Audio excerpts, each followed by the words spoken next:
Okay, here we go, kids. You just Yeah, it just went live right now. I was like, uh-oh, we may be behind on this one a little bit, but okay, there we go. All right, it is Saturday night, time for an auction. Saturday night auction, not a Monday auction.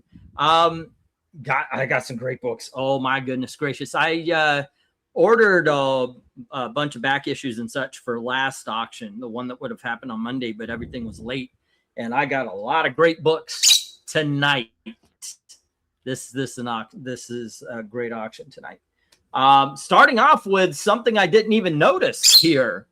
Let's start off with some $1 books. Hello to Leon Haley. What's up? I've got Thunder in the. Let me put this up and let me read the rules off before I get excited, because I really do have some great books tonight. All right, we're going to start at the A. Oh, no, okay. Tell the rules. I'm very excited to get started. PayPal address, MediaMadmen1@gmail.com. That's where you go to pay. You can go through Ko-Fi. Links in the description. And also, I'll tap it to the comments and all that kind of stuff. Alrighty. That's pretty easy. All right. As it says, is it scrolling across the bottom? PayPal address, MediaMadmen1@gmail.com. Now, shipping, pretty easy. 1 to 18. It's all priority. It just makes it easy. 1 to 18 regular size books. Go $11 in a priority padded envelope. I discount it for you guys.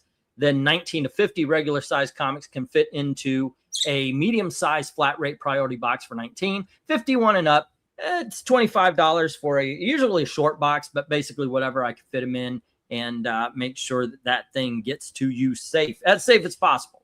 After I put it in the hands of the USPS, it's all on them, bro. All on them. But anyway, like I said, got some great books. We're starting off with some dollar books here.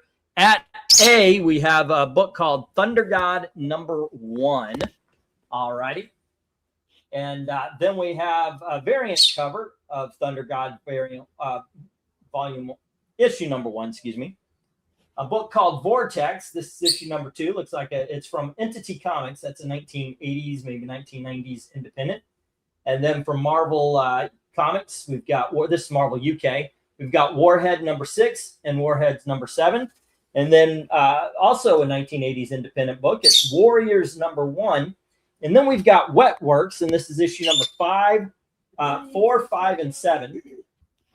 There you go. 4, 5, and 7. And even the, this is like it's Wetworks, what is this, Weapons Guide or something like that?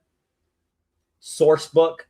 But one thing I didn't notice, it's autographed. I know one of those autographs is from the inker Tanaka or something like that. I don't know what the other one is. But there you go. Yeah, all of them, Takanaga. But I don't know what the others are. Or what the other one is. It might be something like Frank Takanaga or whatever his name is. But all 3 of them are, or all 4 of the Wetworks are autographed. I didn't even notice that. I put them up there. Wetworks, usually $1 book. Okay. I put them up and I sit down on the bed for a little bit. I look over and go, holy shit, those are autographed. I was like, you know what? Somebody wants some autographed Wetworks for $1 each. Let's let them have it. And with that, let's go for lot 1, ladies and gentlemen. Biddy begins at $1 each. Okie dokies, and hello to Mill and Leon Haley. What's up? Eric Boyd's in the house as well. Gonna grab me some dinner while a while. Oh, cool. And thank you for watching. Seriously, everybody. I hope you're doing well. I'm struggling, but doing better. I have to make changes to my diet. My doctor's appointment was an oof. Yeah, we all know how that goes, right? They told me my sugar level. What was it? 300. My sugar level is 300. What's average? What is it supposed to be at? Below 100. So, yeah, they're telling me, I guess just by telling me that, they're telling me I have to change stuff. All right, once again, starting at A, we've got Thunder God #1 and then a variant cover of Thunder God #1. We've got an independent comic book called Vortex. That's issue #2. For Marvel UK, we've got Warheads, issue #6 and 7. On the bottom row, starting at F, Warriors #1, which is a 1980s independent.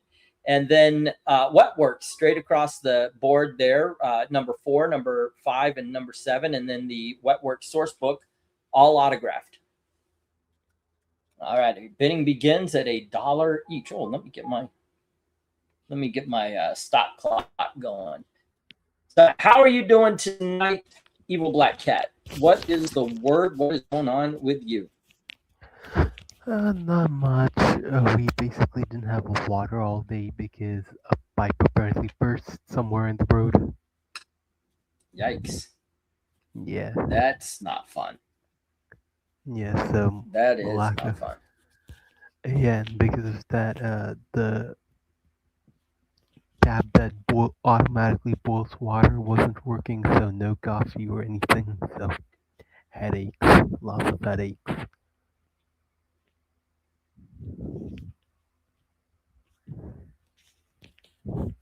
Did the board autograph any of them? Wait, what? No. Maybe they autographed them because they were bored. I The do not beard. know. Alrighty. So far, no love for anything up here, including the Wetworks, including the Image comics. That is kookiness, ladies and gentlemen. I did rewatch last year's Superman. Oh, last year's the 2020. Yeah, I rewatched that recently. Yeah. Yeah, and did it hold up for you? Yeah, pretty much. Like some of the scenes felt a little boring, like when you're watching at home versus when it's a movie and you can't do anything else. Yeah, you don't have the distractions. You're just sitting there and enjoying the theater the theater experience. That's why I like going to the movies. No, when you can't, like in the movies, when you can't fast forward. Meanwhile, when you're watching okay, at home I and see what you you're saying. have I see the what you're saying. urge to hit the fast forward button because of some scenes that. Right. All right, no love. So I'm going to get the 1 minute warning going on here. All But right. then again, like that with multiple movies. Like it's not just that one movie exclusive. I'm like that with plenty of movies. Well, there's sometimes you do come across that scene where it's like, or like when you're watching Charlie and the Chocolate Factory and the mom starts to sing and you just got to fast forward through that one song. It's just a depressing slog. Eric Boyd says, I will take I and J. Wetworks number 7 and the Wetworks source book, both, like I said before, autographed. Yeah, for me, it was basically Jimmy and was it Miss Deathmaker? Yeah, Jimmy and Miss Deathmaker. Hey, Eric Boyd, I'll tell you what. Take one more, and I'll give you the last one for free. Why not? Why don't we say if you take 4, 5, and 7, I'll give you that source book for free. You want to take me up on that?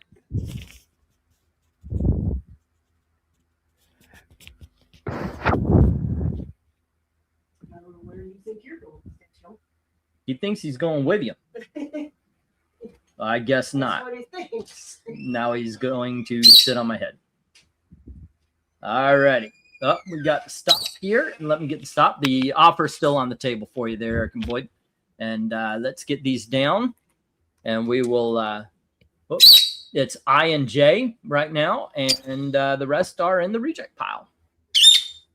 Okay, 1, 2, 3, 4, 5, 6, 7, 8, 9, and 10. Why, thank you, young man, for doing that. I was thinking, gee, I hope I have poop on my leg. All right, I and J are the good books, and then the rest go into the reject pile. All right. When did these come out? Leon, a lot of those, I know the God of Thunder was a couple of years ago, and then Vortex was in the 80s. Marvel UKs were in the 90s, and then the Wetworks were in the 90s. And what was on the corner there? It wasn't a Wetworks. What was the one right before the Wetworks? The one that was on F. After the Marvel UK. Warheads? Warriors? Warriors. Yeah, that was from the 1980s as well. Yeah. There we go. Eric and Boyd says he's taking F and G as well. That's Warriors, and that would have been another one of the let me get hold on, Wetworks number 4. All righty, which I also said if he gets 3 of the Wetworks, I'd give him all 4. So just pull out all the Wetworks. So he's got 4 and 5 for $1. All righty. And then he also wanted the Warriors. All righty. And Warriors, number 1, E and B, for $1. And by the way, once again, I got to say thank you very much to Elizabeth. She is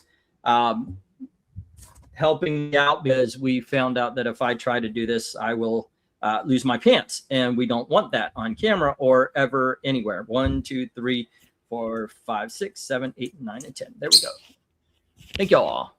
So she has been doing great. This Tuesday, we are going to, as I said, we were always going to help her out. This Tuesday is the day.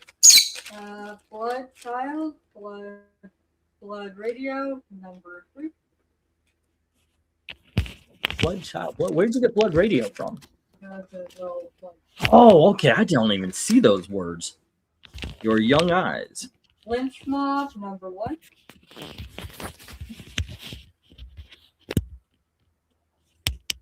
Brink of Eternity, number 1.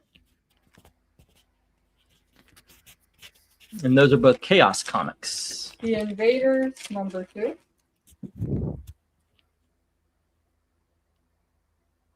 Electronics. That's the one shot. Do not miss your chance to blow. Nomad, number 5.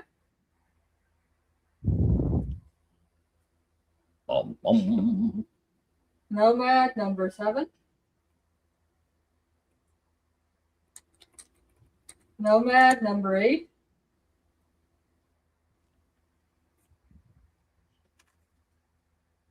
Nomad, number 10. And Nomad, number 11. Okay, so it's 5, 7, 8, 10, and 11 on the Nomads. Let me get the go for lot 2. Alrighty, start up that clock, the countdown, and thank you very much. I certainly appreciate this. Like we said, we've been wanting to do something as an appreciation to Elizabeth.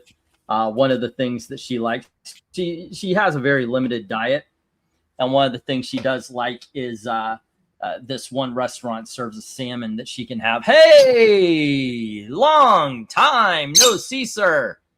How are you doing, Mr. Dominic? Nope, he may have mic trouble. But yes, Dominic is in the background here, waiting to come on. But yeah, we're looking forward to it. Eric and Boyd says my total is 3 so far. I've got you 4 right now. We have you, or did I misconstrue something? Oh, it's good to be back.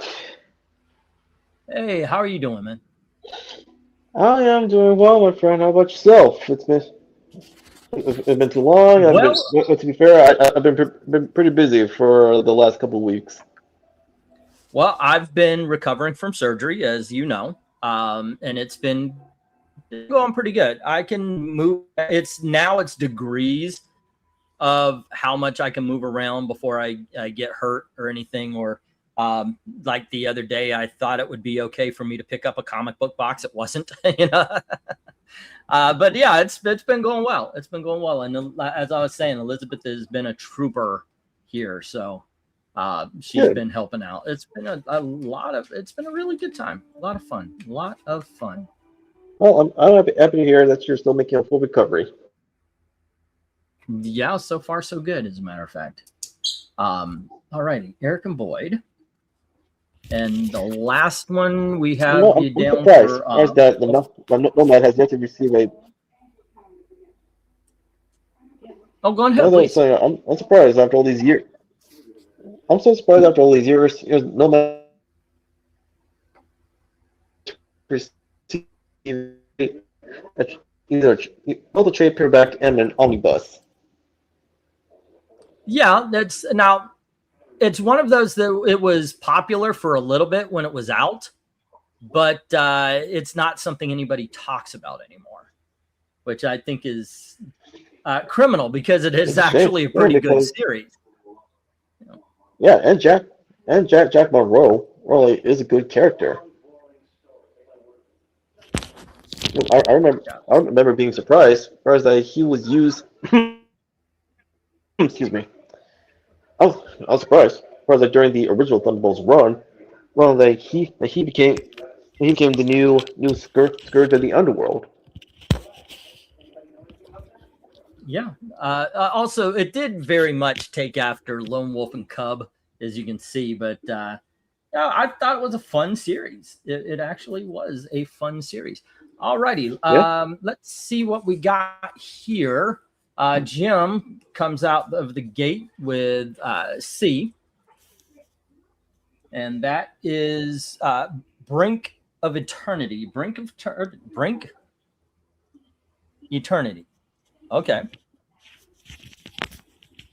Brink Eternity, and that's Jim at $1. Let's see. Then we have what is C? It's called Brink of Eternity by Chaos Comics. And let's see. Grilled salmon done right can be S tier. Oh my gosh, we went. What was that restaurant at Disney, honey? Cape Maze. Yeah, I think so. We went to Cape Maze, and Elizabeth, like I said, what was it called? Colitis or something? Yeah. She got colitis, and she has a very limited diet. And she was very excited because seafood is something she can eat. So she goes to this place called Cape Maze, and all of it is just spicy sauces and very rich food, lots of creams. And she was so disappointed. So I went to the chefs and I said, excuse me, we have a problem. And I explained everything. I said, my daughter had colitis. She was coming here for the seafood, but you guys have a lot of sauces, blah, blah, blah. Is there, and she loves salmon, but she can't have any of your salmon. This chef said, no problem. I will take care of her. He went back, and in about 20 minutes, he comes out. And have you ever seen like Harry Potter or maybe even Hook, where like the feast shows up and there's a big mound of food? He brought her 8 pieces of the most perfectly cooked salmon. You remember that stuff? It was literally salt and pepper. But that was the best salmon I ever had. I don't know where you would lay it out, but holy crap, just that simple. And he told her, if you want anything else, shrimp, this, that, you tell me, I will cook it for you. I got to tell you, that's one of those moments where you did a nice thing for my daughter. I'm not crying. You're crying, you know. Well, it's not just that, but that's an example of quality customer service.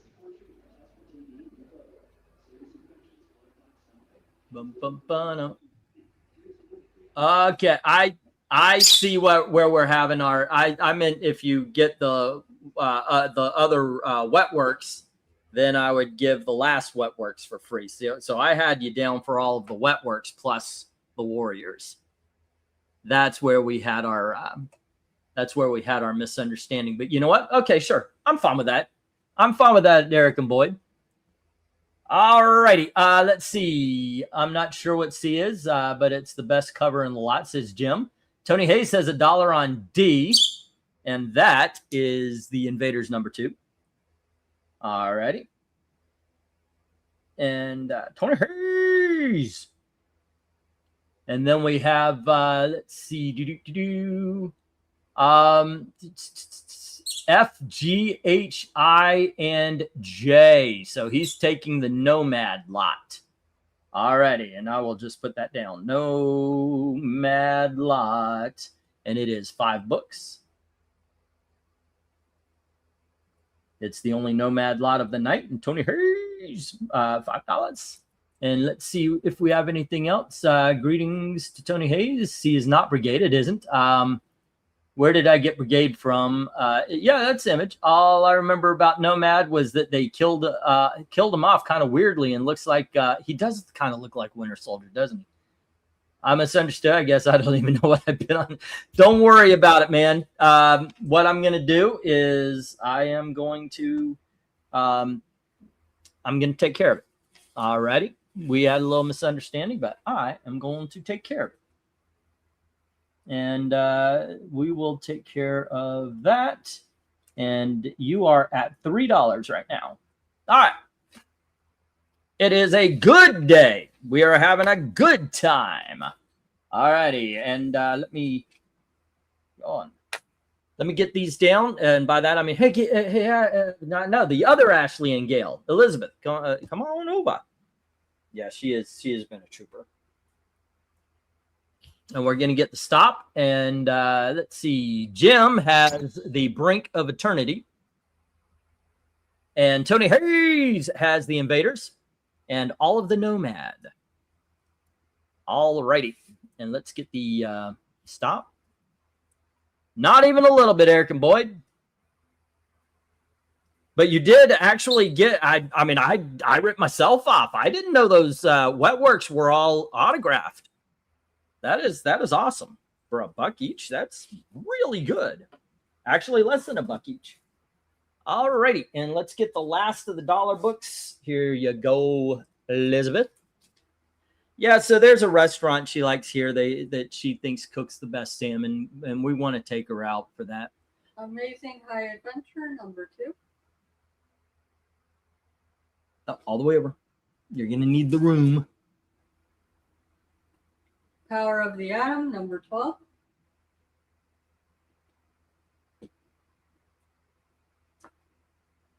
Quasar number 5.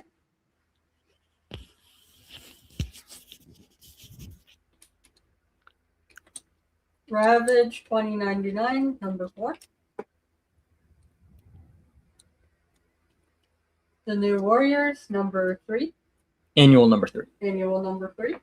You don't want to move that Quasar all the way over. You can put the white part underneath the Power of the Atom, and that way it slides over a little bit more. There you go. Okay. See how? There you go. Adventures of the Outsiders number 34. Let me show you something. All right. Now you rest the next book on that white part. There you go. Adventures of the Outsiders number 36.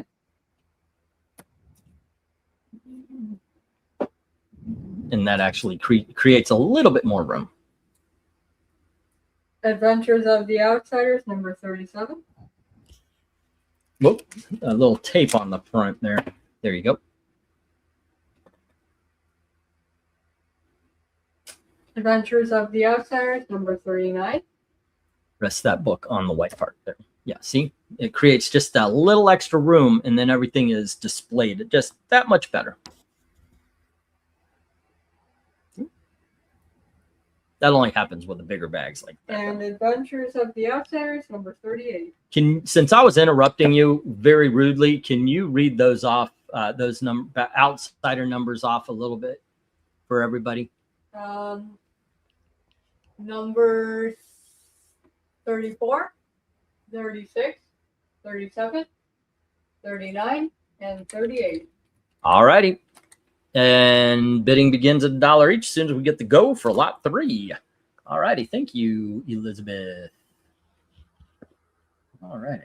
Good day. I am in a good mood. I'm in a really good mood today. Just all I did was spend the day getting the auction ready and watching Iron Fist. I'm rewatching the Marvel Universe in chronological order. And I'm up to the Netflix shows, which has basically been taken up the last month or two. I mean, it's all seasons. But here's something weird. When it first came out, I would have told you Luke Cage was better than Iron Fist. After I watch them back to back, Luke Cage is boring. The first 8 episodes of the first season of Luke Cage is dull. He's going after a guy who has a machine gun, and he can't be shot. It isn't until what was his name? Sidewinder, the other guy comes in, that it actually gets exciting. Cottonmouth. Not Cottonmouth. No, Cottonmouth not Cottonmouth season 1. You talk about Bushwhacker. Bushwhacker was second season. But yeah, the big villain at the end of the season 1, then it became exciting. Before that, it was like, it was dull. But I was like, holy shit, Iron Fist was good. I mean, it is good. I'm watching it. I'm on episode 11 now of the first season. All right. However, the story, however, the writing was fault. The writing fumbled and it needed to improve. On Iron Fist? Yes. Okay. Jim says New Warriors Annual 3. All right. And Jim for $1. And let's see, was that a new series or the rename after Batman left the Outsiders? I think that's the rename, because this is it's in the 30s. I don't think this was a new series. I think that came later. I could be wrong. I don't think I am. I'm still waiting for an omnibus of the Outsiders. Oh yeah, that would be nice. That would be nice. Okay, let's see. Oh, go ahead. Well, I recently learned that Joshua Williamson, since he's doing incredibly well with Superman, especially continuing the redemption of Superboy Prime. Right, he'll also be doing a new Legion of Superheroes, and the good news, my friend, like how the Legion look is nothing like the one done by Brian Michael Bendis. Oh my gosh, I might actually get a new comic. If it's not following Brian Michael Bendis's book, I may actually get a new comic book. I might actually have to check out this Legion of Superheroes. That would be kind of cool. Well, to help sweeten the deal, like the characters design wise, they are actually reminiscent of how they looked previously, instead of being made like swaps like done by Bendis. That's awesome. There's a Lightning Lad. He's back to being white and a ginger. Okay.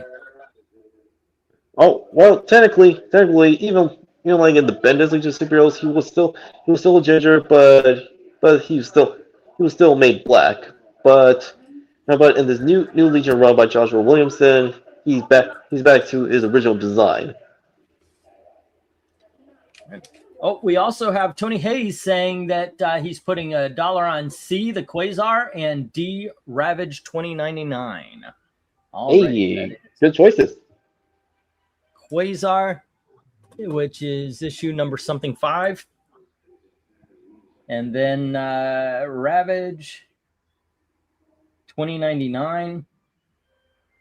And that is issue number 4. I have actually seen videos and of people going back to check out previously shunned titles like Ravage 2099. Oh yeah? It's just okay, well, they weren't. Why did these, that kind of thing? It's like, why did this fail, sort of thing, and finding out that they're enjoying them. It's a new day, I guess, right? Well, that is the power of hindsight. Like another example. Well, this is outside of comics, but Wes Craven is like a vampire in Brooklyn. Back then, people like judged him too harshly and misunderstood like what Craven was going for. But 20 years later, they renounced the previous critiques. They was like of a vampire in Brooklyn, and they developed a better appreciation for it and see that it is an objectively good movie.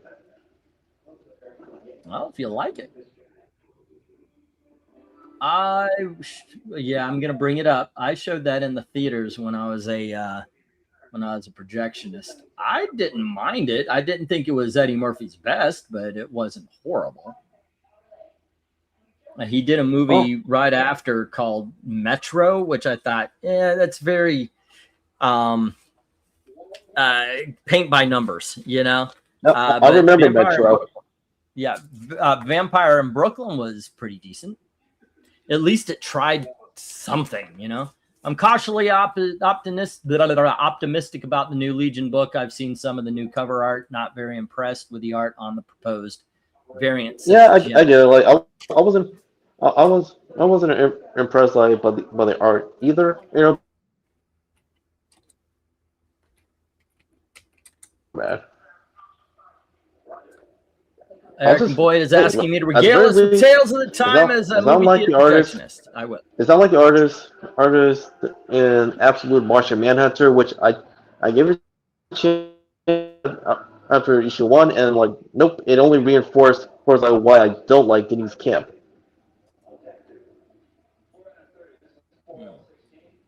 Jim says Thor and Spider-Man 2099 were pretty good, and Ravage was okay, but the other titles really drug down the line. Wow, a lot of people stand up for Doom and the Punisher. I thought the Punisher almost felt like a parody of, like, if you described the Punisher to somebody and they never read a book, but you described it, Punisher 2099 is what they would have come up with in order to write it. That's what I thought about Punisher 2099. Alrighty. Let's see. I'm going to make a deal here as we're closing out this 1 minute warning. Get 4 of the Adventures of the Outsiders. Get that last one free. You buy all 5. I'm going to give one away. I don't think anybody put any bids on that one. Let's get rid of those. We have the Power of the Atom and High Adventure as well that need some love, but none of those Outsiders got. So I'll say those Outsider covers look great. Alan Davis's art, unless I'm mistaken. I don't think so. But there you go. I will give that deal 5 for the price of 4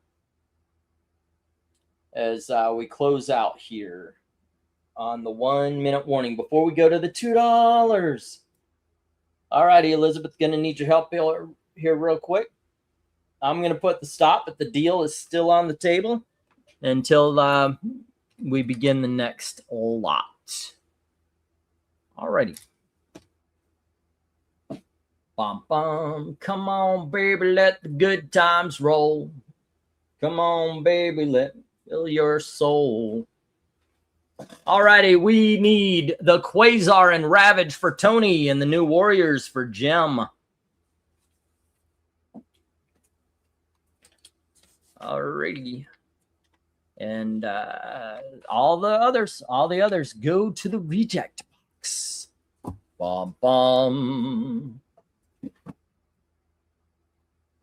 Alrighty, and did we close out the first page? I guess we did. All right, here we go. And let me change the number because we are going to our $2 books.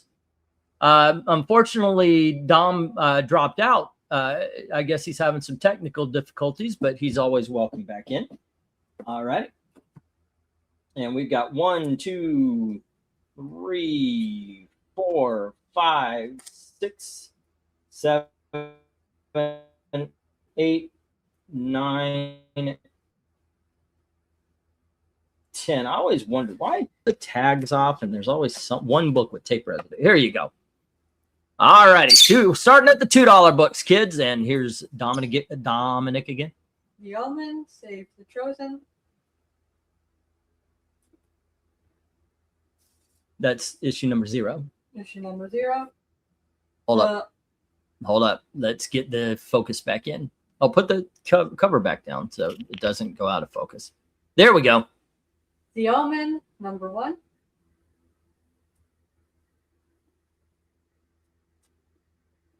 The Omen, number 2. And that's from Chaos Comics as well. Batman, Gotham City Police Department, number 1.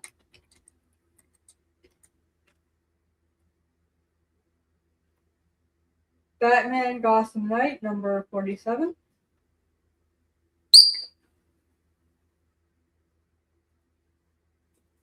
The Saga of Crystar, Crystal Warrior, number 2. Crystar, Crystal Warrior, number 9.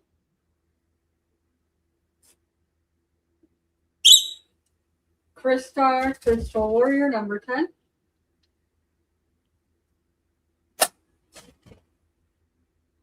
Batman Gotham Knight, number 50. Batman Gotham Knight, number 51. Alrighty, and with that, we get the go. Bidding begins at $2 each. As soon as we got the go for lot number 4. Hey, can you turn the air up, like little max on that? All right. We got some more good books. So where do you go to on this one? Like, what really appeals?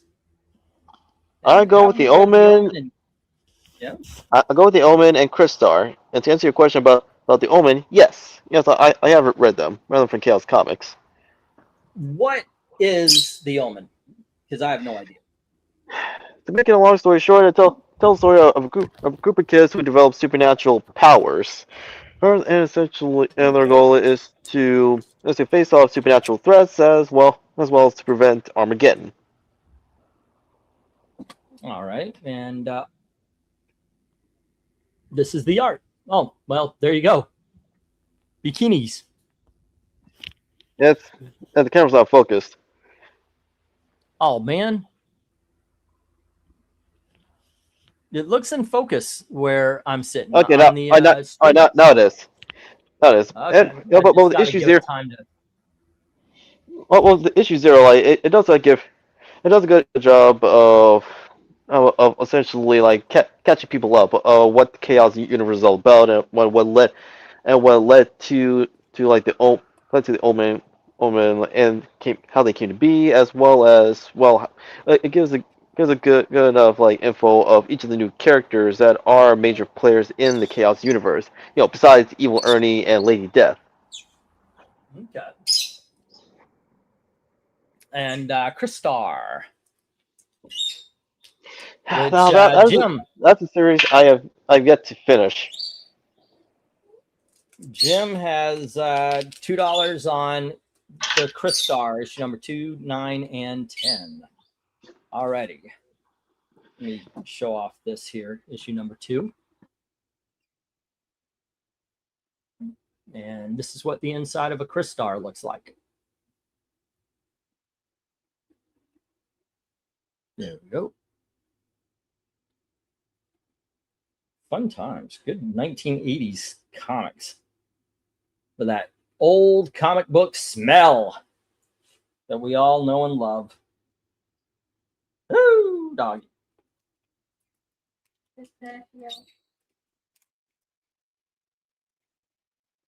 All right, let me get this back. All right, so we've got Dominic saying, "Hey, you should pick up the Omen." Jim's picked up the Crystar, which would have been my first go-to. I got to tell you, I vaguely remember. It's been 40 years, guys, but I do remember picking it up. But number 8, it had Nightcrawler in it, and the X-Men were just badass no matter what. And so we got it, and then it was like, oh, this Crystar guy, that looks pretty good. Is it a toy? I don't think it was.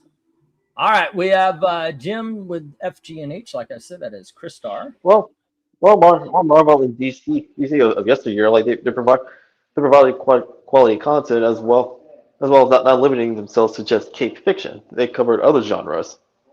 That is true. Okay, and let's see what we got. Danzig band logo. I look at Crystar. Really? I can't help but be reminded. Oh, go on ahead, please. Every time I look at Crystar, I can't help but be reminded of Warlord from DC. Okay, yeah, except for he's all silver. Let's see. Older comic books smell great. I am an older man, and I smell like failure, says Erica Boyd. I originally picked up Crystar, says Jim, during the Nightcrawler appearance. Same here, same here. It was pretty good, and I kept going with it. Let's see, the skull cover. The skull cover is. Am I missing something? Am I missing a skull cover?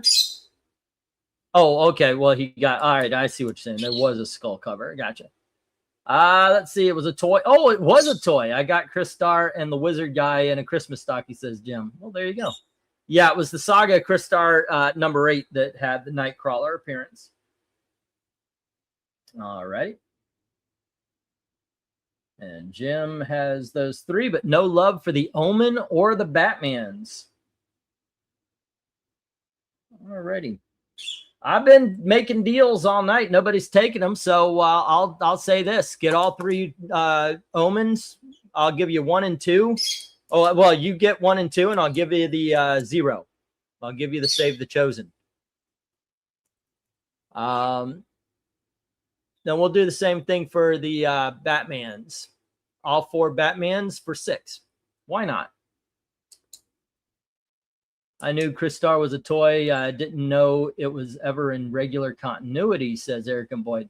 I forgot. If it was a toy, I just flat out, that was out of my head. What is going on here? Why am I looking at something called the finals when I need a stop clock? All right. Boom, boom. Come on, baby, let the good times roll. I've got that song stuck squarely in my skull right now. So what's going on in the comic book world that we all need to know about and talk about? Well, what I was saying earlier before some connection issues and just StreamYard kicked me out. I gave Absolute Martian Manhunter a shot with issue 1, and I've not looked back since because it only reinforced on why Denise Camp is objectively a bad writer. And yet there are some people within the industry that are hyping him, even though he's not worth the hype. Yeah, I got to tell you, I was willing to give it a try until you said the name Denise Camp. I have no desire. I still find it hilarious that out of all the absolute DC titles that, excuse me, of all the titles, Absolute Wonder Woman it's turning out to be the better title because like out of all the members of the Trinity in this alternate universe made by Darkseid, she's the closest to her original New Earth counterpart in spite of the changes in her circumstances. Other than that, there is apparently a leak where Hal Jordan dies in the first episode of the Green Lantern show. Wait, hold on. Are you talking? Wait, on the live act? Are you talking about the new TV show or Absolute Green Lantern? The TV show. That actually does not surprise me at all if that would be to be true. All right, let's get the. Oh, did I not get the 1 minute warning? I thought I did. I hit the 1 minute warning over here. I will hit that now. That's only lame, but bullcrap. Alrighty. So far, only the Crystar have bids, and Dominic is recommending the Omen. Alrighty. Is Absolute Batman overhyped? I did not like the first 6 issues, but I never read it beyond the first 6 issues. It's overhyped. It's overhyped, and the reason why it's selling so well is because of the variant covers. I just didn't care for the story, and I thought it was ridiculous. Hi, I'm a poor man, but I'm building a Batmobile out of a garbage truck. It didn't gel, you know? Well, and one of the most recent news, Scott Snyder, he wants Absolute Batman to continue longer than 50 issues because if you pay attention, he's taking a lot of cues from Eastern storytelling, i.e. manga and anime. Well, if they let it be its own thing, obviously, which they are doing, and I would love to see death be death. I would like to see changes be permanent, just like life, that kind of thing. I may jump on. I may change my my mind if that kind of thing happens. All right, Elizabeth. We need the Crystar for Jim, and everything else hits the reject box. Ah, man, I'm surprised. I was like, no one picked up the Omen. Like this is like quality stuff from Chaos Comics. Yeah. Well, it is what it is. Sometimes this week they don't sell, next week they do. You know, it just Gail said, by the way, I'm not allowed to be negative, so I'm really trying to keep a positive attitude. Is that right, Elizabeth? She threatened violence. No, she. You can be critical. You can be critical. However, it does not equate to negativity. Right. Well, sometimes I do get worried, you know, the bills and all that kind of stuff. Gil will do this. We need $400 in 2 days, but don't get frustrated or don't get upset. And I'll be like, how? You know, she won't tell me that she's got $350 in her pocket. Yeah, so she'll make me think I need to come up with $400. All right, here we go. Justice Society of America, number 11. All righty, all the way over.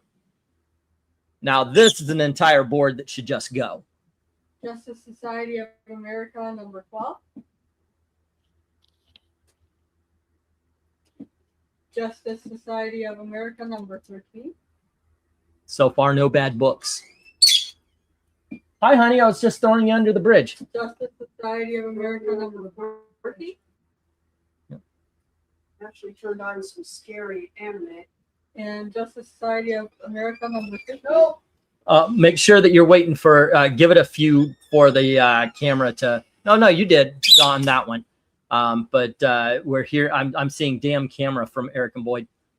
Justice Society of America, number 17. When I get in a little more money, I am going to get a new camera, hopefully one that stabilizes. Justice Society of America, number 18.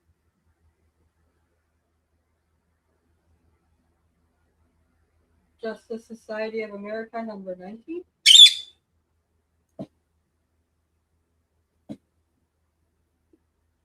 Justice Society of America, number 21.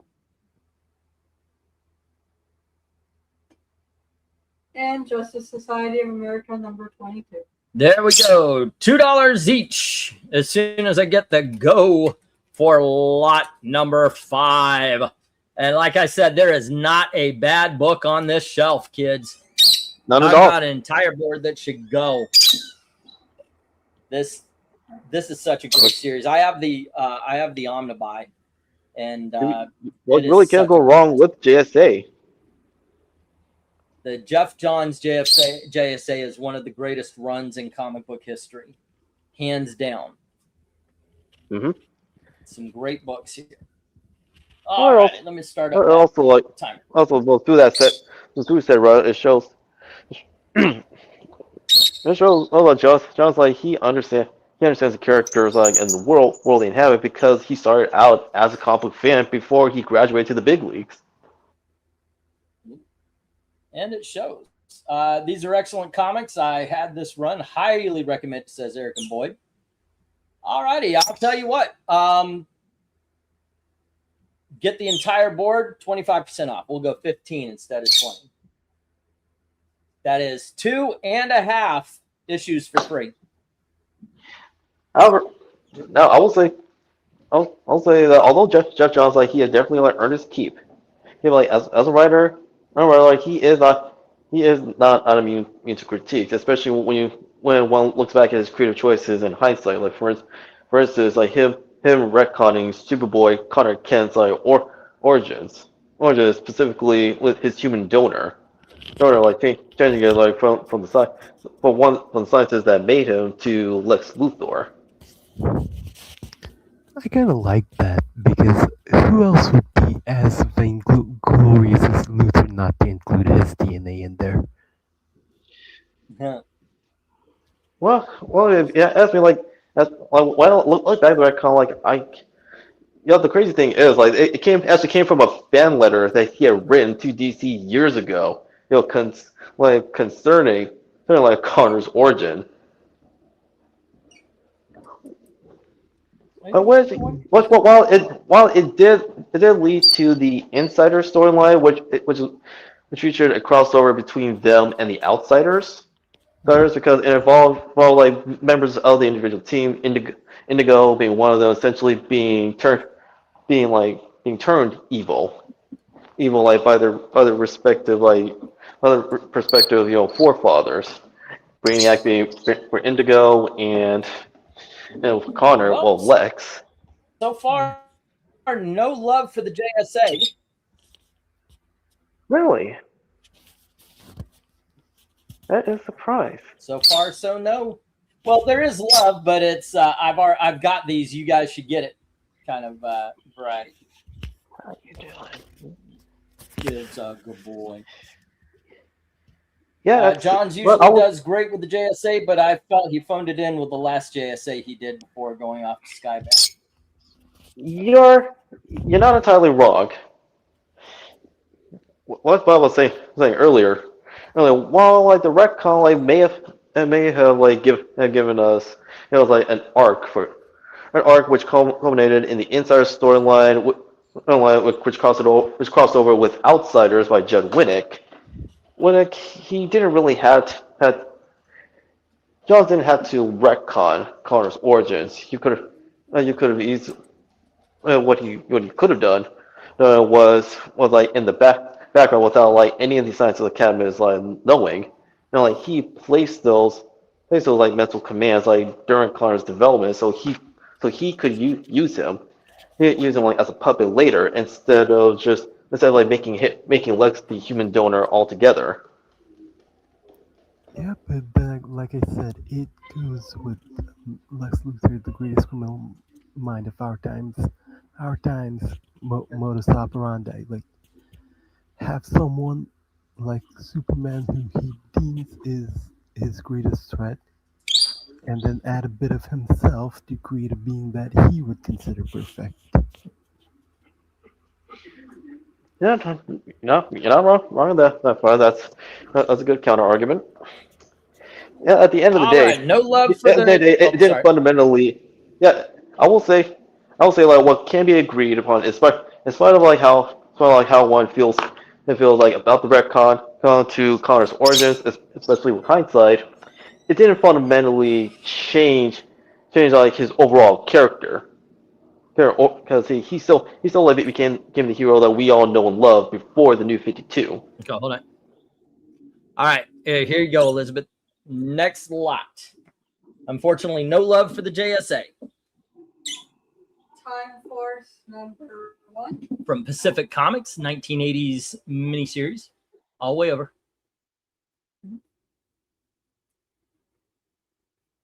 Chastity.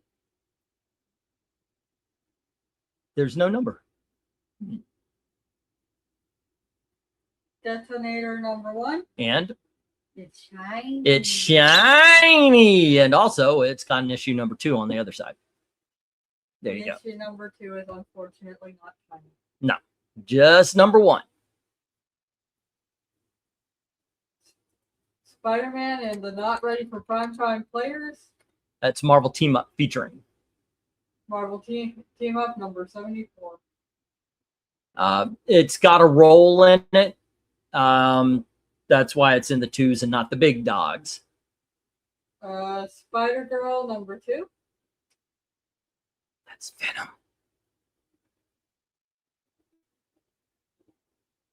Spider-Girl number 24.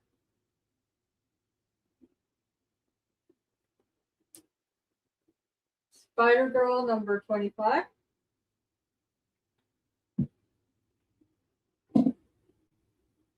Spider-Girl number 31.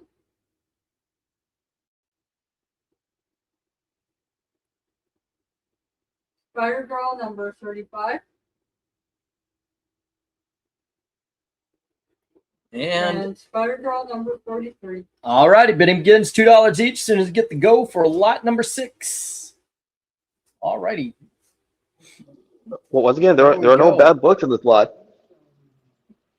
Oh, I told you, I got some really good books tonight. Got a whole bunch of back issues. I well, my gosh, tonight I accidentally won 3 short boxes full of comics. But yeah, I was expecting a bunch of these for the last auction, and yeah, they came in for this one, and they're all across. They're these right here. They're in the 3s, the 5s. I mean, it's been all over the place. Some of the 1s were books that should have been, that I'm very happy have come in. Tony Hayes says 2 on D, and then Jim says 2 on D through J, which means for D you have to put the 250 up. But I've got you down E through J, the Spider Girls. You got that clear, Jim, but Tony beat you to the Marvel team up. Yeah, no, Spider Girl is finally being it's finally being reprinted as trade paperbacks again. Yeah, especially with the Epics collection, but not all the series has been like reprinted or collected in trade or an omnibus. Not yet, at least. Eric and Boyd got Time Force number 1. All righty. I have Time Force number 2, Rudy Nebrez art, which is beautiful. Oh, cool. You know what? That's what I love about this. This is what I try to do, is help people fill out their collections. Boom, we found an issue you needed. Is B Chastity? Yes, it is. Let me check what number. Oh, my God. It's too early for my side to hurt. Ah, goodness gracious. All right, let's check what number this Chastity is for you here. Usually it says on the back. This is, oh, okay. Chastity Theater of Pain number 303. This is the back cover. There you go.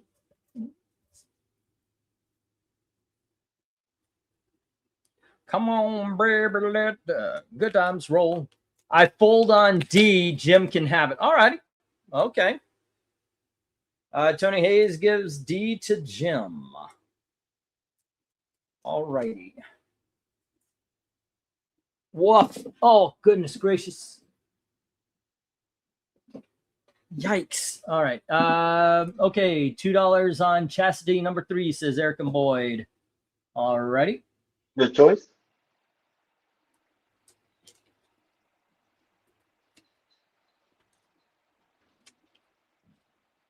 Okay, where to go?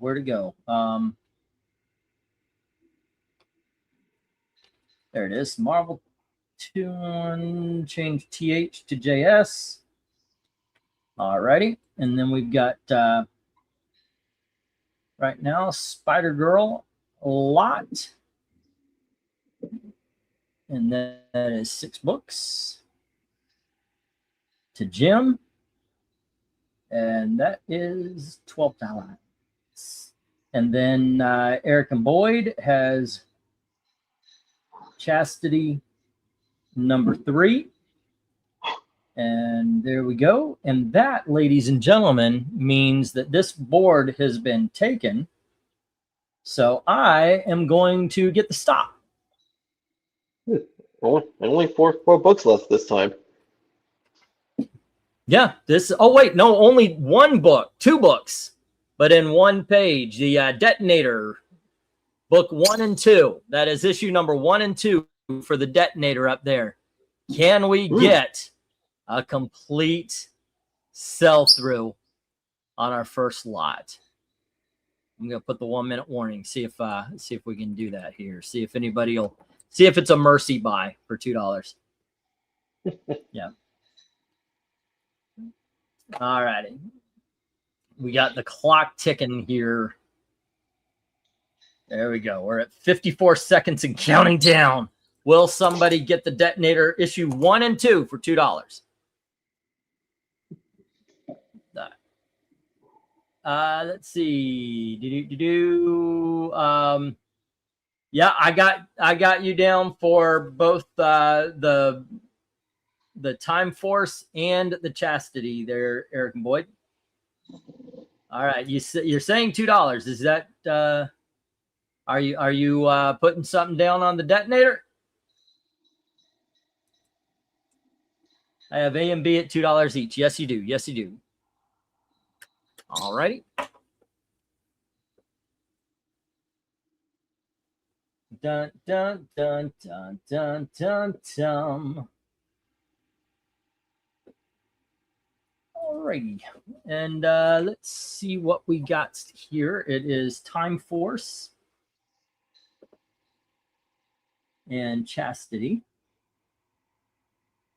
And Time Force was number 1. Chastity was number 3. Got those down. Alrighty. And Jim had the Spider-Girl lot and the Marvel Team Up 74. Alrighty. Let's get the stop. Alrighty. Well, we were close. We were close this time, Elizabeth. Almost. We only have one reject, and that's the detonator. The detonator. Bum, bum, bum. And then we have Time Force and Chastity to Eric and Boyd. And Marvel Team Up and the Spider-Girls to Jim. All righty. 1, 2, 3, 4, 5, 6, 7, 8, 9, and 10. Oh, these are some good books in the next one. All righty. I mean, these were good books too. Definitely in the price. And 1, 2, 3, 4, 5, 6, 7, 8, 9, and 10. Here you go. Let me change the 2 to a 3 as we are moving on. Moving on, ladies and gentlemen. And here is Elizabeth. Challengers of the Unknown, number Super DC Giant Super DC Giant featuring Challengers of the Unknown, number S25. Yep, all the way over.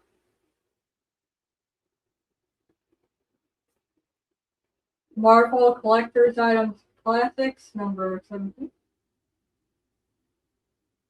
Oh, show the bottom. This is why it's not a big dog.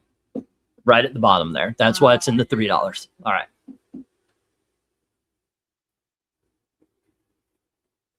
The Secret Society of Supervillains, number 3.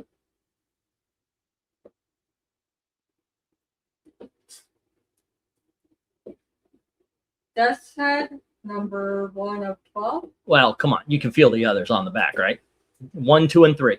1, 2, and 3. Yep. Of Death's Head. The Batman Adventures, number 11. Alrighty then.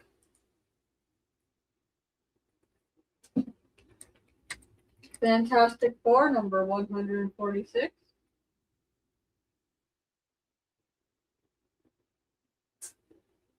Marvel Fanfare, number 1.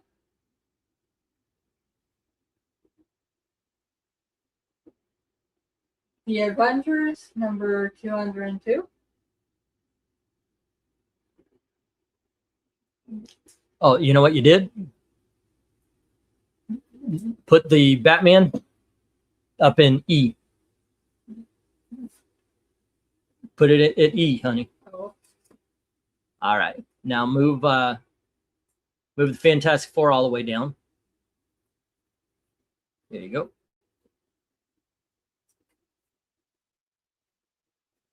You're doing all right. The Avengers, number 206.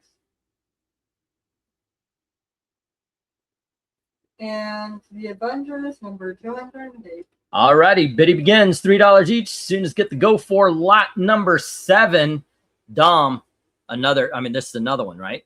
I mean, it's absolutely fantastic. I'm going Silver Age. I'm saying get the collector's items classics. But you got a great Fantastic Four there and all those Avengers. Mm-hmm. Well, I would also recommend Marvel Fanfare, which which I was genuinely surprised.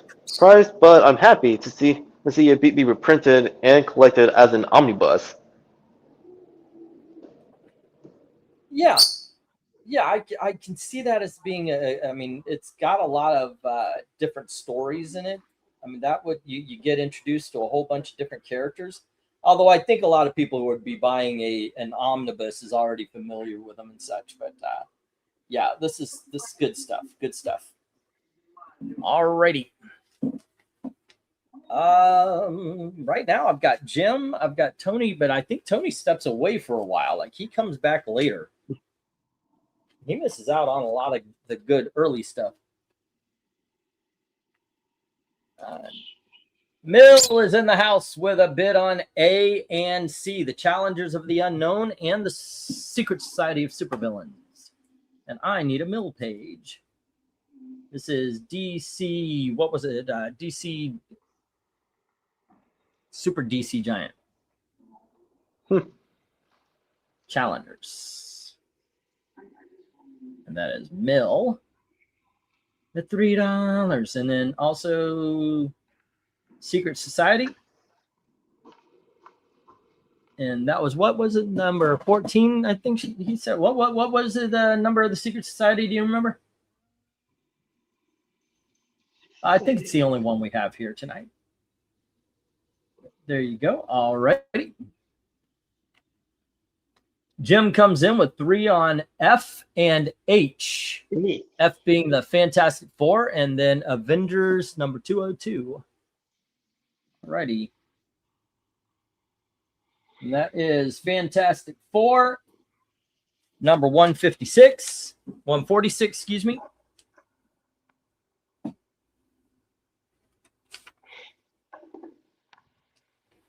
Okay, what's going on here? Stop. All right, 146 to Jim. And let's see. Then we have the Avengers. And that is issue number 202. Also to Jim. And there we go. That's where we stand right now. We've got 4 books off the lot. Still no love for the Marvel's collector's items, the Death's Head, the Batman, or Marvel Fanfare, and the last 2 Avengers in the lot. Good books, guys. Good books. All righty. You won't regret them. Secret Society is issue number 3. Thank you. I don't know where I got number 14 from. There you go. And yes, I do forget numbers that quickly these days. My memory was so much better when I was younger. All right, we need 6 more bids here, guys. We need some love for the rest of the Avengers and the Marvel Fanfare. I think that's actually a good deal. I think that goes for a little bit more than that on the eBays and all that. All right, and I need a Mill page. Mill, who so far as the DC super DC Giant. And he also has Secret Society of Supervillains number 3. All righty. Good times. And I am going to repeat that mantra until the end of the show.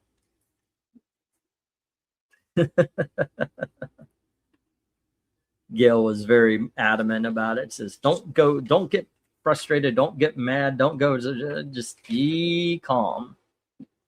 But yeah, she really does do, like I said, though, where it's like, we need $200 by tomorrow. And it's like she's telling me, like, it's all on my shoulders. And if I can't do it, then what the hell are we going to do? Sorry, don't need the Avengers. My list finally came up. It took forever to load, says Jim. England teen has a secret society under the bridge. It's not very secret. I mean, if you're trying to make money, you don't want to make it a secret. I mean, I guess I could have a back room, like we could carve out one of those areas, so it's like a private room. But yeah, that would be okay. But usually under the bridge. But if you don't want to put it strong up, you want to keep it a secret. All right, let's get the 1 minute warning here. And with that, the cat will have to drop out because the cat is falling asleep. All righty. Thank you for hanging out, man. You have a good night. Take care. Be safe. Later, folks. All right, 1 Take care, Black Cat. warning. All right, there's a lot of stuff I said I'm going to do. I have not gotten around to yet. One of the things I was thinking of was trying to get a new. I've actually started. I've tried to try. I started building a new YouTube page strictly for the auction because I know this doesn't get shared out as much because I'm shadow banned. But the thing is I don't really think about it too much until I'm in the auction. It's kind of why don't you fix your roof on a rainy day thing? You think about it on the rainy day, but when it's sunshiny, you don't think about it. This is such a good Avengers run, says Jim, and he is correct. These are some great Avengers books. There's not a bad book up here. I think the weakest, I would say, is Death's Head. Yeah, and those and the Avengers are still being reprinted like through the Marvel Masterworks. Yep. They know what side the bread is buttered on. They go, oh, we got to put out the message, but they're doing facsimiles. All righty. Yeah, the facsimiles for both Marvel and DC, like they're selling better. Well, they're selling better than for Marvel. The facsimiles are selling better than most of their new materials, whereas the DC facsimiles they're selling just as well as some of their new materials. Okay, for Mill, we have the DC Super, the Challenge of the Unknown and Super Villains. And for Jim, we have the Fantastic Four, number 146. And we have the Avengers 202.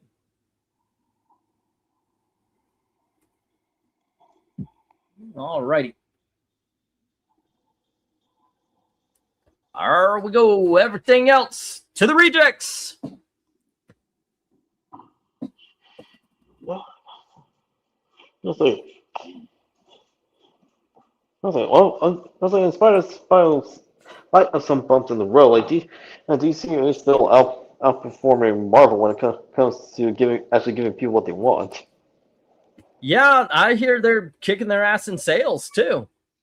Yeah. So there you go. Yeah, for the facsimiles to the trade paperbacks, the omnibuses. Yeah, they're taking their lunch money. Oh, you don't need the Avengers. Okay. All right. Go. Batman number 421, right? 63. 63. Okay. Batman number 474.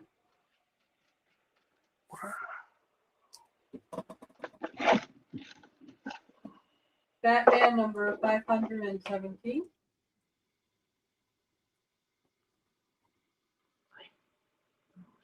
Batman number 462.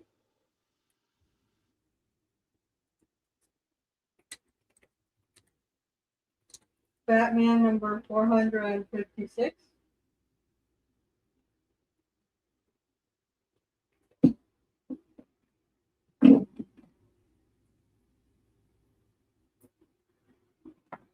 Batman number 621.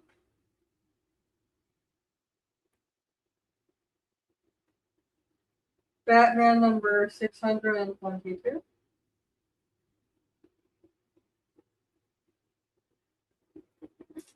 Batman number 624. Batman number 623.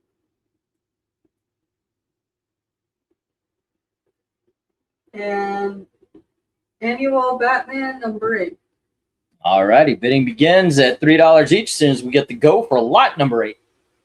Thank you, honey. Very kind of you. You never have the auction schedule like you do the cover rankings, says Eric and Boyd. That is true. That is true. But it's always scheduled at the same time. I don't usually make or pre-make the cover, the thumbnails and all that kind of stuff. A lot of it is because I don't know what books are coming in. That's why I don't do because I'm very much week to week. That's why I don't do thumbnails with the books on them. I hope the books that I order this week are going to come in next week, but I've had it where it doesn't, and then what? So yeah, I've never done them in advance like that. But, there you go. All righty. This some great Batman books up. I actually like the Azzarello run. Broken City, that was a lot of fun. And we do have issues 1, 2, 3, and 4 of that particular storyline. Highly recommend the Batman Annual as well. Alrighty, let's see how this does. Okay, but I guess I could. I mean, I have changed on some of the things. I did do an entire month's worth of advanced cover ranking things. It didn't bite me in the ass until the end when I had the surgery.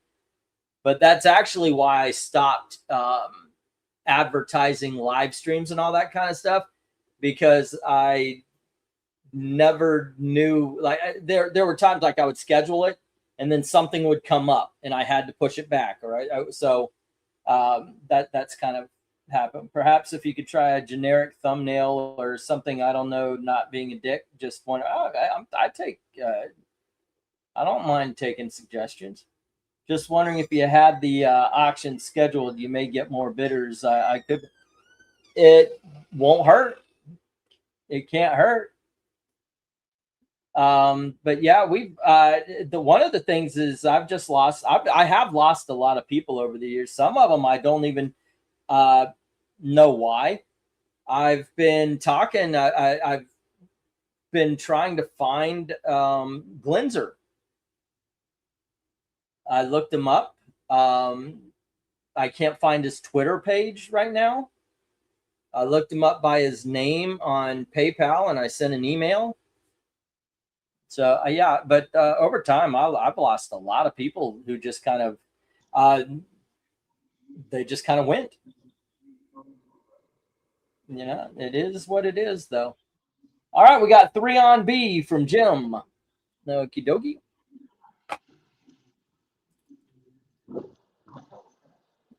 Let's see, and that is Batman issue number 474.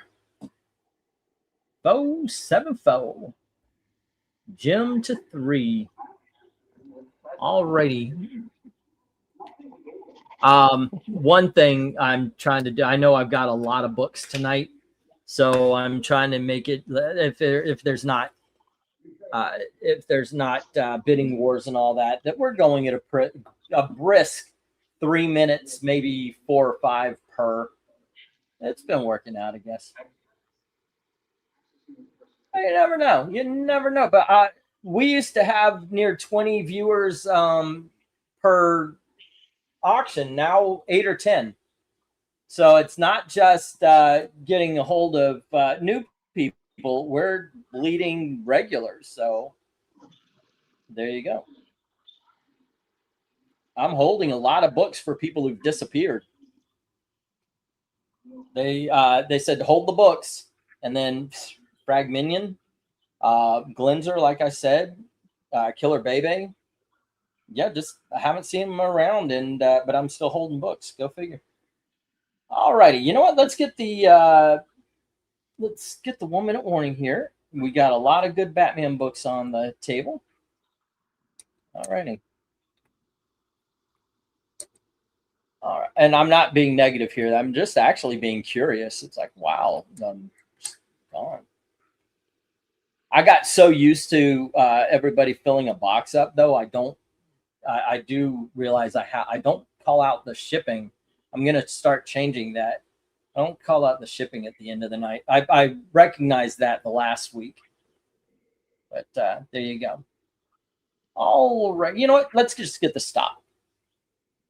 All righty, Elizabeth. We have one book. That's the second one, B. And that's going to Jim, and everything else into the rejects. I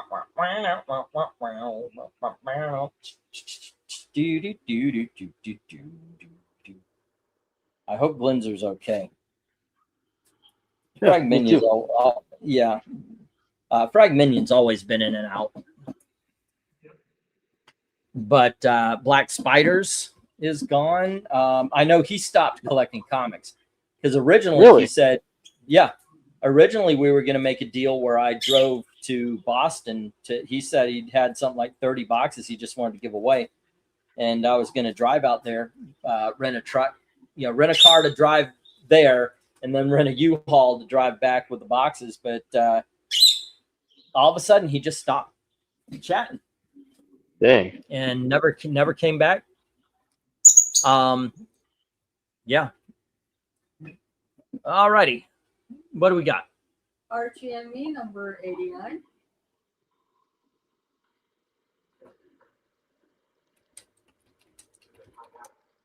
Jughead, number 270.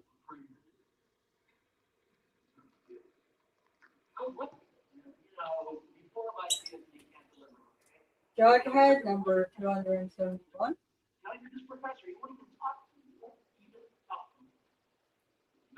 Jughead, number 274.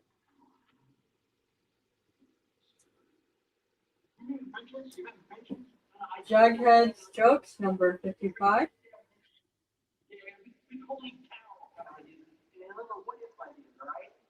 Madhouse Comics, number 106.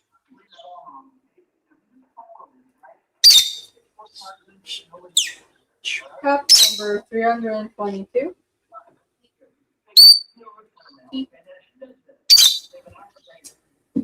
Cup, number 330.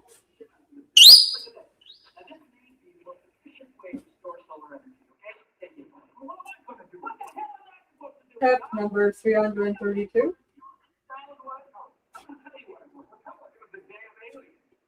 And cup number 329. All right. Here's the go for lot 9. Bidding begins $3 each for some Archie fans. He's a good boy. Hello, ladies and gentlemen. All righty. Yeah, it's kind of odd because I just noticed over the years, and it's just a lot of drop off. There we go.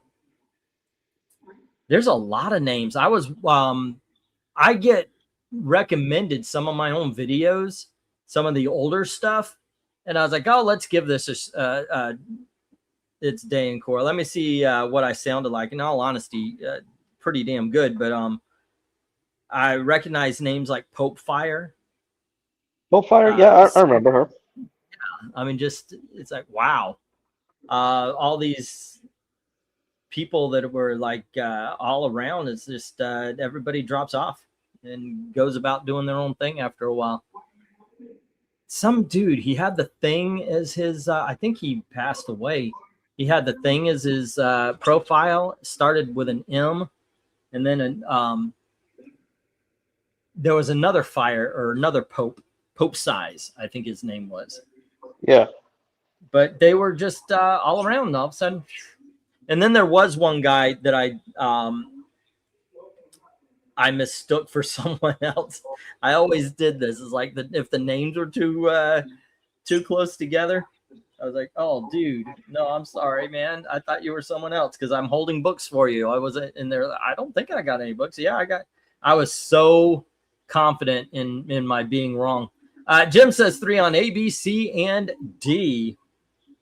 All righty.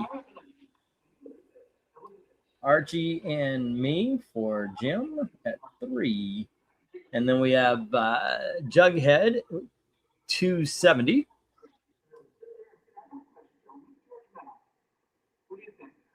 And we've got Jughead 271. All righty. And those are both Jim at 3. Bum, bum. And let's see. Then there was D, which is Jughead 274. Jughead 274. And that is also Jim at 3. There we go. By the way, Archie, what does not sell here, holy crap, sells at my flea market shop. Sometimes it's a great kind of juxtaposition, because I will, like the Flash, couldn't sell Flash to save my life here. I put it out there at the flea market, and phew. Yeah, well, really, you can't go wrong with Archie comics. I agree. They're simple, they're fun, they're entertaining. I mean, and obviously, the publisher and the publishing titles are still going strong. Yep. You're not going to get the deepest of stories, although I do like the Mark Waid stuff as well, where they actually do have storylines. And one of my favorite books of the last decade is Archie 1941. I will always stand up for that story. No, 1941 is a good one from Archie. And obviously, Yes, what made the Wade run of Archie just as good as the original was he kept the essence of the characters intact, besides the titular character. Yep. Alrighty. Maybe Kids, an a-hole, but go ahead. Yeah. Wait, maybe an a-hole, but he took it to slime. He understood the homework assignment when Archie approached him to do a modernized Archie. Yep. The only thing I would disagree with you about is the word maybe. That's the only part of that entire statement. You saying he may be an asshole or a-hole? No. I said he. No. I said no. I said maybe because he is an a-hole. Okay. You're saying is even though he did understand the Archie assignment. I agree with that. Yeah. Alrighty. I'm getting the 1 minute warning here. And right now, Jim has A, B, C, and D. E through J still need some love. Let's get the 1 minute warning here. Some great Archie books up here in this comic book auction we're having. Now, I always pride myself. My auctions are for you to try something new, fill out your collection. We talk about books we like, not just, oh, well, the speculators love this one. No, well, I've got those kind of books too. But for the most part, it's, do you like them? Can you recommend this? But do you genuinely like the books you're reading? Yeah. That's, it is tough to find, hey, we love these book channels. And I'm glad when I do. I got to tell you though, some of the bigger ones I find to be a little plastic though. Go figure. I think you know what, we need a red letter media for comic books. I'm pretty sure some of you guys are going to tell me there's already one existing, but I mean like just 3 people facing each other. Let's talk comics. That's awesome. All right, let's get stopped. A, B, C, and D is going to Jim. The rest are hitting the reject box. And we're moving on to some $5 books. All righty. Change that $5 mark up there before Elizabeth gets here. God bless her. She is up. She is down. She is up. She is down. Are you sure you don't want to just fix up a spot right in front here? All righty. Can you turn that air conditioner on max? Pep is a fun series. Say again, Pep? Yeah, I'll just respond to Jim's comment about Pep. All righty. Pep. That is where Archie made his first appearance. Yep. Right? Yeah. Unfortunately, the rest hit the rejects. And here we go. 1, 2, 3, 4, 5, 6, 7, 8, 9, and 10. Let's make sure. 1, 2, 3, 4, 5. Okay. Yep. Yeah. I guess that's okay. Alrighty. I have no idea. This is a one shot, but I don't know what year it is. There you go. But Dell comics are kind of hard to find. The Lion From Dell Comics. Yep. from Dell Comics. I think it's based on a movie. The fantastic story of a small girl's power over a full-grown African lion. Short story, there is none. The Legion of Superheroes, number 298. First appearance of Amethyst. I tried selling those at 8. It didn't work, so let's see if they go for 5. Why did the Avengers battle the Defenders? Number 11. All right. Why did the Avengers battle the Defenders? Issue number 11, ladies and gentlemen. The Uncanny X-Men, number 183.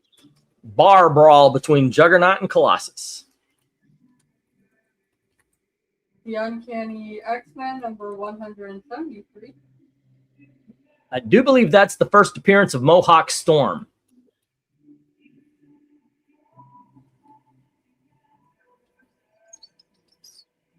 Duckman. Woohoo! Duckman, whoa! Superman and Batman, Heroes Against Hunger.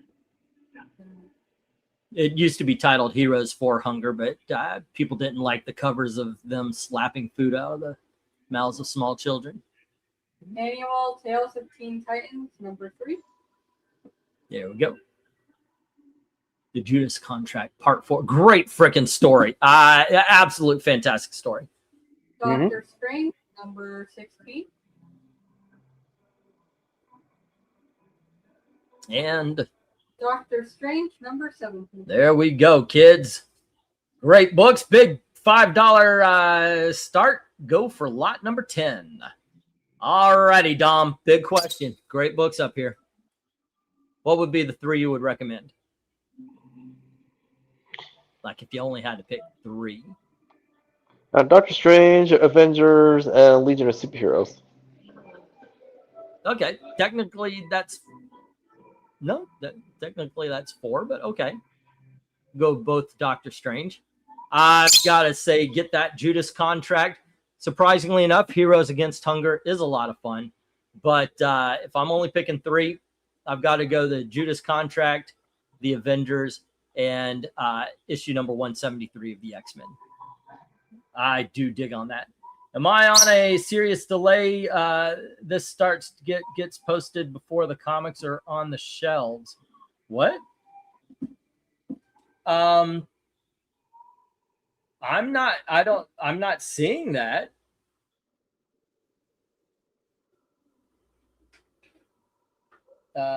Yeah, I'm not. I don't see that as far as where I am.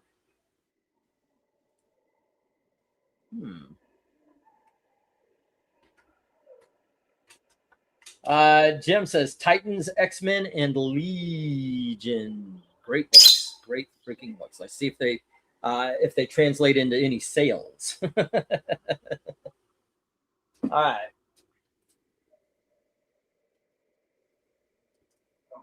Come on, baby, let the good times roll.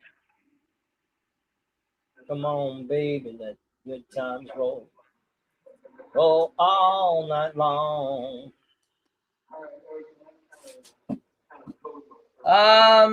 Let's see. E has a great cover. I remember that one. Yeah. Oh, it's a fantastic issue too. Actually, the bar brawl is good as well. The bar brawl is Colossus comes back from Secret Wars and he's all pouty because he fell in love with an alien chick. And Wolverine takes him to a bar where he knows the Juggernaut hangs out just so he could get into a fight and release some steam. All right, Jim says 5 on H, the Judas Contract. That is New Teen Titans Annual number 3. New Teen Titans Annual 3. Jim, $5. If you're watching and wondering, well, I've never seen this, can I bid? Yes. It's very simple. As you see right there, what Jim did, $5 on H. The numbers are pretty, or the letters are pretty easy. You start at A at the top and you end at J at the bottom. PayPal address is mediamadmen1@gmail.com. Shipping, easy peasy. It's all priority. 1 to 18 books goes $11 priority padded envelope. 19 to 50 regular size comics goes into a flat rate medium size priority box. 51 and up, usually in a short box, but whatever I can find that fits that I can get to you safely. There you go. There you go. What was that 20, 25 now? Yeah, man, the post office is jacking those prices up. All righty. And I even hold comics if you want, so long as you pay for the comics, for you to fill up a big box that if you want to do it that way. All righty, I've refreshed, gone back on live chat, still happening. Huh, that is so weird. That is so weird. All righty, what is it? There we go. Well, I think StreamYard may be running a little bit fast. I don't know, because it's saying that the last bid was just a few seconds ago rather than a minute or so ago.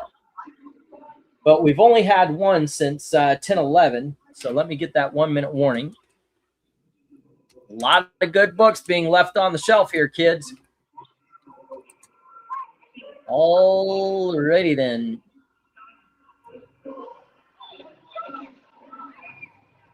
And right now, the only thing with a bid is the new Teen Titans annual. A lot of good stuff. A lot of good stuff at the $5 mark. Absolutely. Yep. Like you said, the Doctor Strange, the Avengers. There's some great books up here that are about to hit the floor. All righty. If you're listening in, feel free to bid. Yeah, let's get the stop. Come on over, Elizabeth. Sorry to keep you jumping up and down. There you go.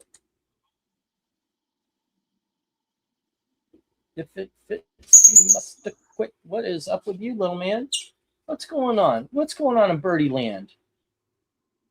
I thought by now you would already be just chilling. All right. Come on, baby, let the good times roll. That, unfortunately, is a lot of good stuff hitting the there you go.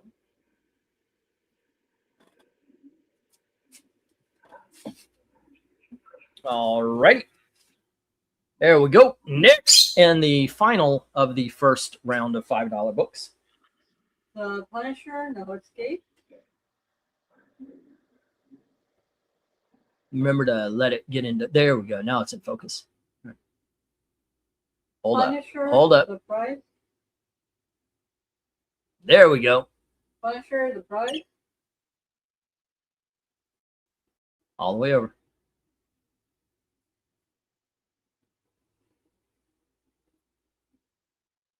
Tom and Jerry. Okay. All right. You got 2 books there. There we go. Tom and Jerry. Unfortunately, I didn't find out what number that was. And this is another Dell, so it doesn't have the number on it. But 13 going on 18.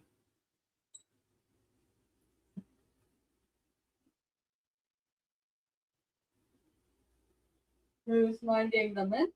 That is a Dell comic based on I think it's a Disney movie or something like that. So, yeah.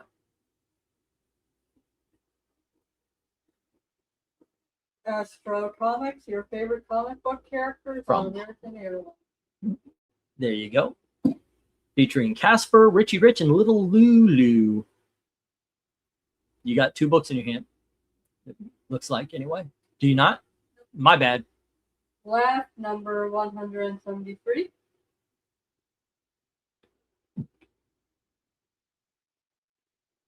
There we go. Little Silver Age Archies. Fantastic Four, number 151.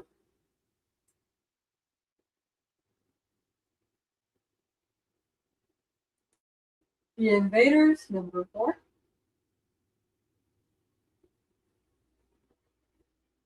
And Sergeant Rock, number 415. All righty. And with that, we get the go. And this is for lot number 11. All righty. Go for lot 11. Let's bring that on. And here we go. Now, you talk about great books. I dig on these Dells. I got a nice Silver Age Laugh comics. It looks great. I got to go for that Sergeant Rock first, though. I'm going for Sergeant Rock, the Invaders, and Fantastic Four first. What do you say there, Dom? Well, I go for the Tom and Jerry, Laugh, and Sergeant Rock. There you go. Jim, however, says 5 on G and H, so he's going Fantastic Four and Invaders. I'm sorry, why don't I try that again? He's going Laugh and Fantastic Four. That's a really nice looking issue of Laugh. It's got a little roughness around the spine. That's what keeps it out of the big dogs, which, by the way, I do have big dog Archies today. All righty. Jim at 5. Oh, and by the way, I'm also with me speaking on the shipping more often than I have been. Going to implement the over 100 gets you the free shipping thing again. I don't think I've mentioned it, but there you go. All righty, and let's see. It was Fantastic Four 151. I might bring back the wheel too. A couple of When's the weeks last time ago, you used it? it's been a while. A couple of weeks ago, Mill bought some miniseries, and I was thinking about throwing them up as a prize. You know, anybody 20 or more gets a spot on the every $20 spent gets a spot on the prize wheel, and then like having a first and second place where one. I don't know. I haven't used that in a long time. Seriously. I started doing like the free shipping thing, but that cost more money than like buying books and such, because a lot of times the books I would give came in collections. It's easier to do the trade paperback thing when I do the giveaway wheel. All right, a lot of great stuff up here, kids. If you're watching, you are eligible for bidding, and there's a lot of great stuff, a lot of great books. All right. Bum, bum.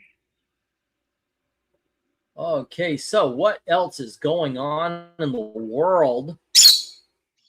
I've got to tell you, I can tell you what I've been reading, because I don't watch the new stuff very often anymore, but I've been reading the Joe Simon biography, and it is just fascinating. Finding out the inside scoop of all that. It's been a wild story in my life. Yeah, it really is. He does. There's a lot of stuff I didn't know. First of all, the Dick Tracy covers for what is it, Police Comics and all that kind of stuff. That's Joe Simon, and he's drawing like Chester Gould to make people think that Chester Gould drew those covers. There were a lot of times he and Jack Kirby were hired to mimic the art styles of other Golden Age artists to fill in for him. I thought that was just fascinating. Yeah. Okay. So I get it. It's not that great, but you know, it's the kind of thing I get into. Although they're usually good for some reason, I prefer Our Army at War, Sergeant Rock to when it's just the name and the title. You know what? I get that. I don't know why, but because it's really just the name. I mean, the writing was good on both sides. Unfortunately, though, we're not getting a lot of love for the $5 books either. So let's get the 1 minute warning. All righty, and this is what I was talking about. I need to try to expand. So I'm you know what, tomorrow I'm going to put a post-it note on my computer. Make the auction site. What'll happen is I'll maybe do an offshoot auction where I'm going to both places, and then I'll just leave the link in this one, and then at a certain point just go, okay, from here on in it's all going to be on the other page from now on. This, I guess I'll have to do that for a couple of auctions before, just going fully over to the new one. All right, Mill says 5 on the Invaders. What do you think about that? He asks his friend's opinion.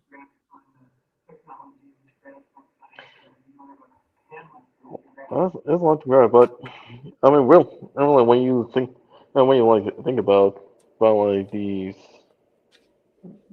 people, the people that have contributed so much, like to this facet of not just entertainment, but really another field of the visual arts. Or it's like sometimes you don't have the whole picture until you get it. Either like from the creator or the creative team themselves, or from the people who knew them. Yeah. So when you talk about this new Joe Simon book, it got me curious. Curious, what is it about? Is it about him or like his time in the industry that you didn't know about, but you know now?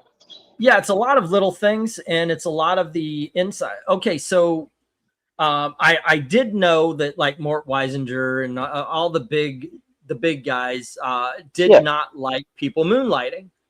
But what would end up happening is Joe Simon and Jack Kirby, when they got together, they made their own studios, and they got other artists to come in. And what they would do is they would continuously just churn out work. Who's producing what? Okay, let's draw covers. Let's draw stories and so forth like that. And then whenever times got tight, or maybe a book wasn't selling over here, they would, for say DC, they would go over to Fox and they would throw a couple of scripts, a couple of covers their way. And a lot of times they would sign it with somebody else's name, or they wouldn't sign it, so it wouldn't be so obvious that they were moonlighting. That was a big deal for some reason, that the other artists were moonlighting. As a matter of fact, with Marvel, they did the Captain America, and they were expecting, because it sold over 1 million copies, they were expecting these huge royalties, and they didn't get it. They actually covered the cost of the business with the profits of Captain America. So that meant that the royalties that should have gone to Joe Simon and Jack Kirby didn't. And so they decided to seek employment elsewhere, but they didn't want to let go of the vine they were holding on to before another one swung over. And so they were doing a little bit of work, and Marvel or Timely caught on to it and fired him on the spot, which I think is just indicative of how Jack Kirby got treated almost throughout his entire career. We know him as Jack and Kirby, but even when he, after he created the Marvel Universe, when he went to DC, a lot of people were just treating him like, God, he's an old man. He's nothing special. Why are you treating him like something special? A lot of people did that with Jack Kirby throughout his career. And he was so afraid of being poor, because he grew up poor, he let it happen. Great artist, not the greatest of businessmen. Yeah. All right, let's get the stop. Let's move on to the next $5 or no, big dogs. Big dogs. All right. Well, that is something like I didn't know. No, that's like creator, like artists and writers, like moonlighting. Well, like, yeah, that's really quite a perspective, because really with most of the creators like back then, they started out as fans like before they graduated to the big leagues. Of course, go to Jim. Of course, like when you do graduate from fan to creator, that's rather important. Like to know. Sorry. It's important to know the business. It's important to know the business side of it, and by doing so, when doing that, like you need to learn like copyright law, everything else, so you can be business savvy. Oh yeah. I mean, Jack Kirby, even in his own biography, you hear about how bad they screwed him. I mean, we all know about the. I'm pretty sure you should know anyway about the original art. Mm-hmm. Jack Kirby turned in all these pages and pages of unused original art that he tried to get back so he could sell them, so he could make some money. And Marvel said they lost them, and then all of a sudden, one of those pieces of art ends up as a pinup in Marvel Comics. That incredible Hulk pinup. Yep. By learning that, he learned that they not only screwed with him, but they lied to his face. One thing also Joe Simon said was the Jack Kirby Stan Lee feud started way before Marvel. Hold on a sec. Let Elizabeth do her thing, and then we go. Ladies and gentlemen, I give you Doctor Strange, or Elizabeth's going to present it. Doctor Strange, number 7. From the 1970s run. Doctor Strange, number 12. Also from that run, but famous cover of him and his skeleton. Fantasy Masterpieces, number 2. Number Dulce. Oh, by the way, bring that up because it is in nice shape, and I want to show that off. There we go. There we go. We got some pretty big books here. This one's not in great shape, but it is a 24. Oh, go ahead. Fantastic Four, number 24. Yep. It's the Infant Terrible. Strange Tales, number 128.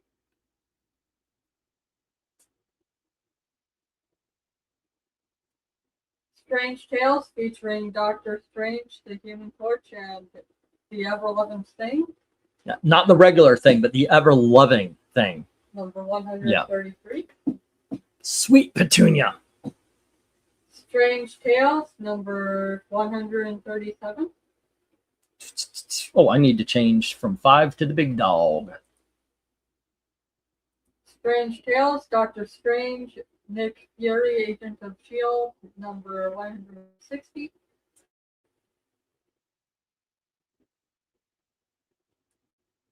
Strange Tales, Doctor Strange, and Nick Fury. That one's in really good shape, too. 174. I mean, 164, sorry.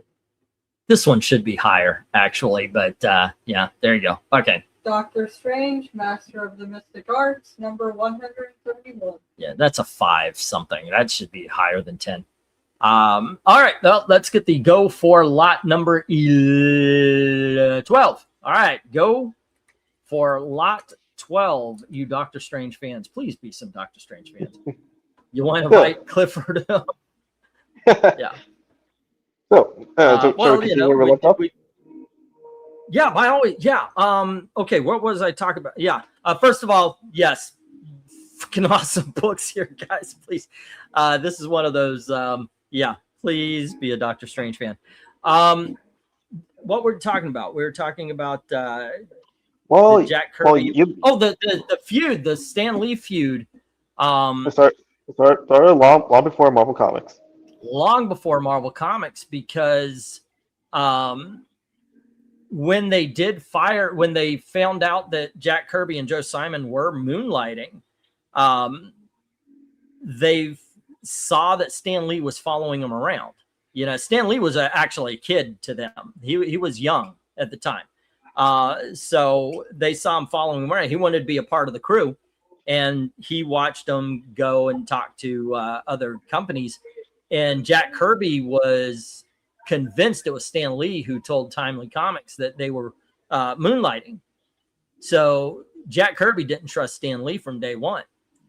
And now Joe Simon, he talked about it, and he goes, look, it's the comic book industry. Everybody knows everybody. Everybody knows everything. He says, I doubt it was Stan Lee that did it. It was just a matter of it was just a matter of the beast, you know, the nature of the beast. And Stan Lee was the person that Jack Kirby saw. So he didn't like him from jump. All righty, we've got Jim saying you can't see prices. Jim says 25 on D, Fantastic Four 26 or 24, 28. Hike. What was it? 24. Okay.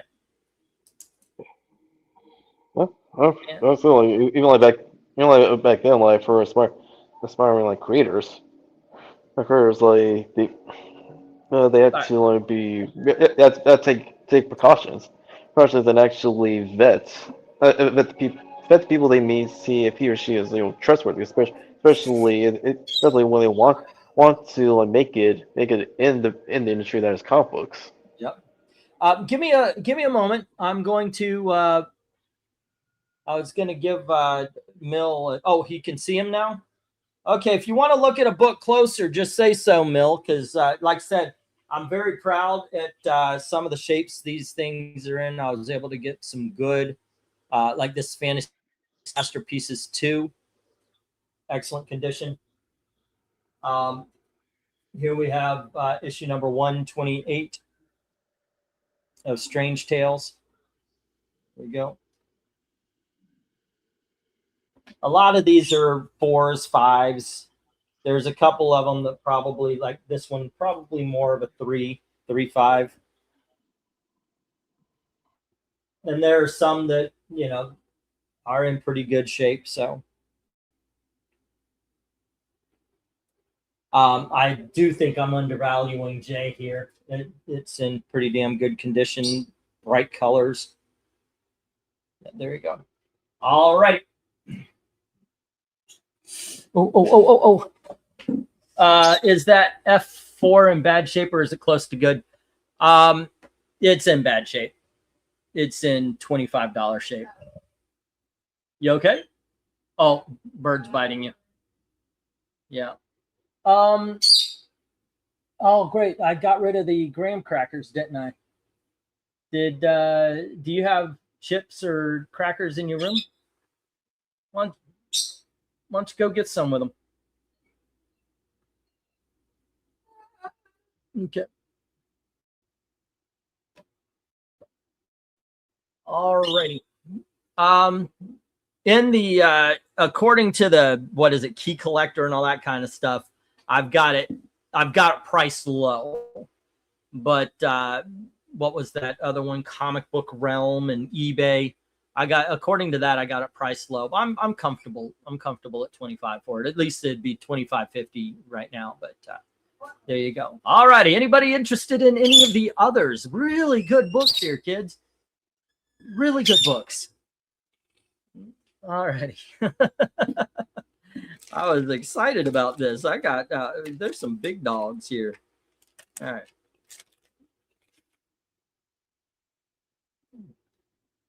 Bum bum ba da da da da da dum. Goodness gracious. What's the price on C10? The Fantasy Masterpieces number 2, 10. Wow. And I'll probably put this one at a 6, maybe a 6.5.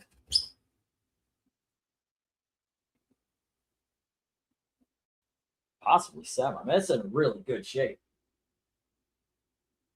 Wow. All righty. Mill says 10 on C. There we go. Fantasy Master number 2. All right. And that is Mill.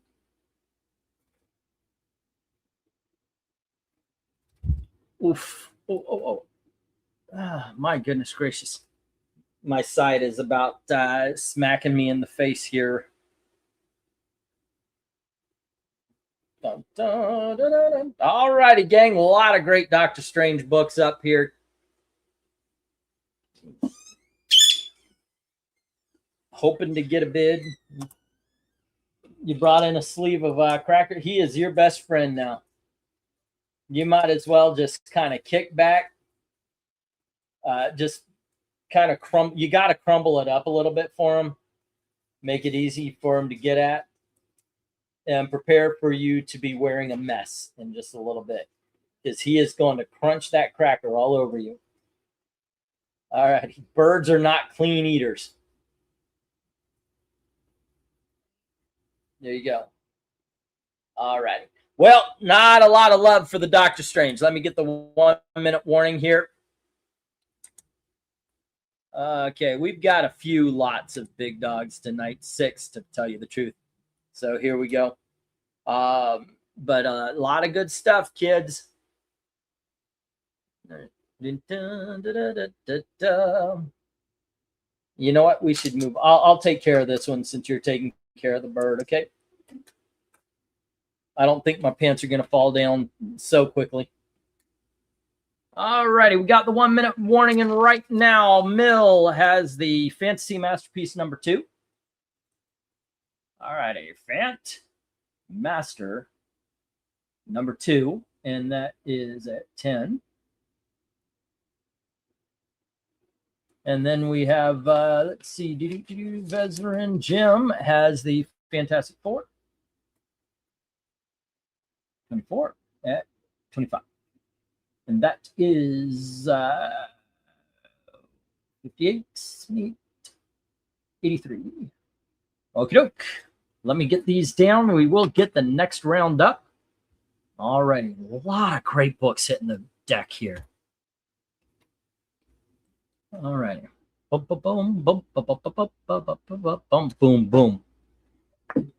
All right. Once again, Jim has the Fantastic Four, issue number 24, and Mill has the Fantasy Masterpiece number 2. There you go. Everything else into the reject box. Oh my goodness gracious. Sakes alive.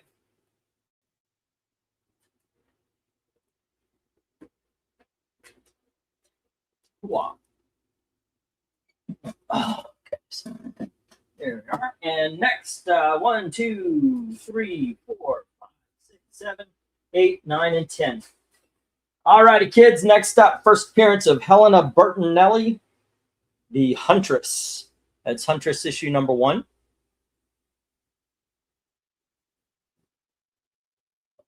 All right. And next up, we have X Factor issue number 1.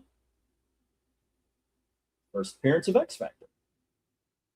There we go. And then we have the very first, I think it's the first paperback, first time on paperback. This is the first paperback of On Her Majesty's Secret Service. First paperback printing, and check that out. It is near frickin' mint. All right, if you're a James Bond fan. Next up, we have Elseworlds Finest. And this is the, not Elseworlds Finest, Elseworlds 100-page spectacular, the famous Baby in the Microwave issue. And then we have Action Comics, and this is issue number 593, the famous porn movie issue. And it comes with both chapters. There you go. Next up, we've got Daredevil teaming up with She. I was going to say by Stanley Tucci, but it's Billy Tucci. Stanley Tucci, great actor. Not so good with comic book artistry. Wizard 1/2 features Silver Surfer teaming up with Witchblade and apparently Wolverine, Ghost Rider. And you do get Certificate of Authenticity as well. And then we've got Spider-Man teaming up with Batman by J.M. DeMatteis and Graham Nolan. Oh, I didn't know he wrote comics before he had his talk show. Next up, we have Spider-Man Wolverine. Excellent story. And just tops off, we got Incredible Hulk and Wolverine, which I do believe reprints the first two appearance issues of Wolverine. Bidding begins. Price is marked as soon as we get the go for lot number 13. Go for lot 13. All righty. Need to find a Doctor Strange fan. You know, I guess I did. All right. There you go. All right. A lot of great stuff up here this time. Get the Huntress. Great story. Batman, Spider-Man, Spider-Man, Wolverine, Spider-Man, or Wolverine and Hulk. Those are probably I the agree. highlights. I mean, those are some great freaking highlights. But as much as I would love to point you towards that $20 action comic, which is a great story, The Huntress is a great read. Really do recommend that. All right. How about you, sir? Well, I go for Her Majesty's Secret Service, The Huntress, and she and Daredevil.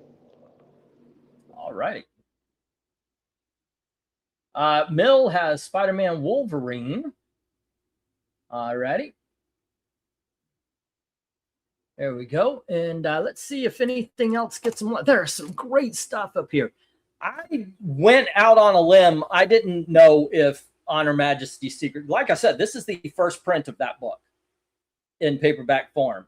It really is a near mint book. Didn't know if anybody would be interested. I don't know if there's some James Bond fans out there, especially when it comes to the books. Most people are movie fans.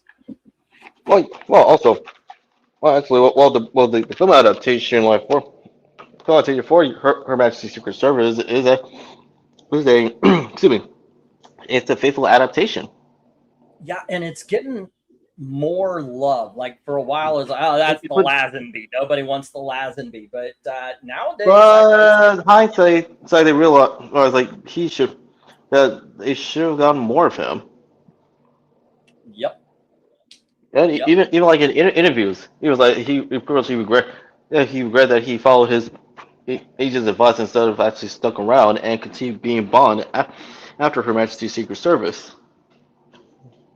Alrighty, Jim saying all good books. The only one I don't have is Daredevil She. Well, you know what? I know where you can get it. Right here, right now. It would make for a great bid. As a matter of fact, to everybody watching, if you're watching, you feel free to bid. As you can see, scrolling across, that's the mediamadmin1@gmail.com is the PayPal address. I do priority shipping, $11 for 1 to 18 books. They fit into a flat rate padded envelope.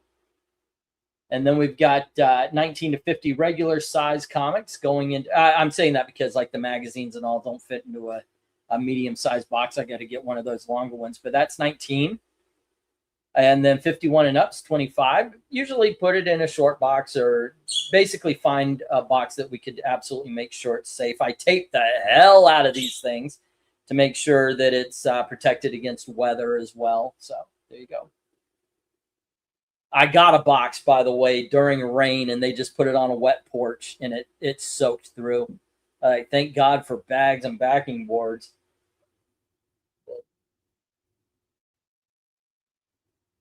Alrighty. So far, love for only one book, and that was a little bit ago. It's been 2 minutes since we started. Oh my goodness gracious! Only one book is going to get bid on here. These are such awesome books. Oh my goodness! I felt bad for last week not having new big dogs, and here we are. Okay, still it's happening. All righty. Let me get the 1 minute warning.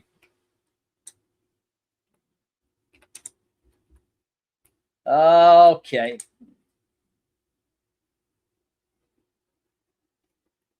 All right. There we are.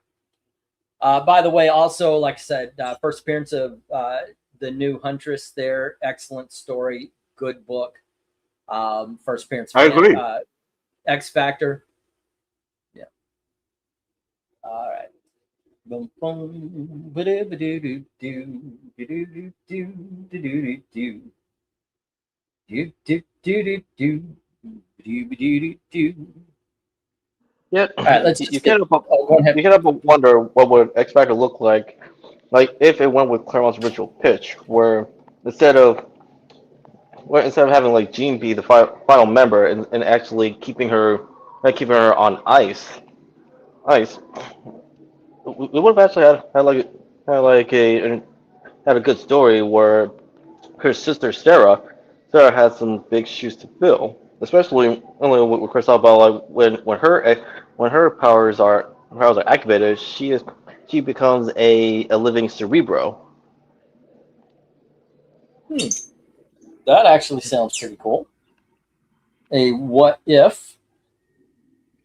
You okay, little man? Yeah. What if? You're Yeah, all what if?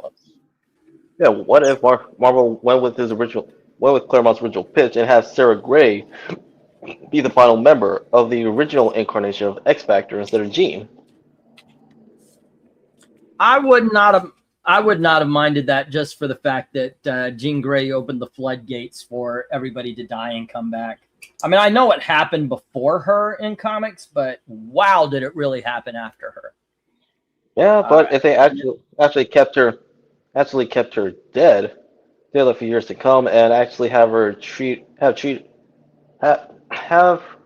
treat her resurrection as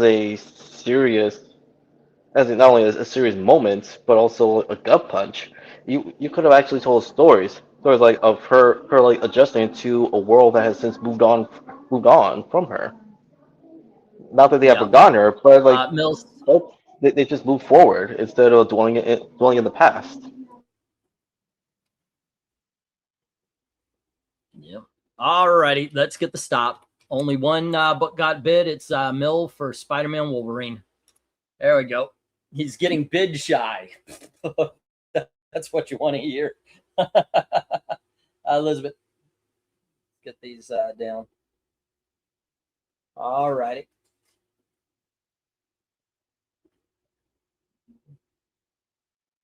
We've got a lot of other at-bats here. We'll see. Well, you know, the way to do it then, Mill, is to buy stuff that you normally wouldn't. Give stuff a try. All righty. It's the Spider-Man Wolverine. Everything else, no.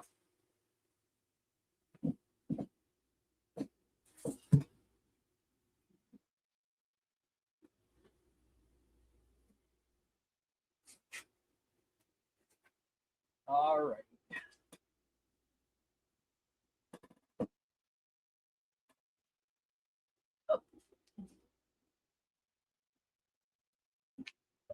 Wow, that is filling up so quickly.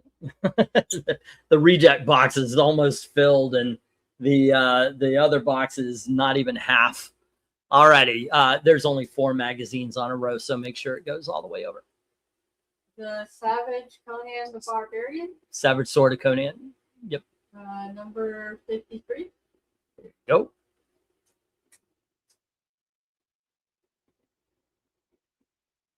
Crazy Magazine, Crazy magazine. Yep. number 12.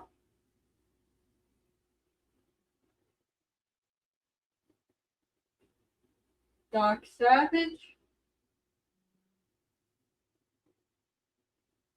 You're almost there. You see it? number 4. There you go. Doc Savage number 4. Doc Savage, number 6. And there you go. Those are the magazines.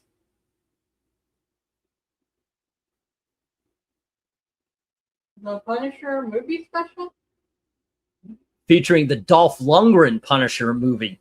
That's the movie adaptation of the Dolph Lundgren version. Marvel Fanfare, number 10 And 11. and 11. The whole story. Isn't that first appearance of Yelena Beleza? Somebody, right? Silver Surfer and Superman, number 1. Alrighty.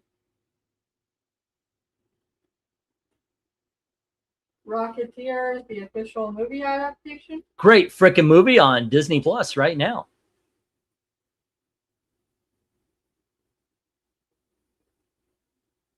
What do we got? Teenage Mutant Ninja Turtles, the movie. The movie adaptation. Yep. Alrighty. Bidding begins as marked. As soon as I get the go for lot number 14, it sucks when I can actually see the the last number here, guys. At least we need more chat. Come on, kids. Let's see. Look through my scribble notes. Already won the X Factor #1. See, you're buying the same stuff. You want to get something new. Try something new. You want to try some Doc Savage today, Mill. You want to try the Punisher movie special, right? How far are you away from short box? Well, you're on empty because I'm about to send you a short box. You just filled one. Yeah.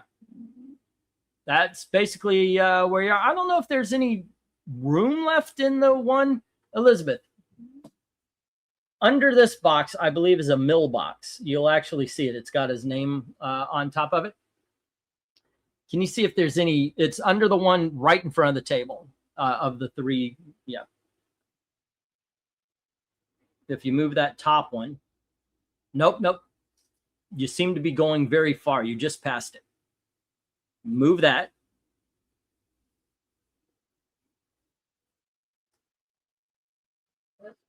Okay. Yeah, move that box, and underneath it should be Mills. That's Jim's second box. All right. And underneath it should say Mill, right? It does not say Mill, does it? It says EMB. Oh, that's Eric and Boyd. Okay, it must be under the middle one then. Eric and Boyd is almost to a short box. Jim is 2 short boxes and a little bit over.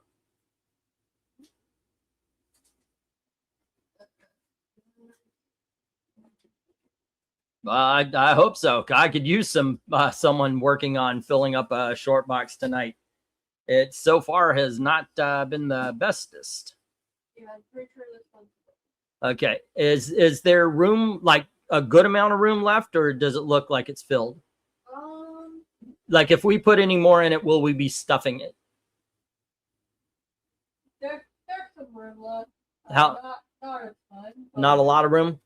Okay, there you go. That's where we're sitting there, Mill. Probably like 3 fingers worth of space. Three fingers worth of space is about maybe 5 books. All right. He's right. At that point, we just start filling up another box. All righty. Jim says 8 on A, getting the Savage Sword of Conan.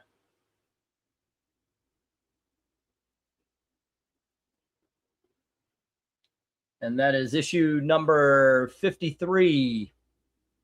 All righty. Jim at 8. Great books up here, kids. We've got the movie adaptation of The Punisher, which, by the way, incredible. Great story with Silver Surfer Superman, and I highly recommend The Rocketeer and, of course, the Teenage Mutant Ninja Turtles as well. Good stuff, kids. All right. Dun dun da da da dum da da da dun dun da da da da dun. Alrighty, what do we got here? 1, 2, 3, 4, 5, 6.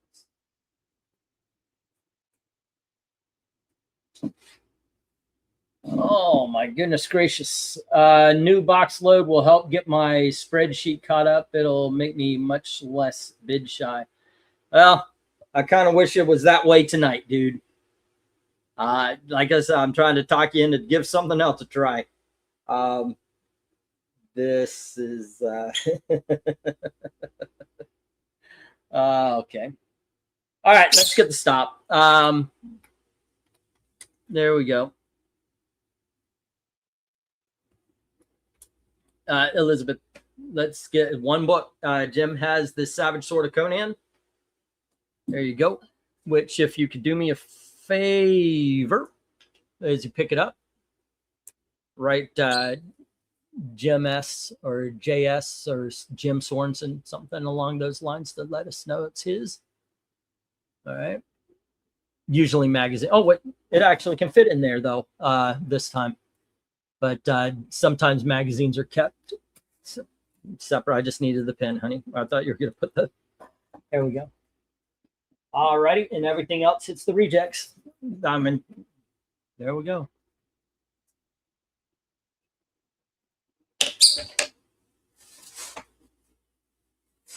Six, lots of big dogs. And oh, goodness gracious. Gail said, don't do this. Don't do this.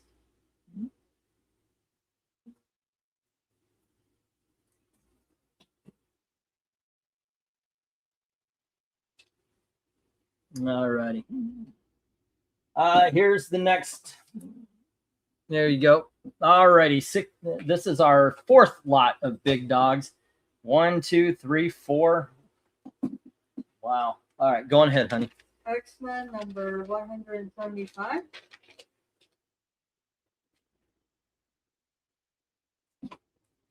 X-Men number 184.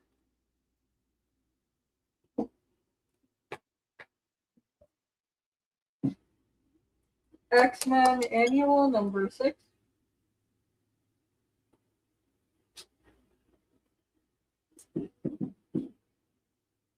Jungle Gym number 24.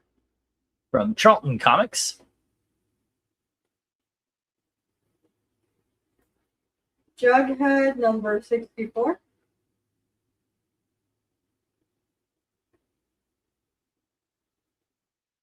Betty and Veronica number 117. And these are 1960s. God damn it. Betty and Veronica Spectacular number 138.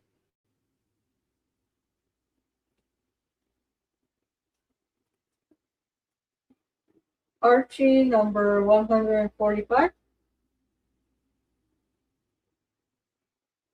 Archie number 167. And Laugh number 194. All right. Don't go far. All right. Here's lot number 115. There you go. Bum bum. Some great Archies up here, and those X-Men. We've got, of course, the conclusion where the Mastermind sets everybody up against Cyclops, and then we have the first appearance of Forge and the X-Men versus Dracula annual. Great stuff, ladies and gentlemen. All right. Let's see if it translates. Oh, my goodness gracious. Come on, baby, let the good times roll. Jim says 8 on B and E, which is X-Men number 184, the first appearance of Forge.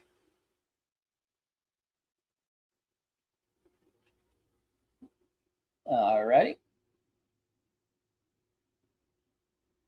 And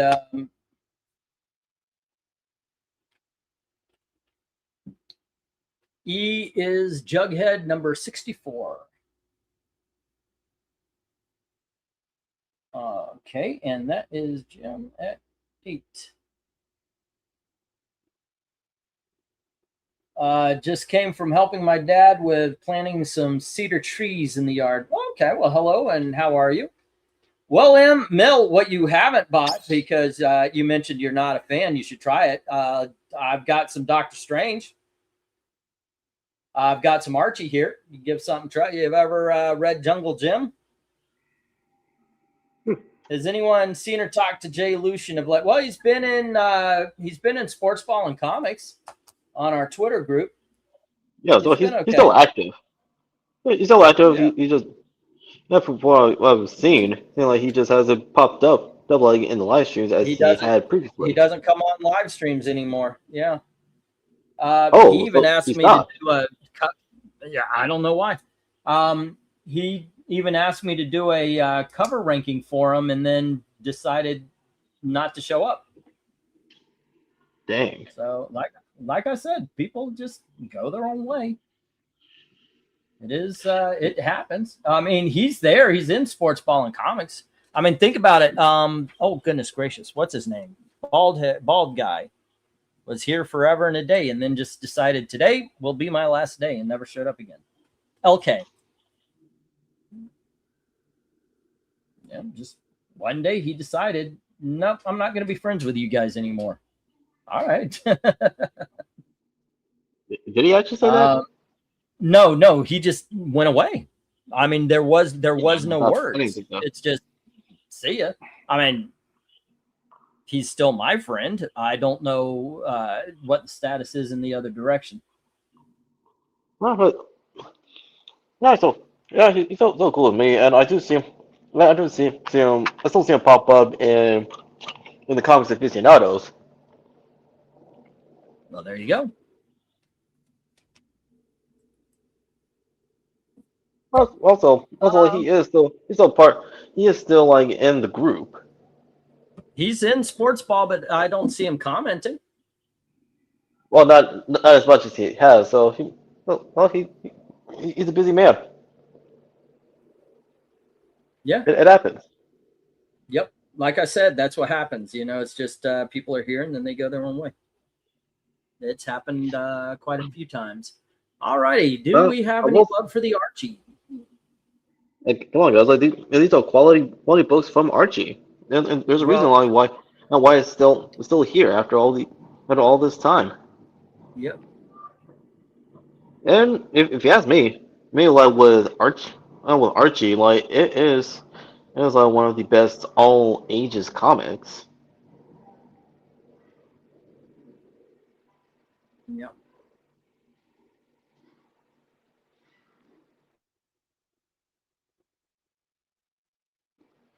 But outside of that, I will say the Storm and Dracula like storyline remains like one of my favorites from X-Men.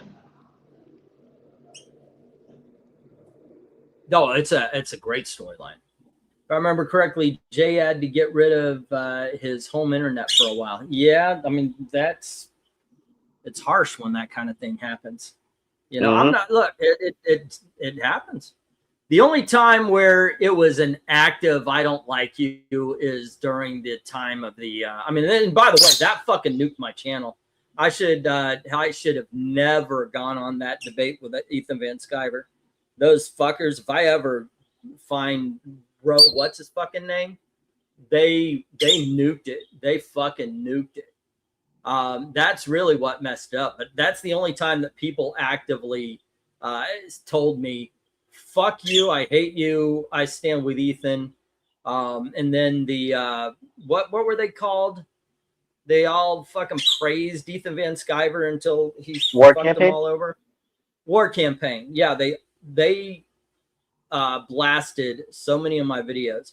I spent a long time trying to get that shit taken care of because it was like obvious. It came from all of the same people. So many claims and so many strikes on my videos and complaints about them. All because and that's what you shadow banned. Well, you unranked Chevron. Well, you unranked Chevron and others like were openly critical. Of Ethan. And all of it came at the same time as the what was it called? Where that guy they went after Steven Crowder and instead they hit a lot of us smaller. Yeah. Oh, you're talking about the apocalypse. The apocalypse, yeah. I mean, it was all this perfect storm. Yeah. And years later, ever since that debate, they realized that you unrated others were right, or proven right. Oh, absolutely. Okay, one more that we sold one book on. 2 books to Jim, Jughead number 64 and X-Men 184. Let's get everything else down into the reject box. If there's room. Talk about a box that only has 3 fingers worth of room anymore. Oh, I fucking regret it, Zero Hero Angel. I was on the rise. There were about 3 months I was able to pay my bills with just my videos.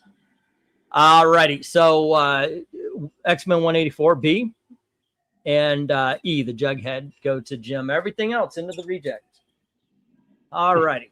God. Yeah, Eric boy. Unfortunately, Van Sciver's been burning a lot of bridges with his actions. Even though like he is a veteran, but over time he started to lose his touch. All right, there we go. We're doing some trade paperbacks this time around. Animal Man. And that is like the first 8 issues, I want to say, including the Wile E. Coyote issue. Hercules, Prince of Power. And that is the 1 through 4. No Trouble with Girls. Fantastic independent I comic. agree. I highly recommend Yes. that. That Me is too. fan-fucking-tastic. Iron Fist. Look, don't Great sleep on it. story. Great story there. I love that. That is my favorite, actually, incarnation of who does the Iron Fist. What's the name? Brisson? Yeah, yeah. Okay. Ed Brisson is actually one of Move it all the way over. yeah, but well, And Surface Tension. By Jay Gunn. This is a book you guys probably haven't. No, I've read it a couple of times. It is about these 2 environmentalists who fuck up and destroy the world. They go out searching. They go out searching for answers and clues, and they disturb what was a dormant alien race. And this alien race calls people into the ocean, where they become sea creatures that now want to kill all living things on land. So it presents itself as a nature is taking revenge story, but it really is a don't f- with things you don't understand story. Oh, honey, you're not Oh, done. all Sorry, I right. forgot. Yeah. I was like, wait a second. Do you know what you guys did? It's like that One Battle After Another movie where everybody's a revolutionary, but also everybody's an idiot. So what exactly is your message? There you go. and yet there are people who actually went out of the way to watch the movie. They missed the point. I know, right? Avengers Falcon has the first appearances plus the 1980s 1 through 4.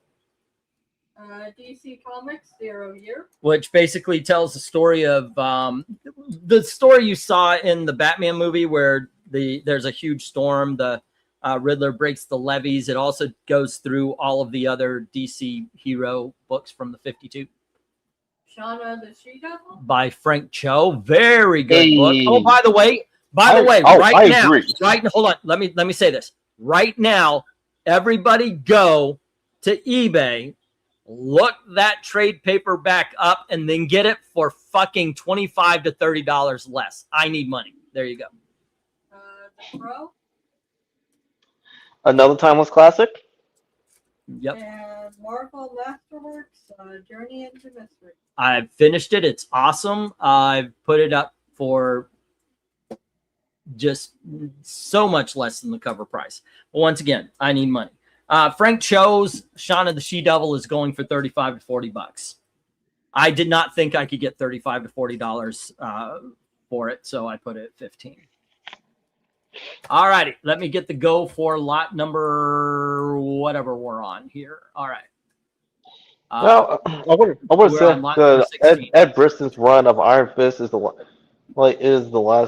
last decent to good run, but from what I'm seeing the deadly hands of Iron Fist, where Danny was previously killed and brought back as a zombie. What I'm hearing is actually not bad. But DC still has a leg up over Marvel. All right. Tony Hayes comes in with 10 on F and I. Tony, you missed 4 or 5. Lots of big dogs. Some great stuff. Where were you, man? Falcon.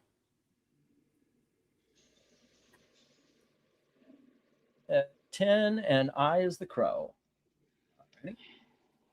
Yeah. As for Animal Man, one of my favorite characters in DC, but I have not reread the Grant Morrison run of Animal Man because it has not aged well in areas, especially when you read. Hey, look, considering what happened with Morrison years later when he went through his fall from grace. I don't care what I mean. This was good stuff. Tony, look over the last few. There's a lot of great books that did not get bids on. And as I said before, I need the money. This is another one of those days. Woo! I'm in a great mood, and now I'm worried about how I'm going to pay the bills. So there you go. Yeah, please check it out. All righty. But yeah, let me get some comments here because they were talking about the whole thing. I'm sorry, but I cannot.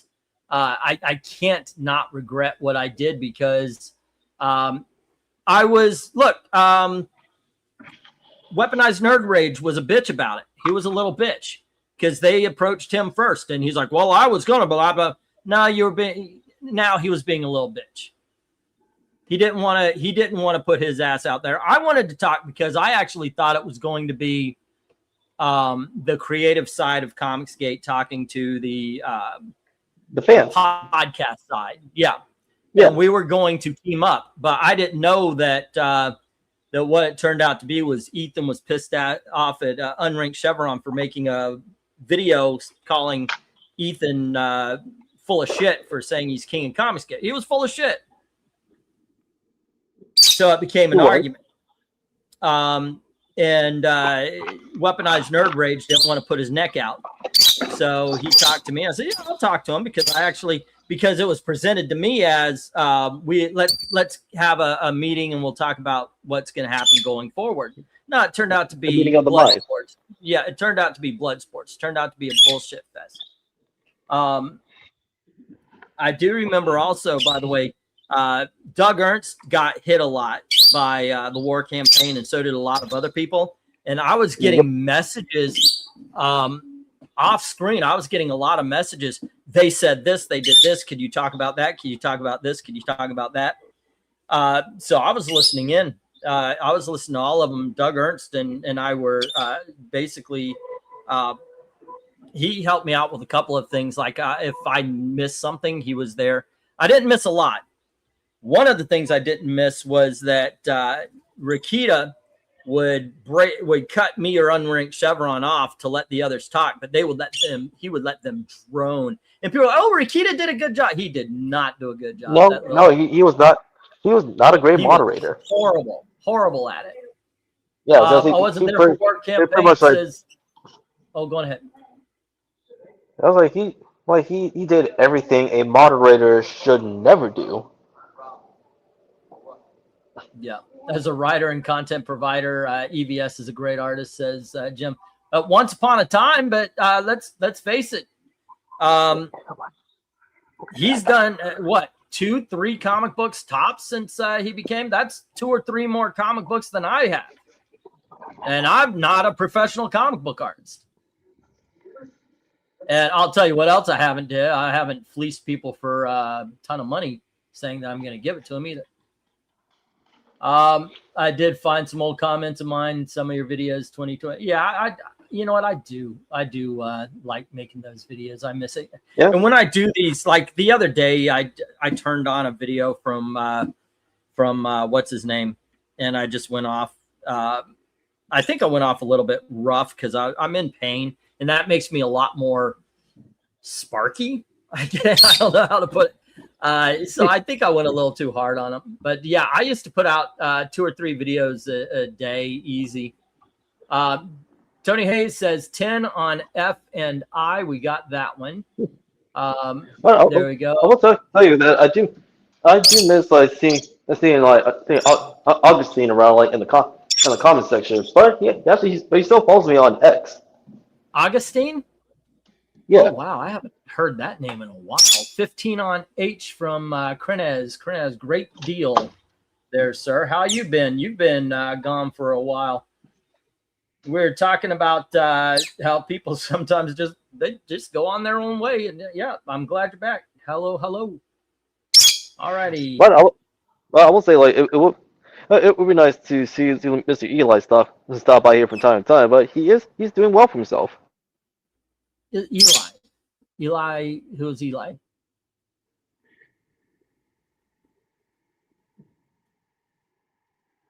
I don't remember Eli. I said Mr. E. Oh, Mr. E. Oh my gosh, I love Mr. E. I mean, I seriously, as a brother, love Mr. E. He was a great addition to the channel when he was on here. I only have best wishes and hopes for him. What a sweet gentleman Mr. E was, having him on here. And by the way, if you guys look up our eulogy for Stan Lee, Mr. E will make you cry that day. He could make you cry that day. Let's see. Rakita's worthless POS. If you haven't heard about his recently degeneracy, you may actually get mad exposing his to his children to his disgusting. But yeah, unfortunately, yeah. I know what some of what happened. I don't know everything. I mean, I heard about. Yeah, what's some. up? Yeah. Say again. Oh, about Rakita, about how he's fallen. You know, I mean, come on. Yeah. He made fun of drinking and actually did. I mean, does nobody notice that the critical drinker only has a picture of him getting drunk? You know, he's not actually getting drunk. You know, I mean, I don't doubt that there's a live stream where they have drinks, but I mean, he actively did that. So, okay. I mean, I've done drunk streams, but it used to be every New Year's Eve, and that's it. Even the YouTube lawman fall from grace and time, says, oh, here, I mean, Nick. Yeah. Yet some people are still sycophants to the turd burglar. Yeah. Eric Boyd saying, damn good books in the lot. There's some great books in this lot. Please help me pay the bills by saying, hey, I think I'll get that one. Right now, we've got the Falcon and the Crow going to Tony Hayes, and Crenez has Shauna. We have issues number, what is that, 87? First appearance of Thor, all the way to 100 in the form of that Marvel Masterworks. That is a great Silver Age Thor book to get. The best freaking run of Iron Fist ever. Oh, I agree. Surface tension. Guys, try a story you've never read before. Try a story you never would have even thought of reading. It's a great book. Trouble with Girls. Highly recommend. Eric Breen's not even here, and he recommends that to you. Also, I recommend it too. Hercules, yeah. Yeah, Joe. It is a shame. It is a shame to to witness like just some guys like fall like in real time, where he start out as a reasonable like center-left person, but over time he became the very thing he was fighting against. Crenez, the writer, it's Ed Brisson and somebody Perkins. I'll open it up so you can see the art, but it is a great story. Yeah, it is. And like I said, like it is the last good run of Iron Fist. Oh yeah, I loved this run all the way through too, which kind of went with. Oh goodness gracious, they did have some sort of storylines cut in the middle of it, and this is the new Marvel. Elizabeth, can you turn off the air? Are you cold? Yeah, me too. Turn off the air for a little bit. Have you forgotten that a recommendation from Breen is cursed to make books? That's true. But you know what? Hey, he's got great taste. As much as we in comics, as much as we disagree in music, he's got great taste in comics. All right. He'll probably tell you music is where he really shines. I don't know about that. He doesn't like sticks, so yeah. All righty. And this is Crenez at 8. There we go. Great books up there. I got to tell you, though, I have just reread that Trouble with Girls. Some of these are up here because I just finished them. And figured, why don't I put them up there? The Shauna the She-Devil. Once again, I could have easily have put 20, 25 on that and been under what it's valued at on eBay. I read that. That's just a lot of fun. The Crow, I got to tell you, it did not hold up for me. I don't know why. I mean, I'm not saying it's a bad book, but for me this time around, I was like, I don't know. Animal Man, though. Holy crap. I was like, this is fucking brilliant, man. I haven't read Hercules Prince Power. I read DC Comics Year Zero. It's all right. It's okay. It's all right. Service Tension I really enjoyed. Yep. Alrighty.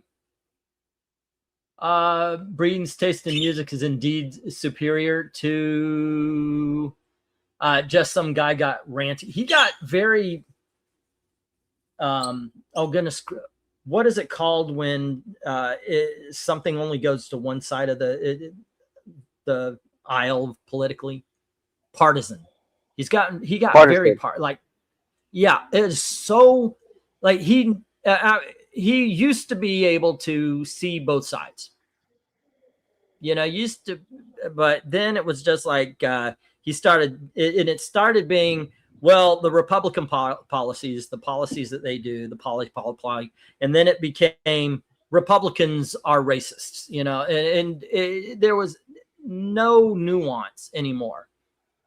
I invited him. We used to be friends. I'm, as I said before, I'm the one that introduced him to the groups. I said, guys, you got to check this dude out. And all of a sudden he had a new audience. I'm not saying I built his channel or anything like that. It's just I opened the door for a lot of people to discover him. That's what I used to do. But somewhere along the lines, I actually said, hey, you want to get together, do a live stream? And it was crickets. Go figure. I just piss people off, I think. All right, let's get these down. Let's get the next round up. All right. I rub people the wrong way. Let's see what we got here. We have the Falcon and the Crow going to Tony Hayes. And I think the only other one is Shauna going and Iron Fist going to Krenez. All righty. I got to make a Krenez page as well. Hello again to Dominic. Well, as I was saying earlier, like it's a shame. It's a shame, like to witness like just some guys like fall in real time, because like you said, he was, yeah, like he was neutral and a center left liberal, but he over time he started to become like the very leftist that he was standing against. I have this over here. Why don't you put it over there and you can have another reject box. We're on box number 2 of the rejects. All right, there you go. And you didn't get any what I said, did you? Yeah, I did actually. I was actually talking about that when you dropped out, about the fact that he was also he just stopped. He decided, okay, once again, it was like I said about others. It was like all of a sudden, no, I'm not gonna talk to you. I'm not going to be a part of this. Yeah, it's got to go on the floor, honey. All right. It's a shame. It's a shame. No, it is a little shame, like to see like someone that we call a friend to drink the Kool-Aid. Red star number 1. Yep. All right, here we go, Elizabeth. Superboy and the Legion of Superheroes, number 226. First appearance of Dawn Star.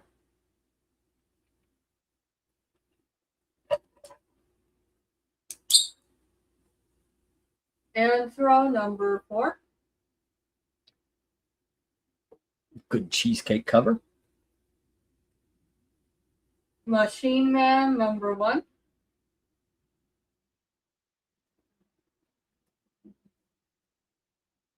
Captain Carrot and his Amazing Zoo Crew, number 1.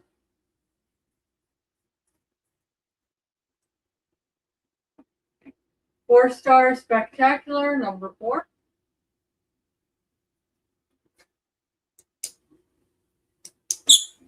Five-star Superhero Spectacular, number... That's it. Okay. Yeah. The Avenger. Avengers, number 200. You know what makes this book special, Elizabeth? What? Okay, so you can put it down there. First of all, it's a great George Perez cover. All righty. And it's a double-sized I believe this is late 1970s, right? And but what really makes this special, what really makes people desire this book, is the story within. So you got a bad guy, and he kind of takes advantage of Captain Marvel and her Warbird right there. Yeah. And she gives birth to him. Oh, fuck. I think I've heard about this. Yeah. That's that book. You heard about this one? Yeah, mostly people complain about what the hell was that? Exactly. There you go. All right. What else do we have? What are the last two big dogs of the night here? Avengers number 221. You know the infamous reason this is a famous book. I'm just kidding. It's the first She-Hulk in Avengers on the team. The new Teen Titans number 23. You know what that is?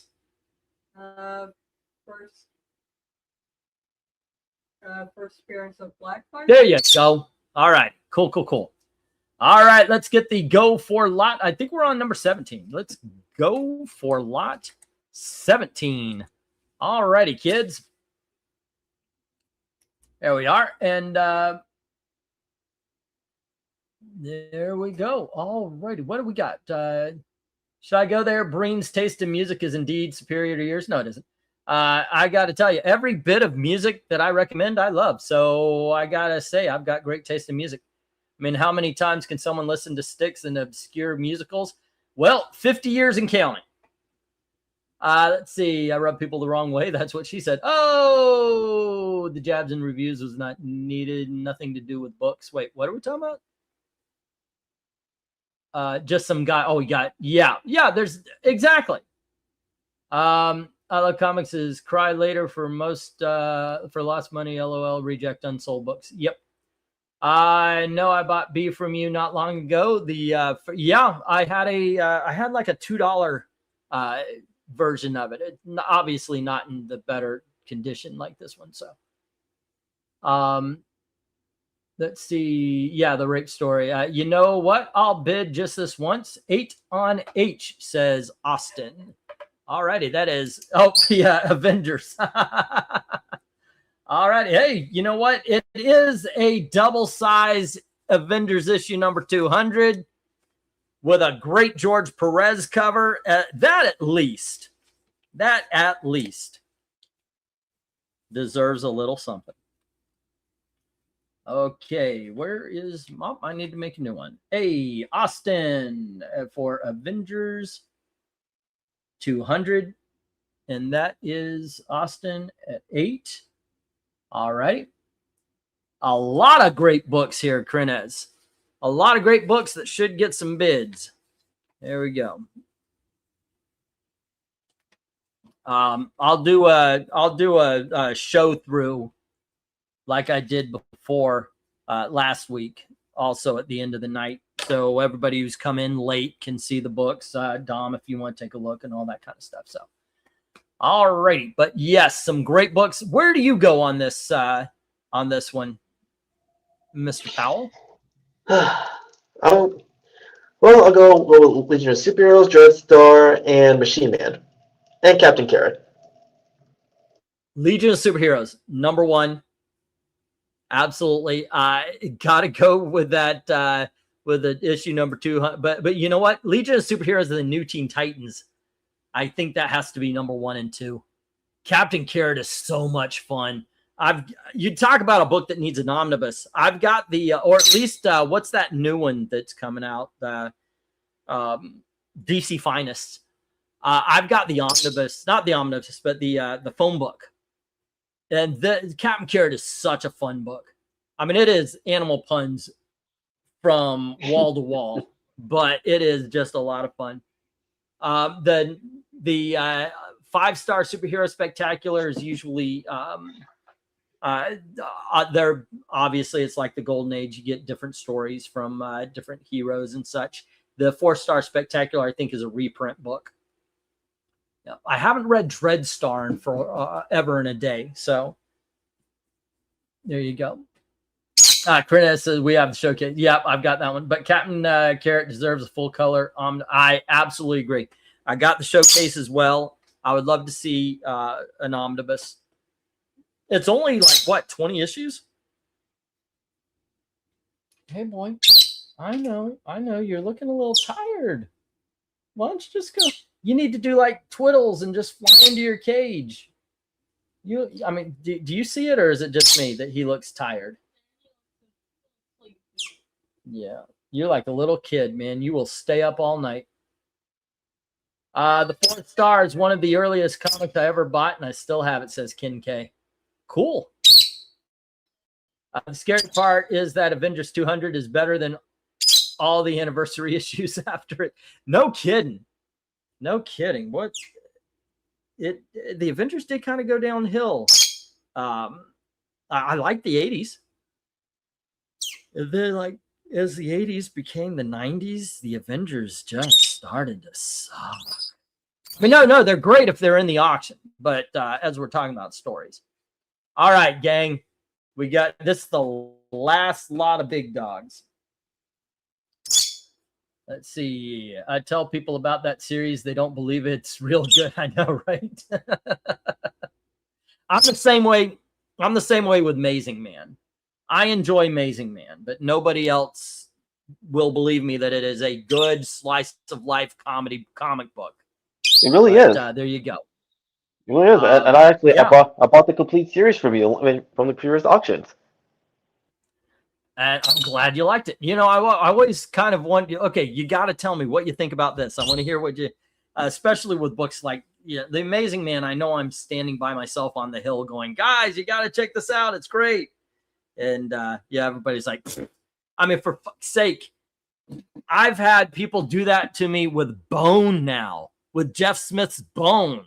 People are telling me how shitty it is. It's like, I know you haven't read it. Wait a minute. What are they smoking? Bone is actually a solid fantasy series. Bone is excellent. It's all series. It's all ages too, like where adults and kids can enjoy it. Let me take a look there, Mill. Let me see what we got. And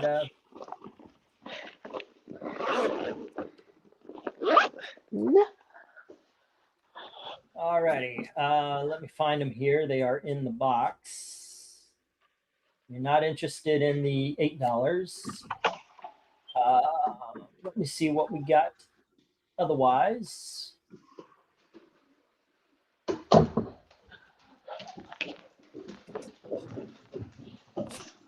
Oh. Okay, without the $8. What do we got? Beautiful.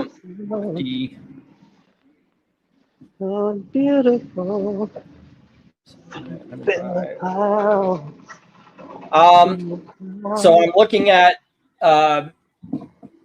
let's see, what do we got? So basically we've got issue 160 is 20, 30, and then we've got 80 down. A buck 20 here. Let's do 100.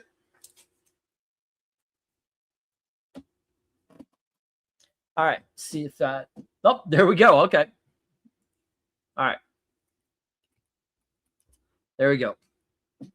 All right.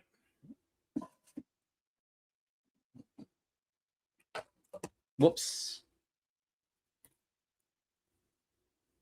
Okie doke. We will call it a deal. And that is Doctor Strange. What? Mill 100. All righty.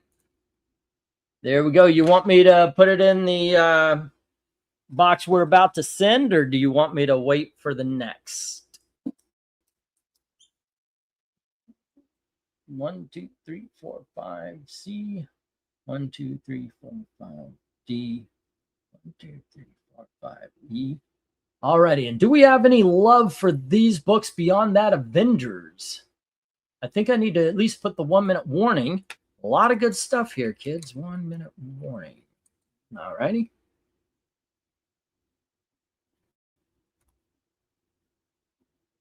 Because right now, alrighty, Mill. We'll find some room for it. Like I said, I think we do have the room for it without crushing things. So, yeah. All righty. You know what? Let's get the stop. As a matter of fact, let's get on to the $5 books. There we go. 1, 2, 3, 4, 5. All righty.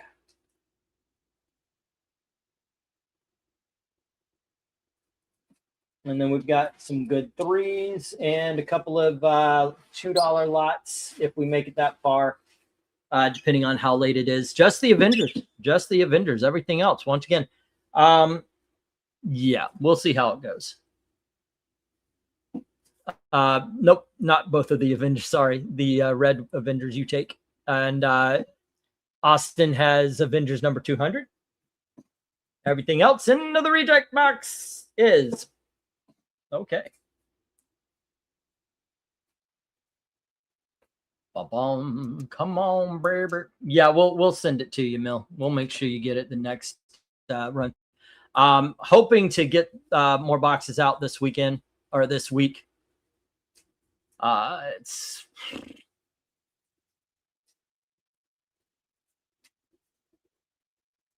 alrighty. We'll see how it goes. Okay, the next.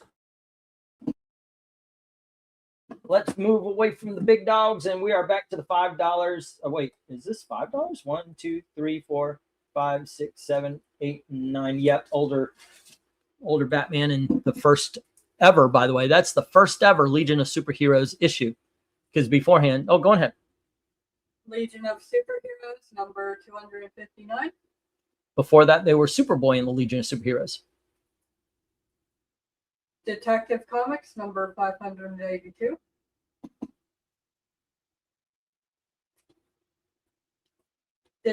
Detective Comics, number 584.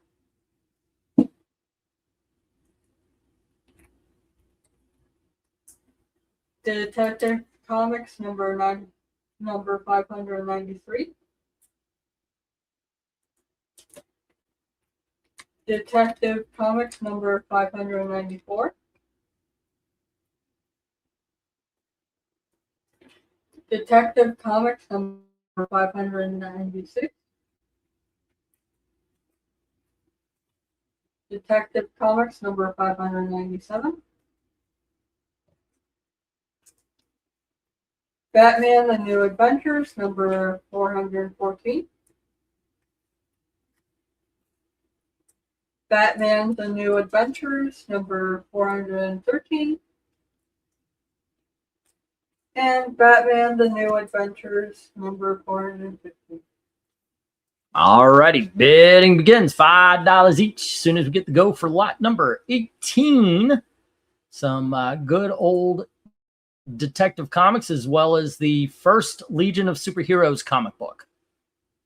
Before this, it was Superboy and the Legion of Superheroes. Looks like my bill 129. I'll send within the next 5. If I'm off, let me know. Okay, I will take a look right here. Little man, what are you doing? Are you picking the hair out of my head? He is on top of my head. I can feel him. Let's see. Yep, I got 129. Yep, we are simpatico.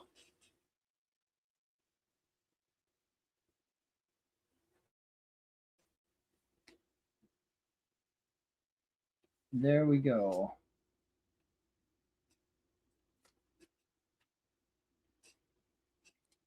Alrighty, let's see. Any love for the Batman? Up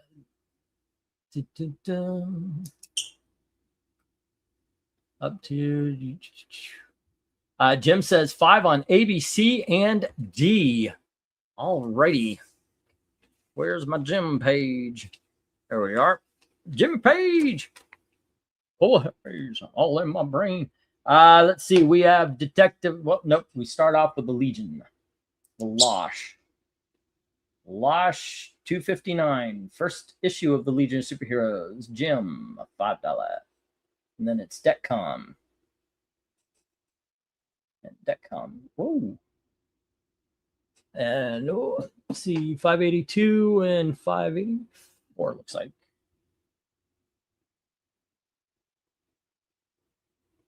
That's Jim and Jim. And C and D. Or, oof.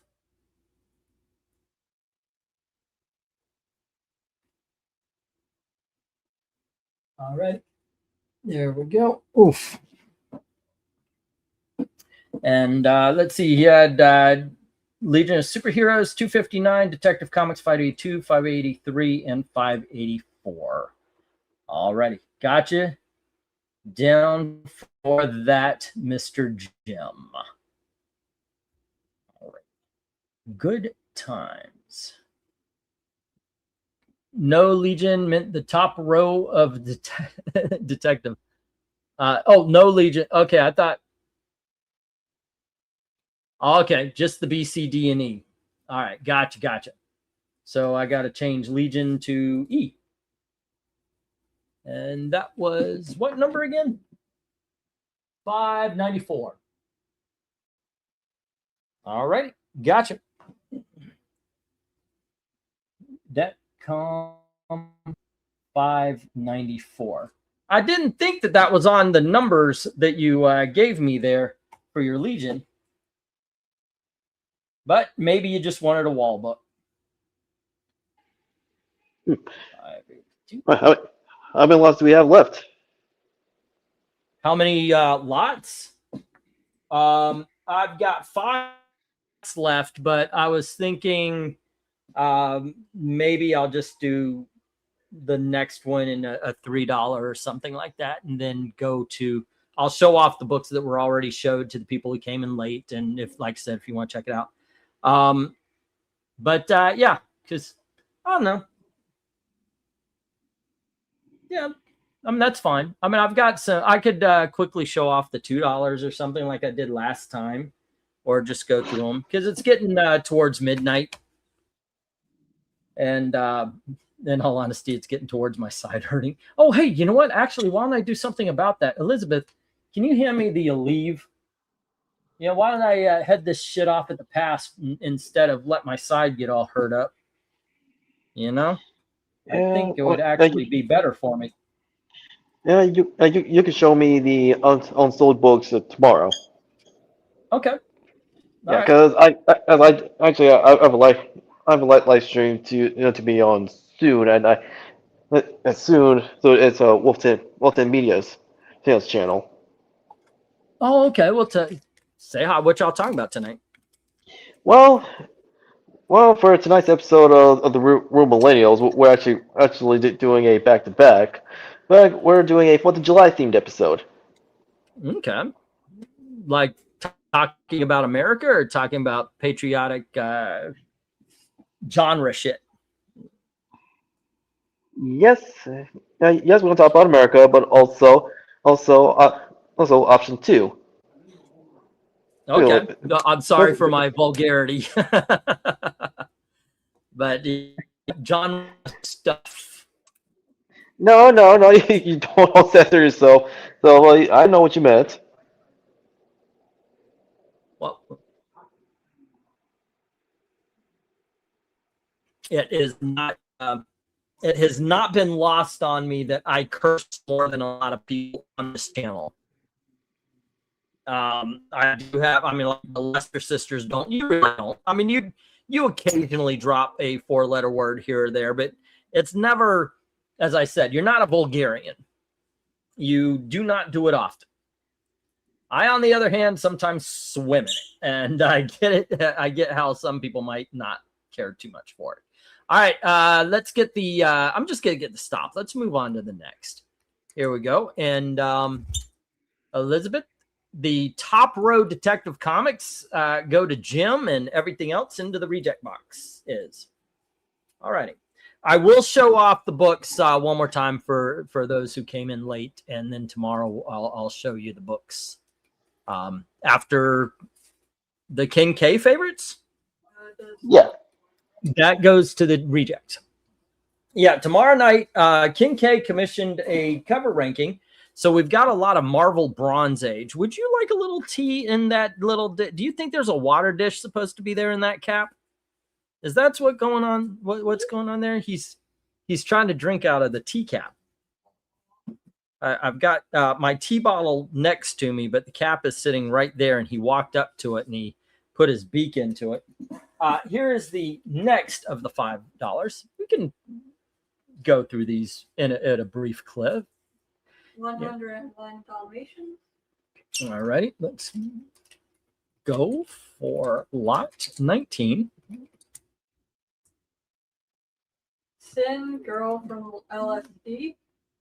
From AC Comics, the same as the FemForce and such. I don't know if it's LSD by the drug. But, you know. Lady Death, The Wild Hunt, #1. That is a great cover. It's rare that you see Lady Death fully dressed and looking awesome. Yeah. Promethea, #1. Good book, by the way.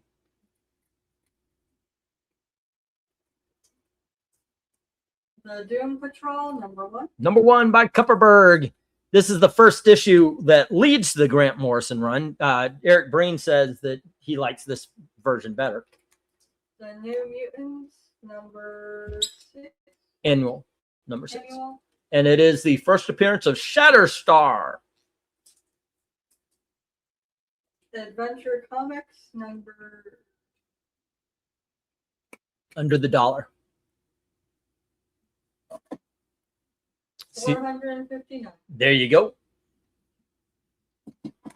And that's what Dark Side looked like. Used to look like. Please believe it or not. Have no idea what number that is. It might be on the back. Metal Man, #43. Book. I like the Metal Man, by the way. I like it. The Losers, #159. Our Fighting Forces, #159. Featuring the Losers. But thank you, honey. All right, let me get that go for lot number 19, the last of the $5 lot tonight. There you go. Excellent books. This is a hard call because we got some more modern books that I would recommend, like Promethea, and I recommend anything attached to FemForce. But I do like that Doom Patrol. However, G, H, I, and J, those are the ones to go for. I really stand. I really stand by that. LSD stands for Life Forms Super Development, but Sin's power are not dissimilar to the mind-bending effects of the actual LSD drug, says Eric and Boyd. So it's a little play here.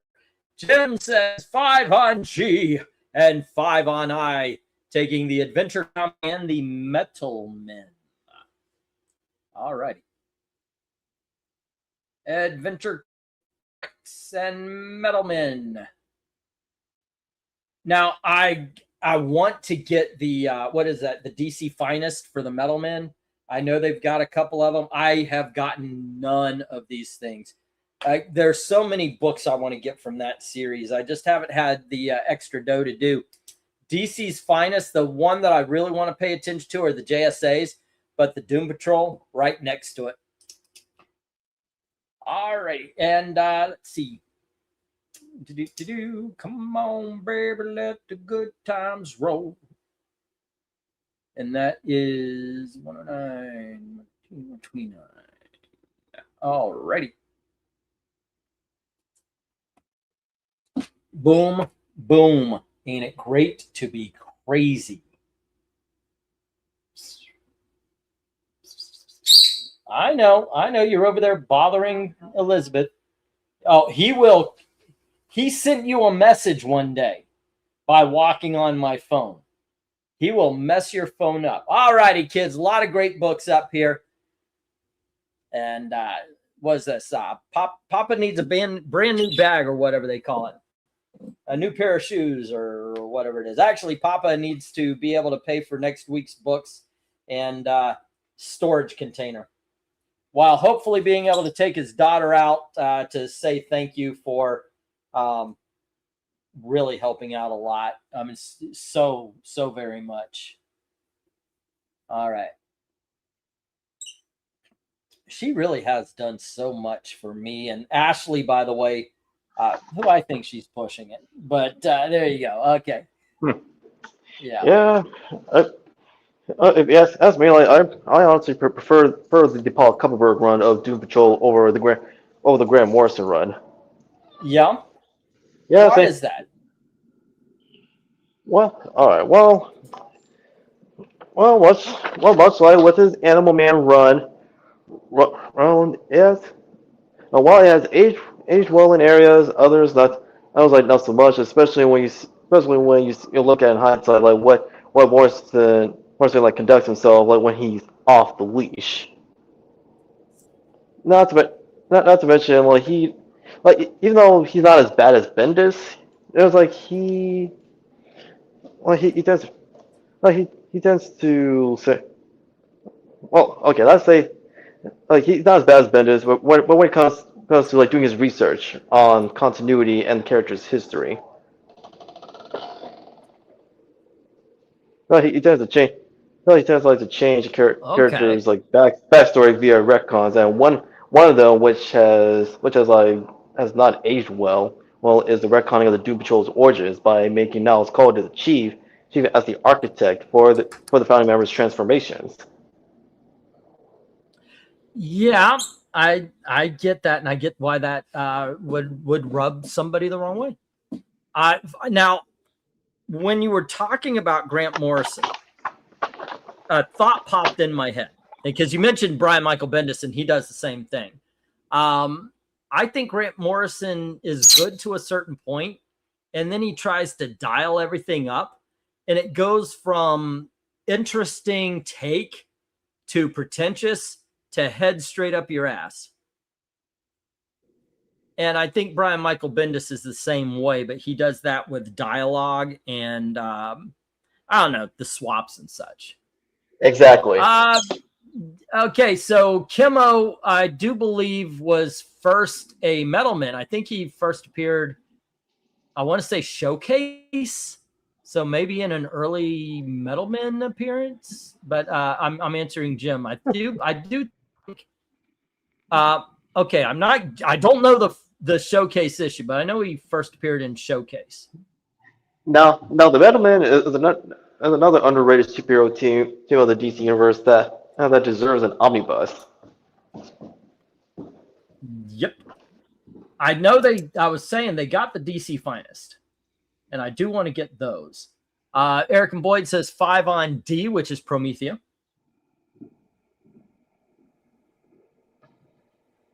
Yeah.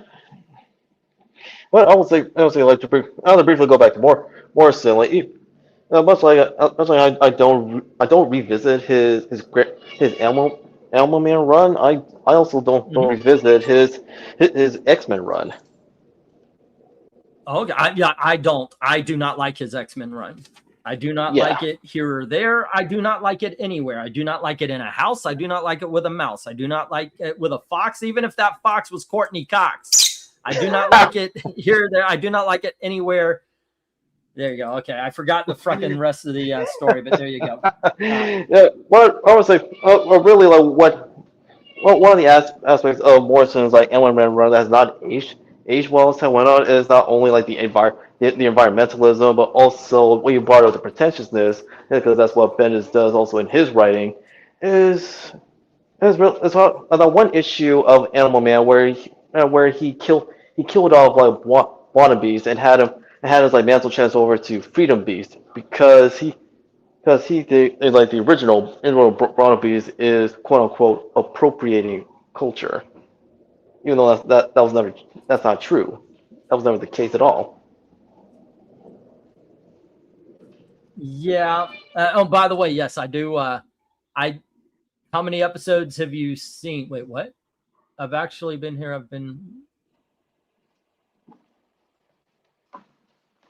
How many episodes? Episodes of what? Oh, they're talking to I thought they were asking a question. I've been here. Okay. I thought they were talking about us. I'm sorry. I was trying to answer a question. All righty, one more time. Let's see. Jim had Adventure Comics. Let me get the 1 minute warning while I'm writing this down. Oh, they're talking about the bear. Okay. Let's see. 1 minute warning. Yeah. Look, there are times I gotta give credit to Alan Moore. He's never done that to me. I mean, granted, I don't like his what was that porn comic he did with the with all of the female. I mean, he does with the male characters. He does League of Extraordinary Gentlemen. With all the female story characters, he does. Oh, you're in the Fairy Tale Princess. Yeah, but with he's with his runs, he's never gone too far. Grant Morrison and definitely Brian Michael Bendis, I think they just take it a little bit too much, or they put too much of themselves into it. Yeah, in my even see Alias with how he had written Luke Cage, Bendis. Yeah. Look, here's what he did to Luke Cage, and by the way, Elizabeth nailed it.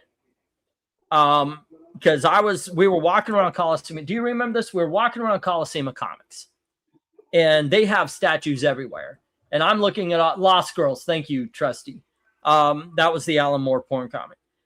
We were walking around looking at statues. I'm looking, because for a little bit there, guys, you remember I was buying some statues, and I wanted to get Power Man, and there was Power Man, and his statue was right next to Luke Cage. And I'm saying that because very much Power Man does not look like Luke Cage. And I looked and I said, Elizabeth, what do you think about what would you say about this if I told you they're the same guy? And Elizabeth, and I'm paraphrasing at this point, it was like 10 something years ago, but she looked and she goes, well, he looks like a superhero and he looks like a guy who hangs out in front of the store. And that's what they did to Luke Cage, in my opinion. I think Elizabeth nailed it looking at these two statues. Luke Cage in the tight shirt, the jeans, the beanie, versus Power Man in what they made fun of in the TV show, the blouse, the chain, the tiara.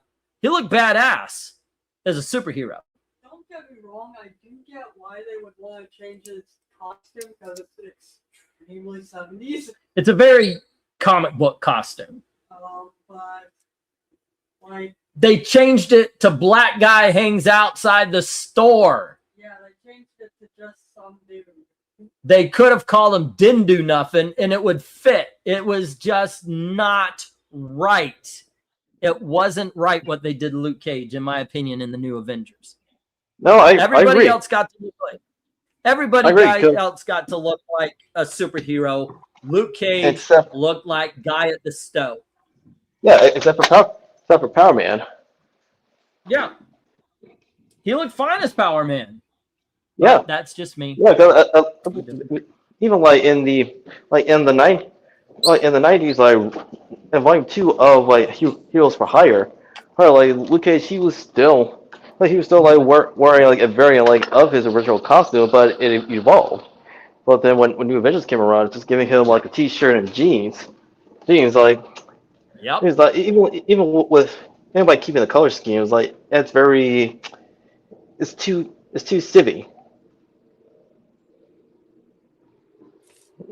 Jack Knight. Oh, hold on, real quick. Sure. Elizabeth, Promethea goes to Eric and Boyd. Adventure Comics and Metal Men go to Jim, and everything else hits the rejects. All right, sorry about that there, Dom. Please finish. As I was saying, Eric the link. As I was saying, Jack Knight, and even Connor, during Jeff Johns' run of Teen Titans, when they switched from spandex to civvy spandex, where regular clothing, almost regular clothing, they can pull it off. But with Power Man, why not just give him another variant of his original costume? Because, but just putting him that instead of like giving him like a variation of his recognizable suit, I feel like he doesn't scream superhero. Yeah, even when you bring up Jack Knight, you're talking Starman, right? Yeah, Okay, well, he's still with the jacket, with the flare, and all that kind of stuff. yeah, and He still has a star badge. superhero look. The Yeah, he's got a goggles, superhero he has a look. superhero look. Yeah, and But the same rule applies. beanie and a tight T-shirt. Sorry, just Yeah, no, that all right, doesn't work. Elizabeth, But even with High in the Future Force, number 9, autograph. I think it's got the certificate of authenticity too. 24 Underground, number 1. Issue number 1. Yep. It's howdy doody time. Howdy doody. It's howdy doody time. I don't know this song. Thanos, number 1. Variant edition. Actually, that Thanos was a good run. I like that one. Is that Donny Cates? I don't know. Superman Lex 2000, number 1. The President Lex.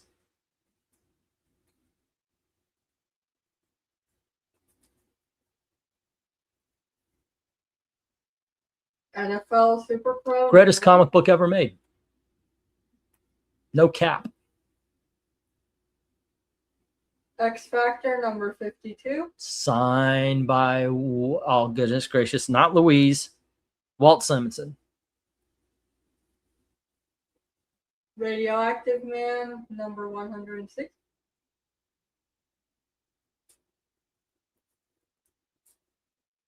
Huntress, number 1. It's a one shot written by Mariko Tamaki, greatest writer of all time, this side of Gabby Rivera. Comic Reader, number 8, 180. All right. Yep. I sent you the link there, Eric. I'm sending again, just in case I didn't take. All right. Sorry to interrupt there with the business. Eric Breen is sold. He attended a live show of Howdy Doody when he was a kid. Could he have done that? I think that's a little too, I mean, could he have? I don't think he could have. Oh, let me change these to the $3. This is a $3 lot. There we go. And I do believe this is lot number 20. Please, by all means, Doms, we had to interrupt for business, but please finish your thought. Okay, go for lot 20.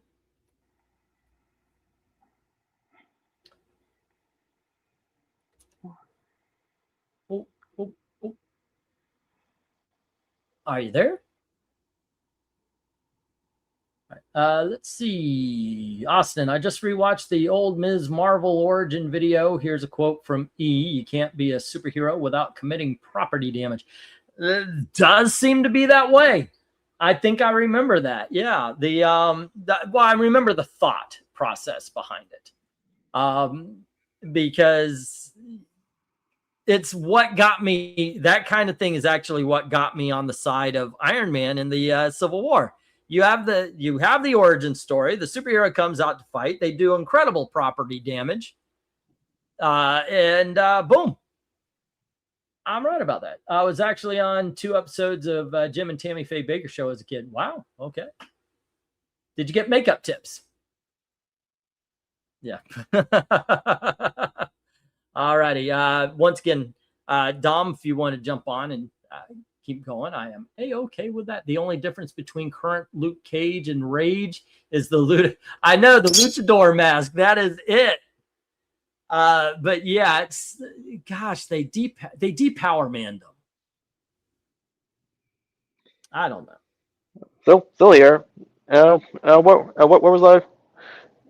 Well, we were talking about just this thing about switching, a superhero to a regular guy, and I gotta say superhero costumes like with civilian clothes. But as I was saying earlier, there you go. All right. Earlier, what characters like Jack Knight and Connor Superboy, well, like they're actually able to pull it off because even though like they switch to civilian clothing, it is still considered a type of spandex because the civilian the civilian outfit is not a civilian outfit at all, because like they still form a costume out of him.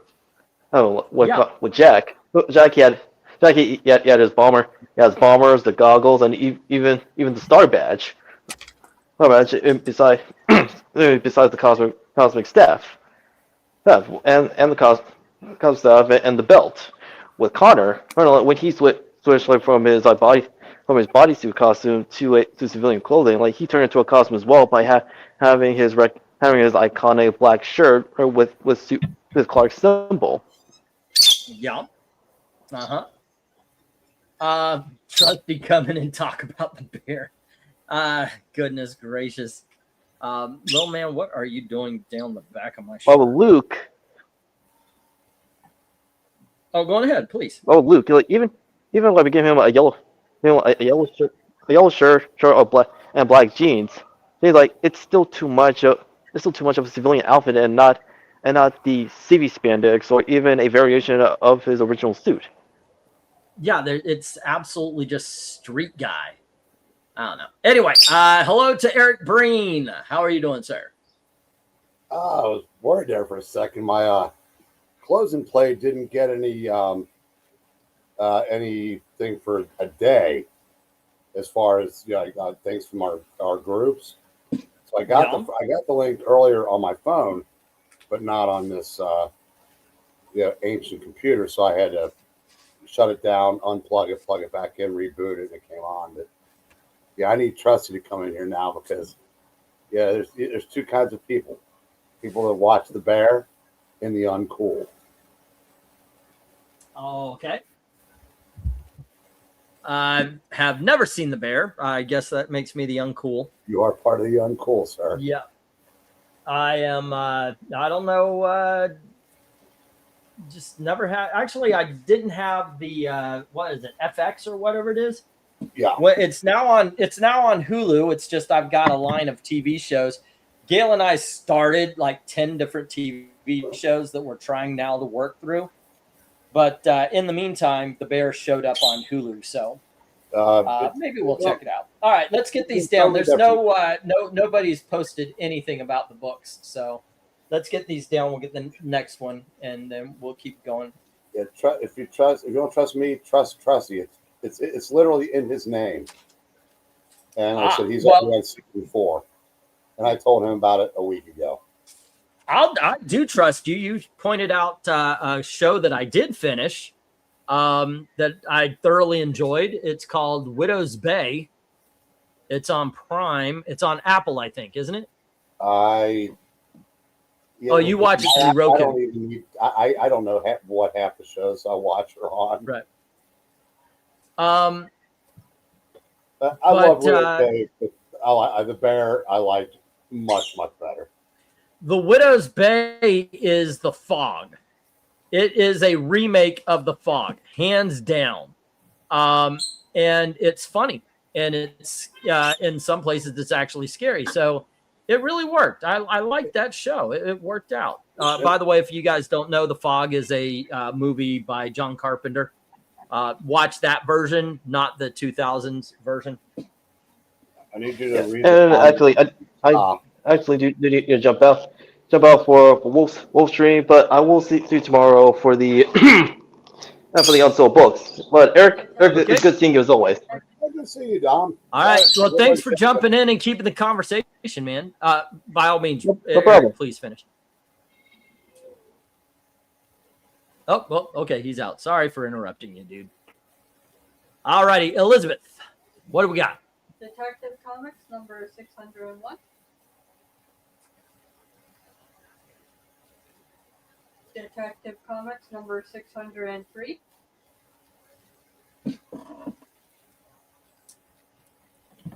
Detective Comics number 602.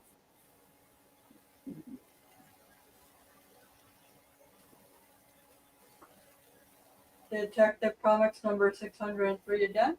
Oh, whoops. Hey, put the 2 behind the other 3 so the 2 3s are... I should not have done that. That was a screw up.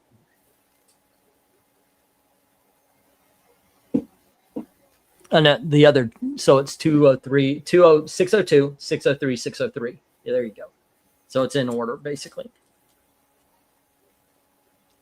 Come on, baby, let the good times roll. Detective Comics number 606.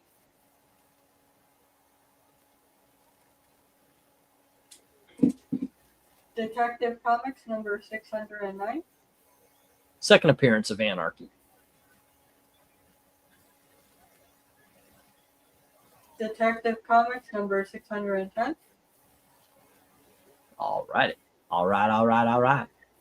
Detective Comics number 611.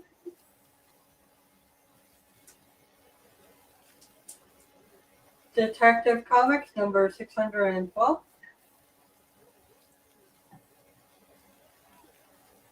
And Detective Comics number 613. So I shortchanged it too. Wow, I screwed up a couple of times. All righty, there we go. Anyway, let me get the go for lot number 21, I think we're on. And then I think after this one, we're going to call it. And I'm going to show off the older books and all that kind of stuff. All right, lot number 21. What makes The Bear such a good show that you want to come on in and talk about it? It's kind of hard to describe. It's the premise is there's a family restaurant in Chicago called The Bear, and it was owned by the older brother of a family, an older brother and sister, and then a younger brother. The older brother killed himself and left the restaurant to his younger brother, who had gone to New York to train to be a chef, and he had, and this is like a deli dive type place, but the older brother was played by John Bernthal, and he's in a handful of the episodes, and he's really good in those. But and it kind of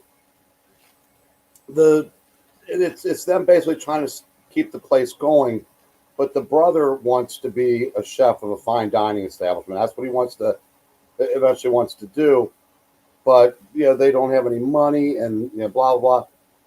Until the last episode of the first season, when they finally read this note from the older brother, telling him to use this certain kind of ingredient, and they've got just like a closet full of cans of this stuff, and he had buried money in every one of them, and that's how they get the money to start the building the fine dining restaurant.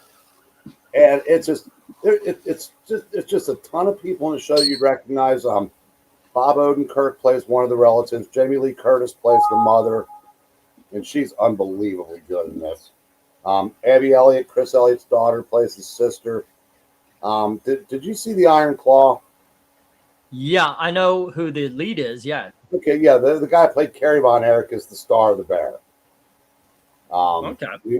He also plays Bruce Springsteen in that biopic, so he's got some range. But trying to think who else had popped on for guest spots, but it's almost like Batman. Everybody, Rob Reiner's in a couple of them. But it's just, like I said, it's just great. I mean, it's hard to describe what makes it great, but it's just the guy that played the Thing in the new Fantastic Four movie. He plays John Bernthal's character's best friend, who's kind of a fuck up, and his growth in the series, to me, is the most. He becomes my favorite character, but he is a complete screw up when the series starts. But he's a terrific actor. You kind of couldn't see that, playing a pile of orange rocks, but. But yeah, I said it highest recommendation. All righty. Yeah, I haven't seen it. It's not for any I don't want to see it thing. And like I said, we're just backed up on a lot. It was for me. So many people said how great it was, and I rebelled against it. That's why it took me so long to watch Ted Lasso. It's a show about cooking. That, as I said, it's not. Yeah, I haven't seen that one either. And Oliver Platt is in about half the episodes. He's really, really good in this. Does he play the same food critic he played in the movie Chef? No, he's the All wrong. right, okay, it's been a minute. No interest in the Detective Comics. Let's get these down real quick, Elizabeth. Maybe we can put up a $2 lot here. All right, I'm not going to waste time. We're right at the tail end. And I'm going to show off some books that you might have missed coming in late. All righty, just everything into the reject.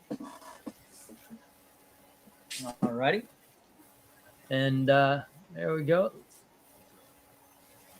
I mean, we started, my wife started by herself. She started Wednesday, and we just finished that. What Did else? you like season 2? I haven't seen season 2 yet. I was waiting for her to you get saw done with season season 1? 1. Yeah, Gail just started, so we started with season 1 for her. Here you go, honey. That was a very pleasant surprise. Yep. Oh, go right ahead, Elizabeth. Ragman, Cry of the Dead, issue number 1.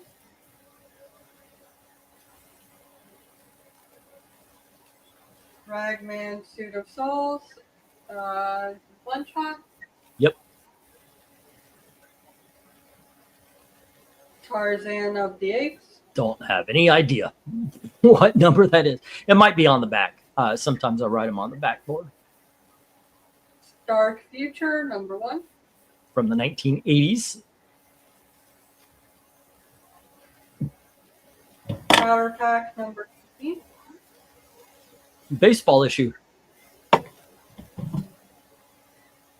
Power Pack, number 14.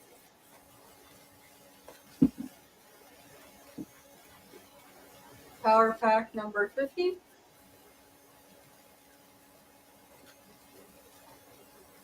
Oh, Beta Ray Bill action. Power Pack, number 17. This is actually a lot of fun. This series is a lot of fun. Power Pack, number 24.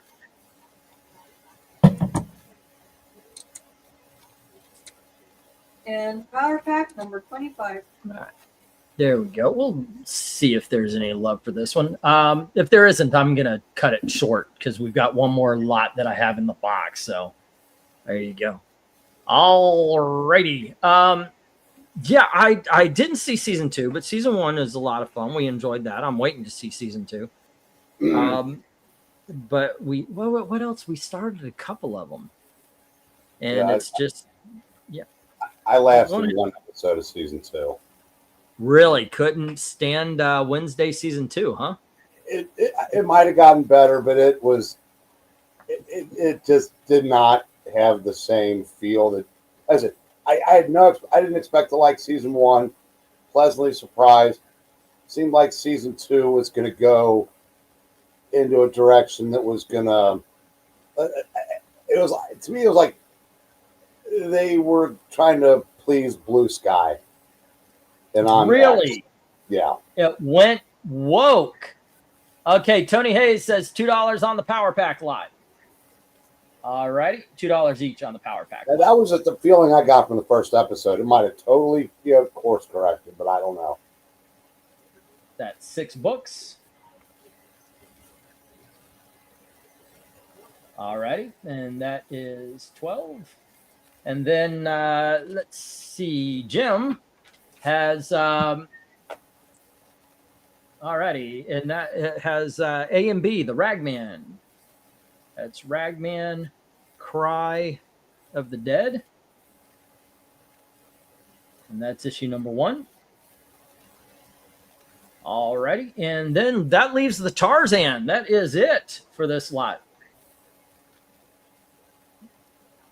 I think one more time we're going to have a lot where all but one book sells. We haven't had a clear sell, I don't think, but this will be the second one. All righty. There we go. And I got that for Jim. I used to read Power Pack to my sons when they were young. It's a lot of fun. I read Impact comics to my kids, and then I gave them Zatanna and Power Girl books. I just traded a couple of comics, G.I. Joe Transformers 80s miniseries at the farmer's market. Holy moly, I thought issue first cover was the 89 equivalent of clickbait. Damn YouTube or my IP, I have been on a freaking delay all night despite being on live chat. Refreshing. Well, if you did see anything, just let me know. You know what? Come on over, honey. Tony just got the Tarzan. This is the first and only lot. Well, I don't know. Maybe the next one. Everything is gone. All righty. Thank you, Tony. Thank you for the mercy buy. So, oh, wait, no, start feature. Who cares? All righty. So, Ragman is with Jim. I'm going to get stopped. I forgot about start feature. Oh, well. Let's get the stop. And Ragman is with Jim. And then the Tarzan and the Power Packs are with Tony Hayes. All righty. And the start feature, I guess, is in the reject box. Okay, cool. Let me get the Jim and the Tony Hayes lot, the pages. Tarzan has a great cover. Same with the Ragman comics, says Eric Moy. Ragman is, in my opinion, a great book. I've never read a bad Ragman book. Okay, 1, 2, 3, 4, 5, 6, 7, 8, 9. It looks like I shortchanged again. Really? 1, 2, 3, 4, 5, 6, 7, 8, 9, 10. Nope. Here you go.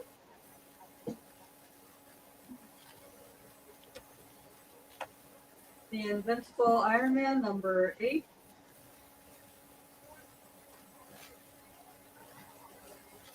The Invincible Iron Man, number 9.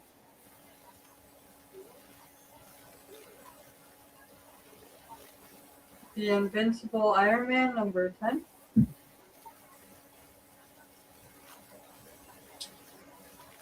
The Invincible Iron Man, number 11.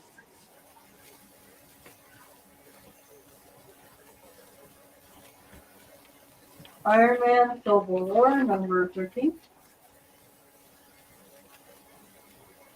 Iron Man Civil War, number 14. Iron Man Director of S.H.I.E.L.D., number 15.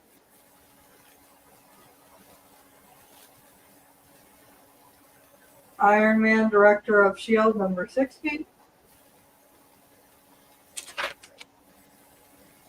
Iron Man Director of S.H.I.E.L.D., number 17. And Iron Man Director of S.H.I.E.L.D., number 18. All righty. Bidding begins $2 each. All righty. Go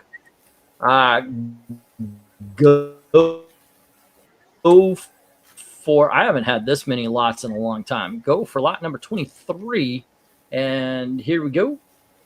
I just put them in there to fill out the box, but there we are. Okay, bidding begins $2 each. Tarzan has a great cover, same with Ragman, says Eric and Boyd. In olden days, a glimpse of stocking was looked on as something shocking, but now we know everything goes, but we don't know. But we suppose. Anything goes. Ragman is a great character, says Eric and Boyd. Oh, dang. Is this Extremis Iron Man? Is this Extremis Iron Man? It's executive program, and I don't know if I think I might have already sold the Extremis part of this, but there you go. The executive program Iron Man, and then some Civil War. Tony Hayes says $2 on the lot. Sold. Elizabeth, you're called back, and that is that. You are let go. Once again, I'm hoping to make enough. We are taking Elizabeth out to her favorite restaurant and to an art shop. Do you still have your money from Mills tip, your $25? Yeah. Okay. It might be we could pay for the dinner, not the art, but because also we're going to go see My Neighbor Totoro. It's playing in our AMC theater, and my family, especially my daughters, are big Ghibli fans. Studio Ghibli. What's it? Miyazaki, right? Yeah. Okay.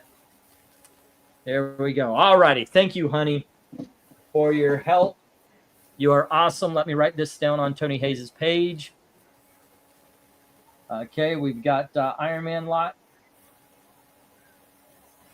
And there you go. I'll tell you what I'm going to do here.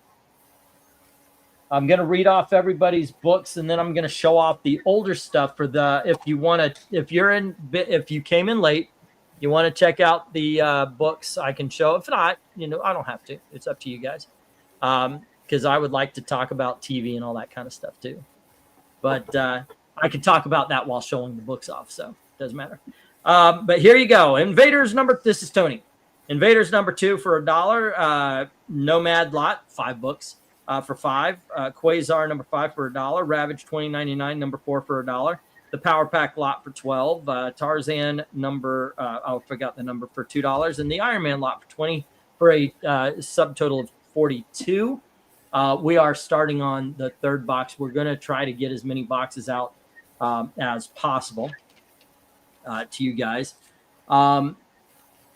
Unfortunately, I thought I had the freedom to go. Gail's new schedule screwed up, so I've got to take it on our days off. And at this point, we're also doing 1 box at a time, so we're not doing everybody's box at once because Elizabeth can't pick up that many. So there you go. Just give a heads up to how everything's going to go. Mill had the Super DC Giant featuring the Challenge the Unknown for $3.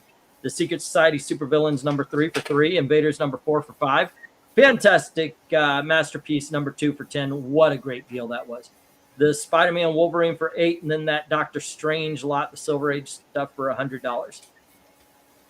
Veteran still holding on $35 credit.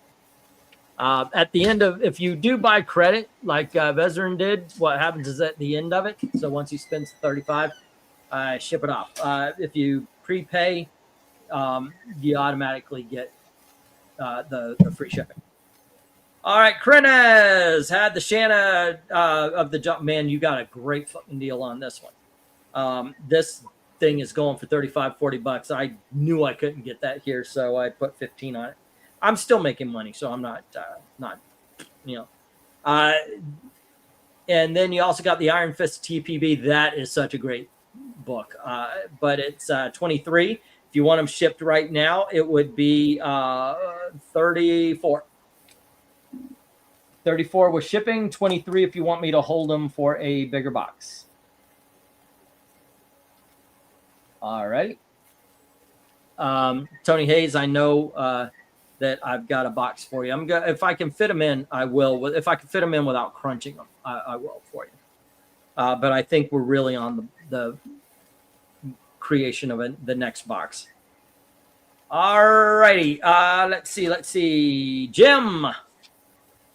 The Brink of Eternity for $1. New Warriors Annual number 3 for $1. Chris Star number 2, 9, and 10 for $2 each. The Spider Girl lot, there were 6 books for $12. Marvel Team Up number 74 for $2. Fantastic Four number 146 for $3. Avengers 202 for $3. Batman 474 for $3. All of these are $3 books. Archie and Me number 89. Jughead 270, 271, and 274. The $5 books were New Teen Titans Annual number 3, Laugh 173, Fantastic Four 151, Fantastic Four number 24 for $25, Jughead 64 for $8, X-Men 184 for $8, and these are $5 books again. Detective Comics 582, 583, 584, 594. Adventure Comics, I forgot to write down the number, sorry. Metal Men. And then $2 on Ragman Cry of the Dead number 1 and Ragman One Shot. I've got 133. You've got 138, so I missed a $5 book. That's my guess. Oh, okay. Tony Hayes says I forgot. The Falcon and the Crow. All right. The Falcon and the Crow, and that is 10 and 10, and that is 62, sir. All righty. Let's see. Think of Stacy perhaps. Wait, what? What are we talking about? Now I need to back up. The Disney redub of Totoro was crap, says Trusty. I haven't seen that one, I don't think. This one looks better. Good night, chefs. I already sent payment. Hold, says Austin. Tonight's Nice match. stuff. What are we thinking of Stacey Dash for? You're not far off, my man, Tony Hayes. I have no idea what they're talking about. I have no idea what they're. Stacey Dash, though, I thought she was. I had a crush on her when I first saw her in a movie called Moving with Richard Pryor. I thought she was just gorgeous. All right, Mill. Oh, we talked about. I think I got everybody. Mill, Crenez, Jim, Eric and Boyd. Okay, I've been working on, and I am going to. Oh wait, no, we're Eric and Boyd. Wetworks 4 and 5 for $1. Number 7 for a dollar. The source book for $1, and Warriors number 1 for free. Time Force number 1 for $2. Chastity number 3 for $2, and Promethea number 1 for $5, which puts you at 12. All right, there we go, and that's what I got for you. All righty. But yeah, I dug that movie. But I like Richard Pryor films. Bustin' Loose, The Toy, all that kind of stuff. It's good stuff. All righty. Fun times. Oof. I tried to, but I have loved Stacey Dash since the movie Moving from 1985. Yeah, that's what I'm talking about. Great. Well, I was 15. You can say, well, she was young or whatever. I was 15, so yeah. Moving is funny as hell. That's just a lot of fun. It really is. It's got a young what's his name? Dana Carvey in it. Randy Quaid plays his militant, angry neighbor. It's just good times. All right, let's check out some dollar books here.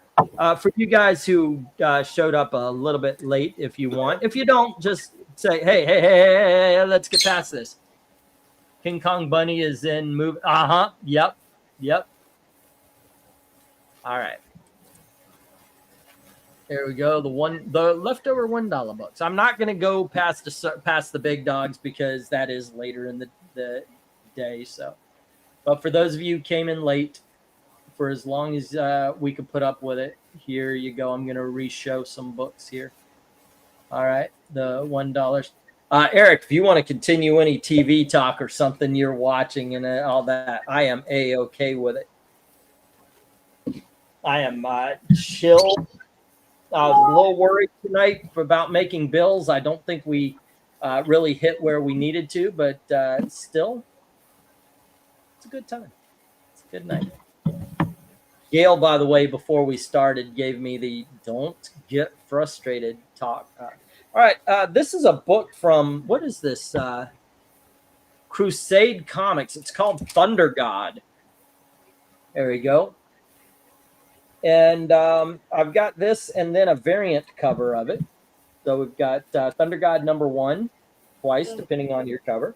If you see something you're interested in, just say, hey, that looks interesting.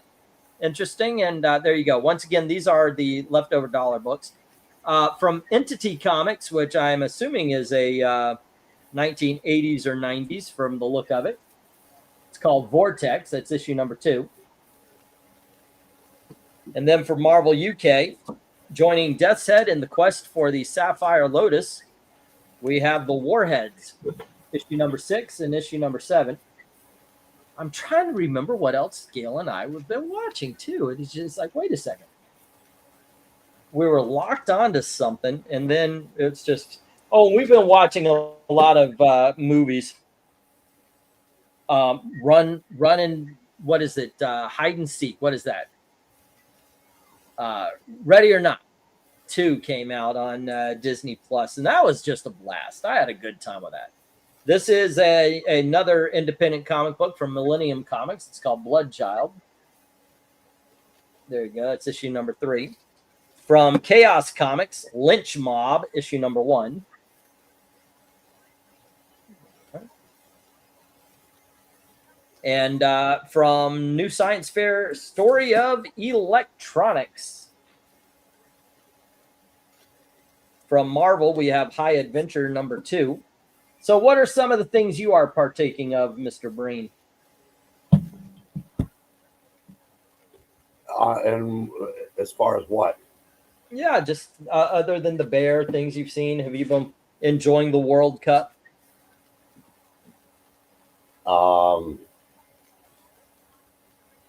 I Being a would sport rather be kicked without me wearing a cup, jackass style. I don't agree with a lot of the stuff he says, but Razor Fist had a quote that I was like, golf clap. I got it. Just pure golf clap. He said, saying you're rooting for the American soccer team in the World Cup is one of the most un-American things you could ever do, because you're an American and you're admitting you're watching soccer. Yeah. I was like, I love that. That is a fucking quote and a half. Claim high adventure, says Tony Hayes. I will All say, right.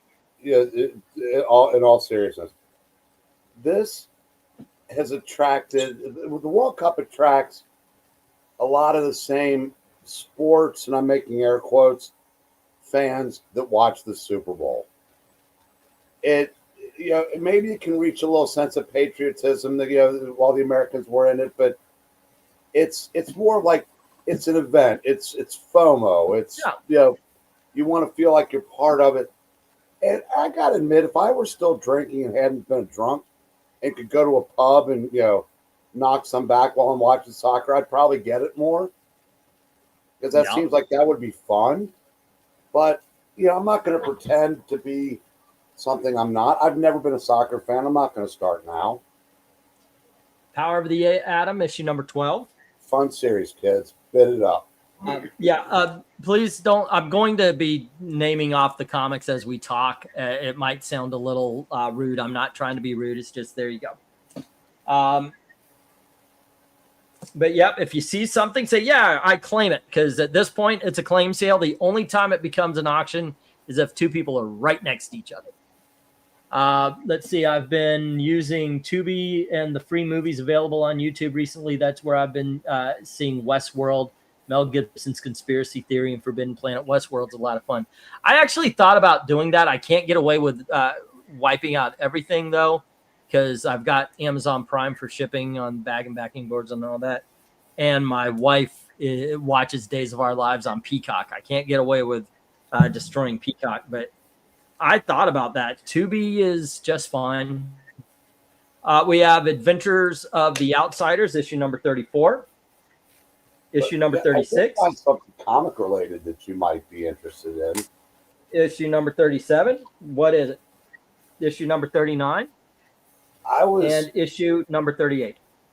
I was on eBay the other day, just checking out. I was trying to find the second Luke Cage Epic Collection. So I typed that in. First thing that comes up, $12. And I go, okay, what's the catch? So I went on there. There isn't one. Hit sellers other items.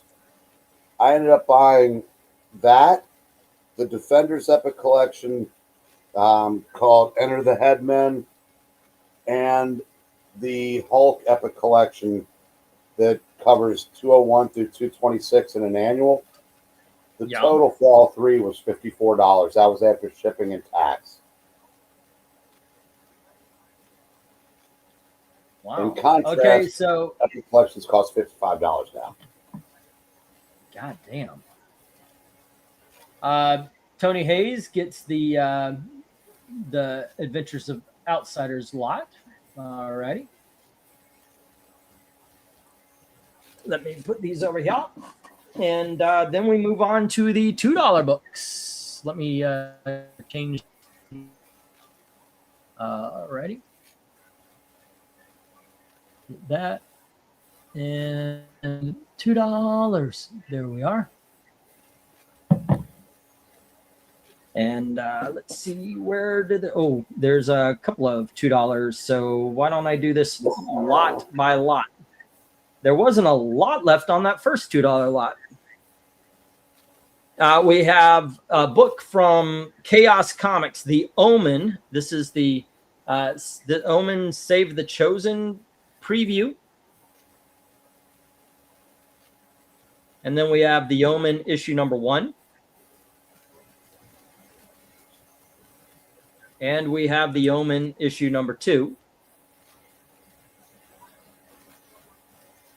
And then we have Batman Gotham City Police Department issue number 1. I would love a link to what you were looking at. Are the prices still there? Did I miss that, or did I misunderstand? I gotta tell you, I was, since I'm a petulant child, Batman Gotham 47. The second Marvel 2-in-1 Epic Collection. I was like, yeah. It went up the next day. That sucks. One was all of $15. Now, when Batman I say Gotham Knights 50. This is a company that gets the remainder, so they had like hundreds of these Luke Cages. Batman Gotham Knights 51, and so they had I'll take a look. All right. If you see something you like, just let me know. This is when we're doing like this, it's a claim sale, unless two people basically write at the same time, ask for it. Then we see if anybody wants to upbid. But the first person on the list has control. The second person has to upbid. All right. There we go. Let's see. The friend I knew since turned, well, oh, man. $5 for the BIRB. BIRB. BIRB.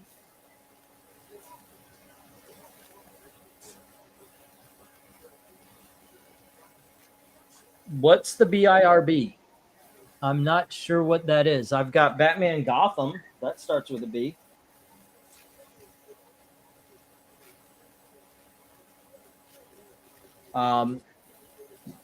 Slang term for, the bird. Okay. Nah, I ain't selling the bird. No bird sell, especially for $5. This is my boy. All righty. All righty. Next up, I cannot believe not one of these sold. We have Justice Society number 12. Here's issue number 11. So basically 11, issue number 12, number 13. I got to slow down so you guys can actually see the covers here. Here is issue number 14 of Justice Society. Here is issue number 15 of the Justice Society. Number 17. If you see anything you like, just say, oh, I want that book, or I want the books. You could even say, how much would you make a deal for the entire lot? Here's issue number 18. Number 19. I am looking for deals because I missed the comic book show. I thought I was going to go. It was like 3 days after the surgery. I was like, yeah, I could go. You guys lift, all that kind of shit. Or it might have been a week. I don't know, but I was not ready. Here's issue number 21 of Justice Society and issue number 22. There you go. Is your cat evil black cat? Let's see. Give Eric and Boyd the Burt. Never. Somebody will morph into a beautiful new person just like a butterfly. How long does that take? All right. Let's see. I'll tell you what. 1, 2, 3, 4, 5, 6, 7, 8, 9, 10. I made this deal earlier. I'll make it now. Take the entire lot for $15, $1.50 each. But it's only if you take the entire lot. Otherwise, it's $2. Great deal on 10 awesome books. Justice Society by Jeff Johns is great. I have the Omnibuy and love it. All right. Oof. 1, 2, 3. Oh, and the last $2 was Detonator, and that was issue number 1 and issue number 2 from Chaos Comics. All right. Let's see. Not the real bird. Wait, what? I don't know what you guys are talking about. My cat needs a snack. No. This is my boy. All right. Let's pop this up to 3. And remember, that deal is on the table. JSA, 10 books, $15, $1.50 each. Not too shabby. Not too shabby. All right, let me change the numbers here. We got the 3. And I pop that up there. All right. Hello to Gatekeeper. What's up, sir? How are you? Oh, thank you very much for the $5 super chat. That's very kind of you. Thank you. 15 was Justice Society issues, but okay. Hayes takes them.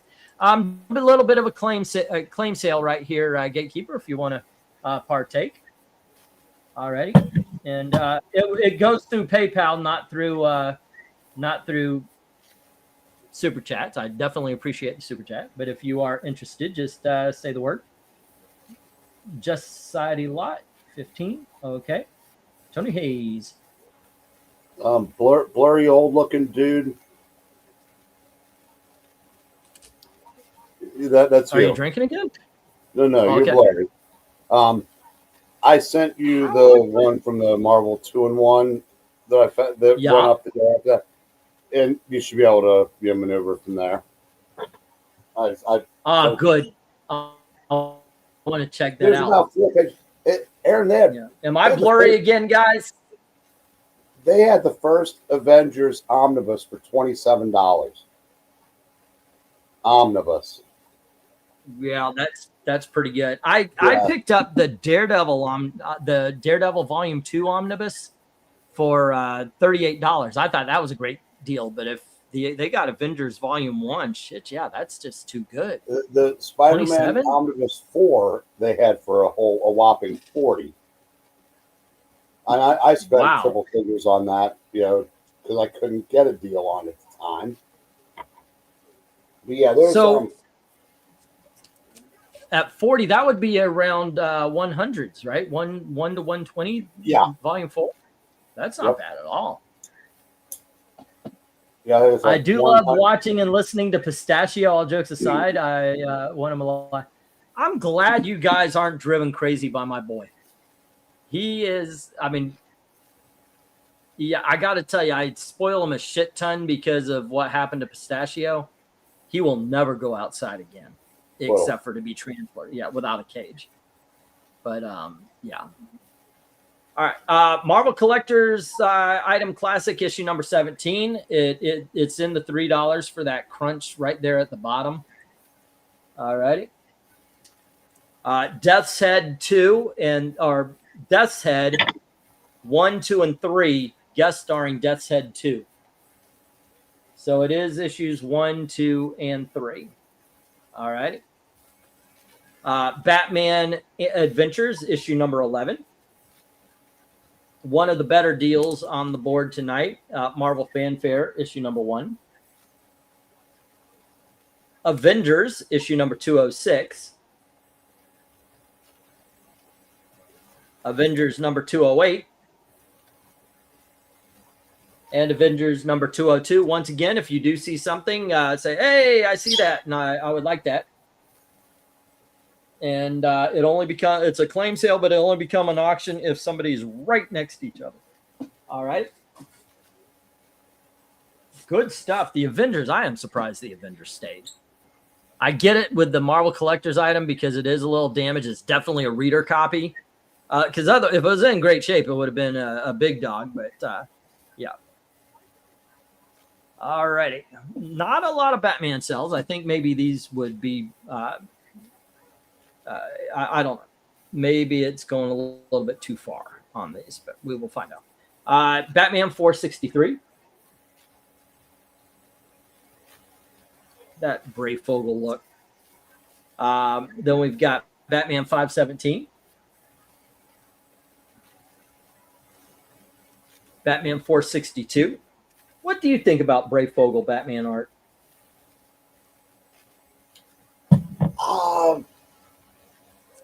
456. Not my go-to, but I don't, I'm not upset when I see it. Yeah. Okay. Yeah, I know some people hate it, but I've always liked it. I think he's really good at it. Sometimes it's just he over exaggerates even like the length of the body or something, and it's just really cinematic in my opinion. Then we've got Brian Azzarello's storyline, Broken City. We have issue number 621, issue number 622, issue number 623, and issue number 624. And we close out this particular part of the $3 with Batman Annual number 8. There you go. What do we got? 1, 2, 3, 4, 5, 6, 7, 8, 9. 18. Instead of you get the lot instead of $3, they're $2.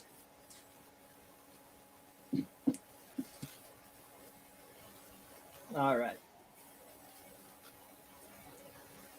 I just realized I didn't put Tony's. There we go.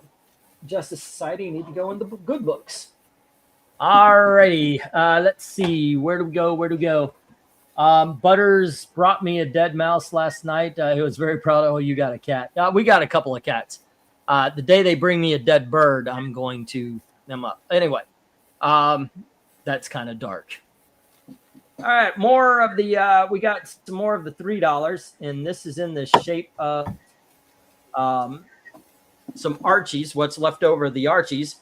Jughead Jokes number 55, Madhouse Comics number 106.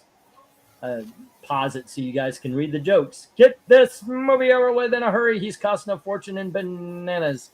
322 issue of Pep. And then we have, in 3 years, I've never lost a single match. Oh, wow. That's because I don't carry matches. And here is issue number 330 of the of Pep. And we have issue number 332 of Pep. And finally, issue number 329 of Pep. All righty. I was saying I was reading the Joe Simon autobiography. That's what I'm checking out now. I just finished volume 1 of Suicide Squad. Haven't read that in decades. I think Suicide Squad was one of those titles like I read when I bought it. I don't think I ever went, like the first time I read it was the only time I read it in the 80s. I was looking at this trade paperback like I've never seen these books before. So it was actually a lot of fun. It was like rediscovering something that I used to like in my childhood. Well, not my childhood. At the time, I would have been 16, 17, maybe even 18. All righty, let's pop these things up to the $5 books. What I'm doing here is just showing off the books that we showed off at the beginning. I'm going to end at the end of the big dogs. If you see something you like, just say, hey, I want that. I want that. There's no gatekeeping, so even if you're new here, the scroll is going across the thing with all the shipping, all the information for paying and all that. We're on to the $5 books. I'm all about filling out your collection, get you to try something new, especially get you to try something new, like talking about what makes books good. All righty. Like this art is great. The writing is great. I think his art is passable. His covers were lucky. They were on Batman. A lesser title would have lost sales, says Jim Sorens, talking about the Bray Fogel. Okay. All right. We have from Gold Key, we have Lion. The Lion right here. I guess that's based on a movie. And then we have Legion of Superheroes, issue number 298, the first appearance of Amethyst. It's a little insert. So, Eric, why did the Avengers battle the Defenders? Annual number 11. I don't know. Huh? There's a Nebulon. Who is the mysterious woman Nebulon has fallen for?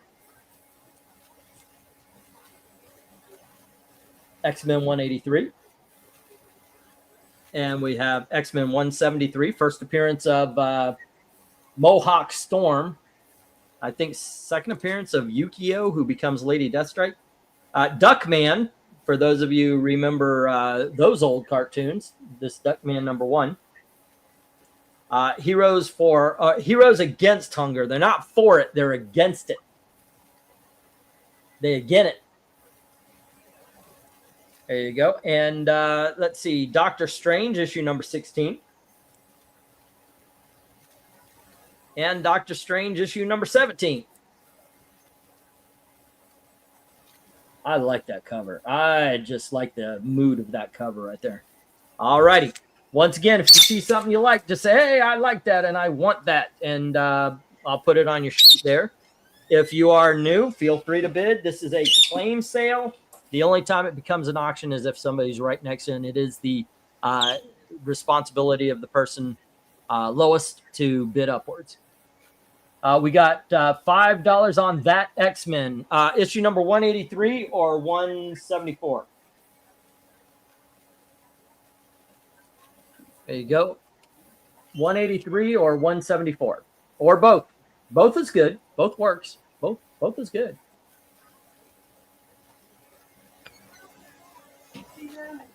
What? What did he just do? And he flew back to you? All right. I got both. Okay. X-Men 173 and 183. All right. Got you down for that. Oh. 188 and not 1, but 96. Okay, cool. All righty. And easy as that, kids. And let me get rid of my gift from Pistachio before he flew over to Gale.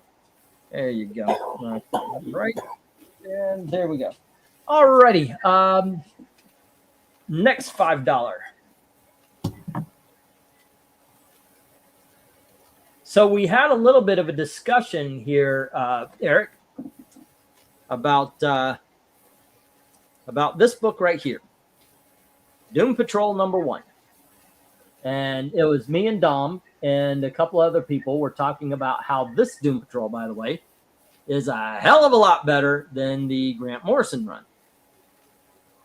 And I said, you pretty much lead the charge on that. Get the 18 issues before Grant Morrison mars it up, and get the Kupperberg run.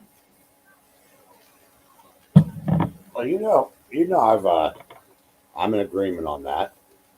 Yeah, that's what I was saying. I was basically using you and your recommendation to try to sell the books. Yeah, That this one is fantastic, and you guys should try it.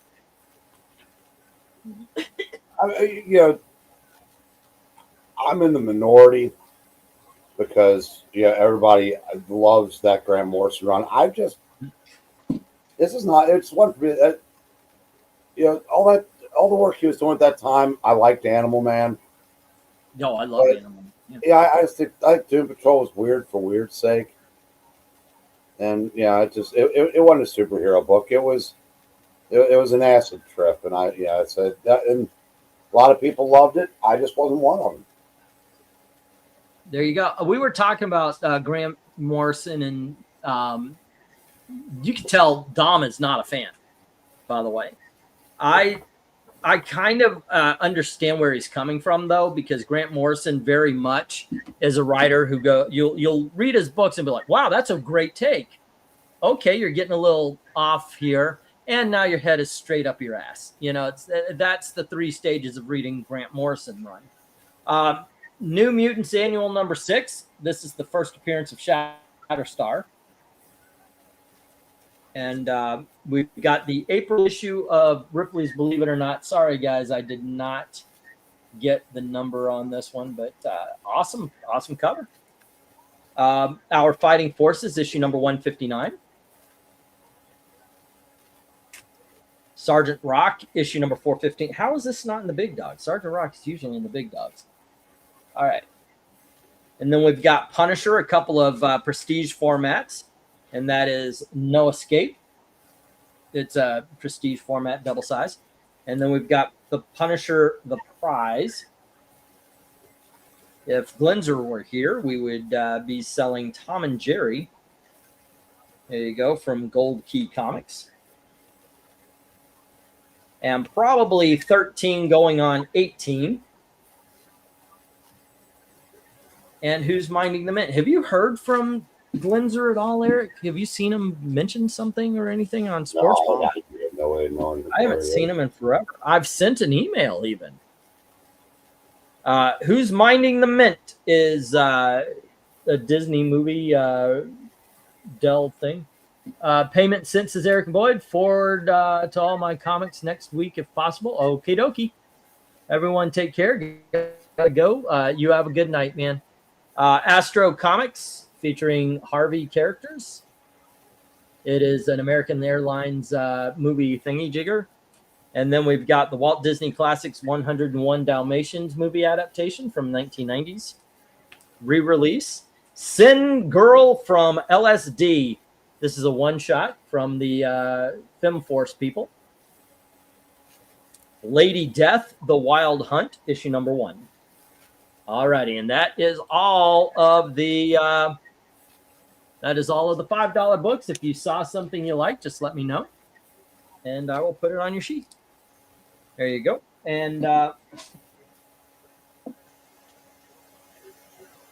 here we go. The big dog. Let me bring out Clifford. I'm gonna stop after the big dogs here. Well, it's actually yeah. I'm gonna take off. I have to get up in the morning to go to work. So okay. You have a good one. Thanks for hanging. All right. Okay. See ya. See it. All righty. Next up had The Huntress, issue number 1. This is the first appearance of not Valerie Bertinelli, Helena Bertelli, or whatever her name was. There you go. Next up, and by the way, yeah, prices are as marked, but feel free to haggle. So long as you're not insulting, yeah, feel free to haggle. Usually buying a couple of books greases the wheels. So instead of, I'll give you this much for that book, I'll give you this much for these 3 books. It works a lot better. Or 2 books. X Factor number 1. First appearance of X Factor. Then we have Ian Fleming's James Bond thriller On Her Majesty's Secret Service. This is a first edition. As it says, first time in paperback, but take a look at that condition. Take a look at that condition on this book. It is just, it's mint, man. I mean, that is awesome. That's awesome. The famous Baby in the Microwave issue of Elseworlds, the 100-page spectacular. Oh boy, X-Men 97 is going to be adapting the Cyclops Phoenix miniseries. So many good stories they could adapt, and they picked that one. There you go, man. $8 for the James Bond. $8 for the James Bond, man. I just show off this beautiful book, and Tony Hayes goes, discount it. All righty, you know what? $8 for the James Bond. It is. I said, hey, you get it. Do multiples. And Tony Hayes was like, fuck that. Discount it. All righty, let me put it down for you there, Tony. Let's see. On Her Majesty. Okay. And let's see. Next up, we have the porn movie version or edition of Superman's Action Comics. That's issue number 593.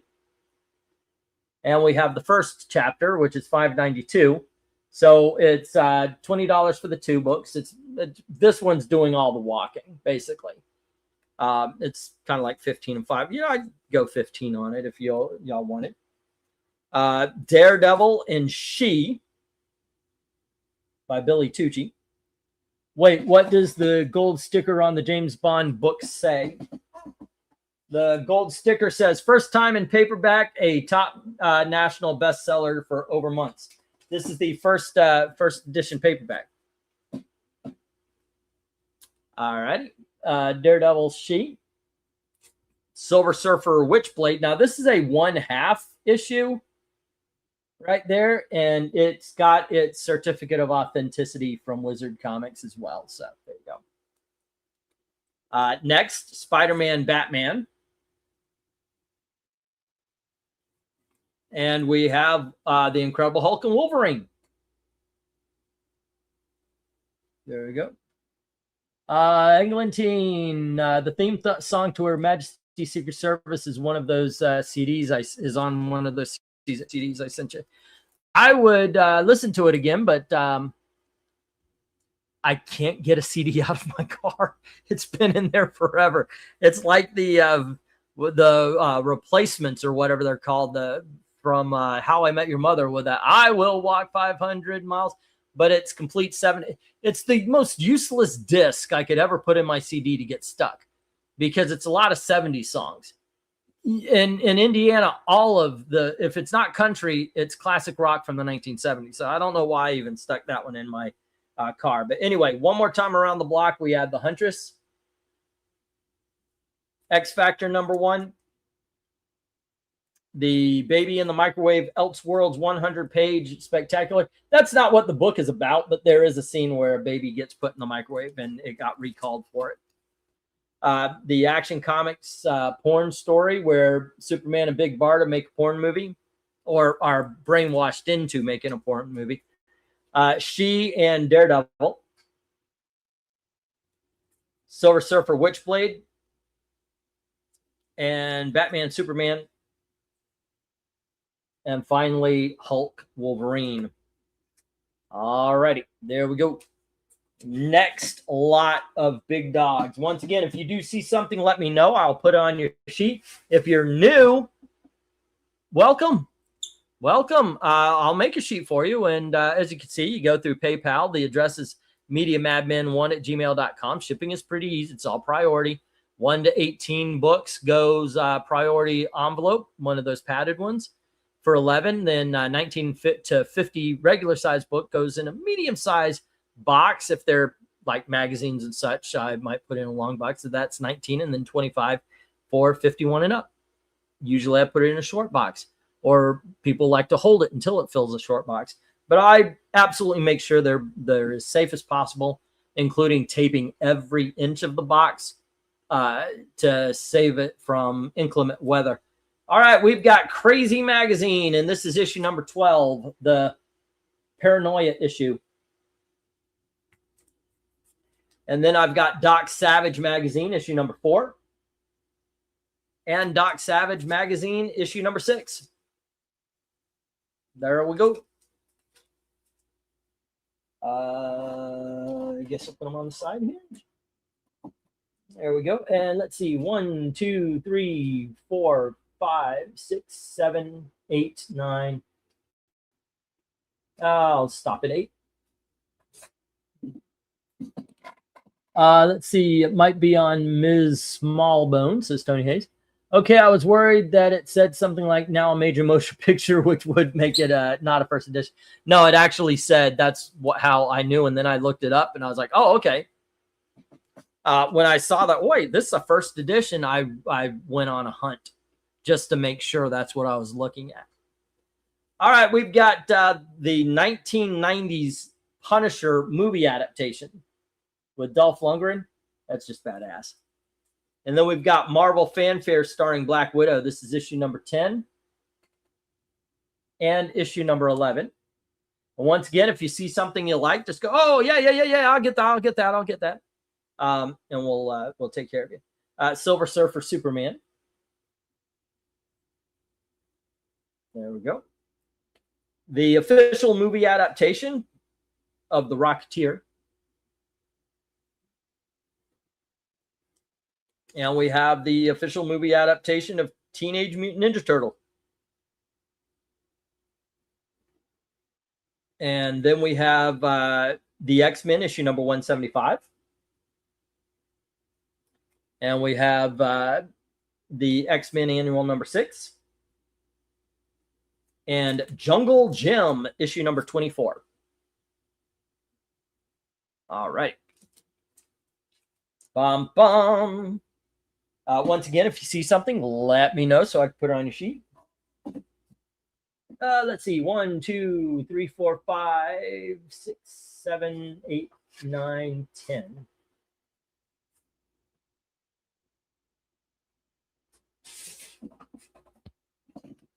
Oh, shoot. There's only 16 left here. I do have some trade paperbacks, but that's in the other box and it's too far away. So I'm going to end with these right here.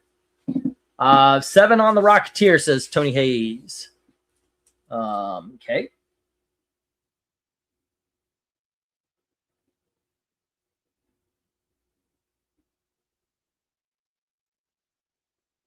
All right.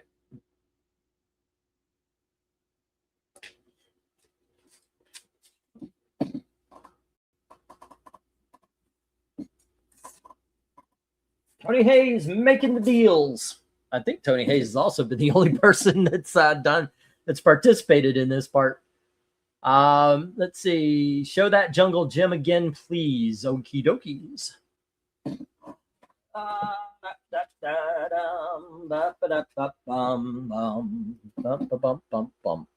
Let the camera.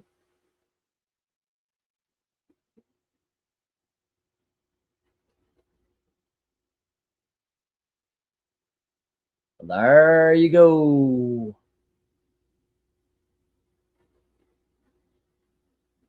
All right, there you are, Tony.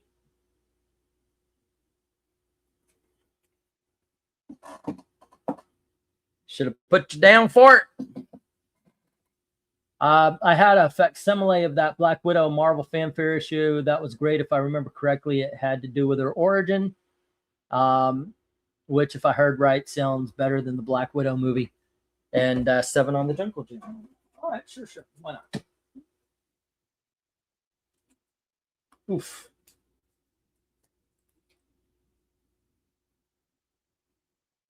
Jungle Gym, number 24. All right. And here we go. The last lot of the big dogs, except for the trade paperbacks that were left. All right. Let's see. Betty and Veronica, issue number 117.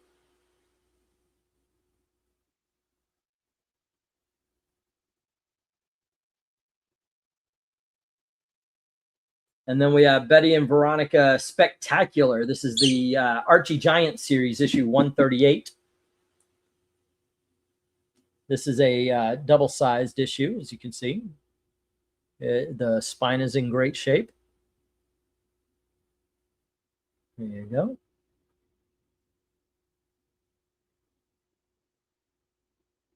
I think this is 1966, I want to say.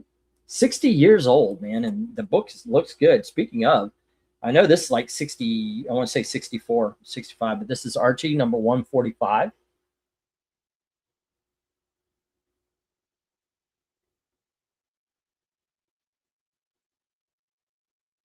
I like the bowling pin shirt Archie's wearing.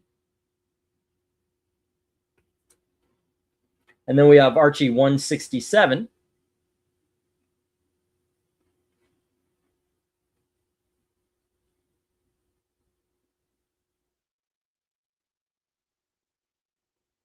There you go. Next, we have Laugh, issue number 194.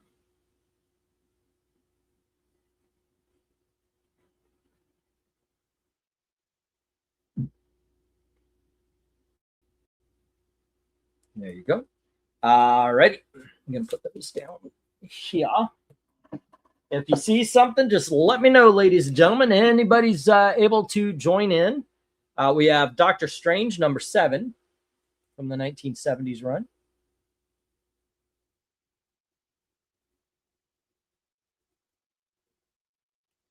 And we have Doctor Strange, number 12, with that famous skeletal cover.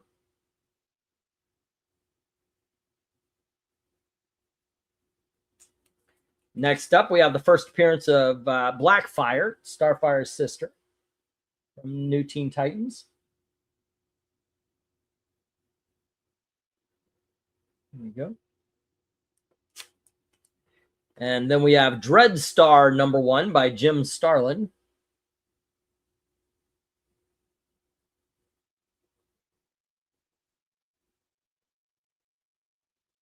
Superboy and the Legion of Superheroes, issue number 226, the first appearance of Dawnstar.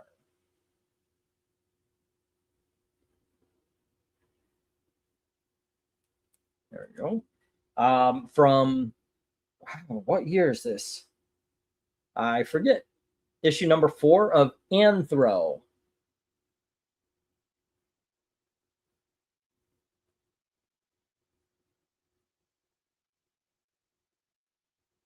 There we go. And then we have The Living Robot. This is Machine Man, issue number 1.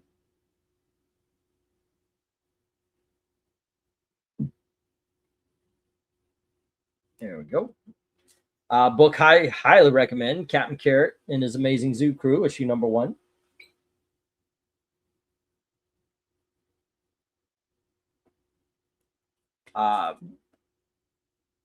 DC Comics, 80 pages of all news stories, 5-star superhero spectacular. Spectacular, spectacular. The words in your vernacular.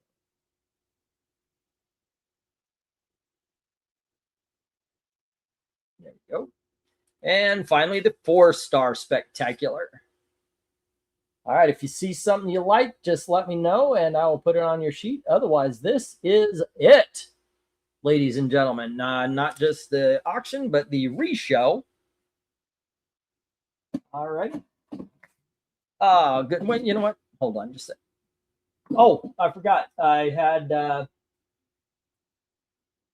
wait, no, I showed off the magazines. Wow. Oh, goodness gracious.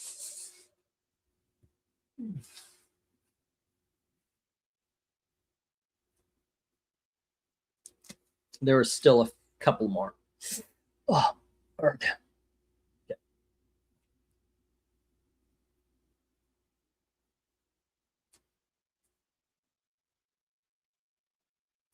Oof. Excuse me. Yikes, yikes, yikes, yikes, yikes, yikes. Of course, I'm going to kick everything down. Oh, I can't raise my fucking leg the normal height anymore. Let's see. I'm looking at Spectacular Spider-Man magazine I got forever ago, and I had to look very closely to notice the tape. At least in the interior newsprint pages, it's more noticeable on the cover. Sometimes, right? Dang, Moran, you knew what she was talking about when she recommended to me archival tape for ripped up comics. Oh, okay.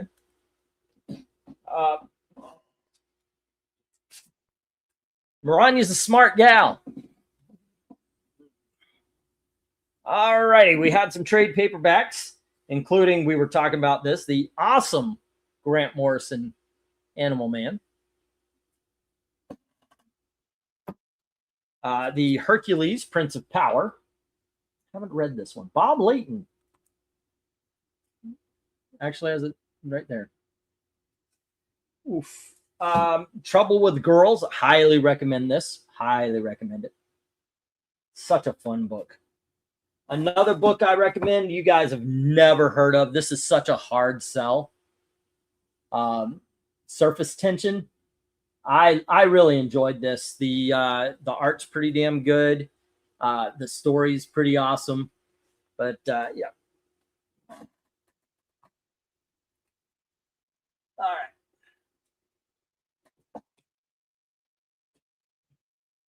Animal Man at 7, says Tony Hayes. DC Comics Year 0. This kind of visits everybody in the New 52 as Gotham faces a bad rainstorm. And then finally, the Marvel Masterworks. All right. I'm not going too low on this one. This has got so much rereadability to me. There you go. All righty. Once again, if you see something you like, just let me know. Let me know. It'd be okay. Let me see. We did have some 2s and some 3s. Oh, basically, we only had one more big dog, and that was the Avengers, issue number 221. This is the first She-Hulk in the Avengers. They picked 2. They picked Hawkeye, and they picked She-Hulk. I'm spoiling it. But there you go. Great book, by the way. Great book. I've been for a longest time now trying to get another copy for you guys of the one with Ant-Man and Hawkeye. I was able to get that for a while. This was in the $5 list, the Legion of Superheroes. This is the first Legion of Superheroes issue, it was always like Superboy or Adventure Comics or something like that.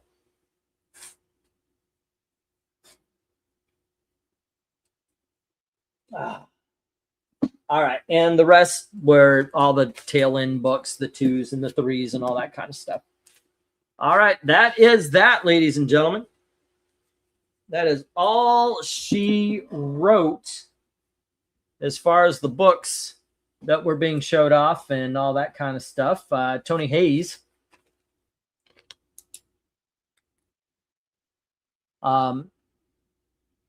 Let's see. The new stuff was the High Adventures, because I ended up 62 after the Crow and the Falcon were added back onto it.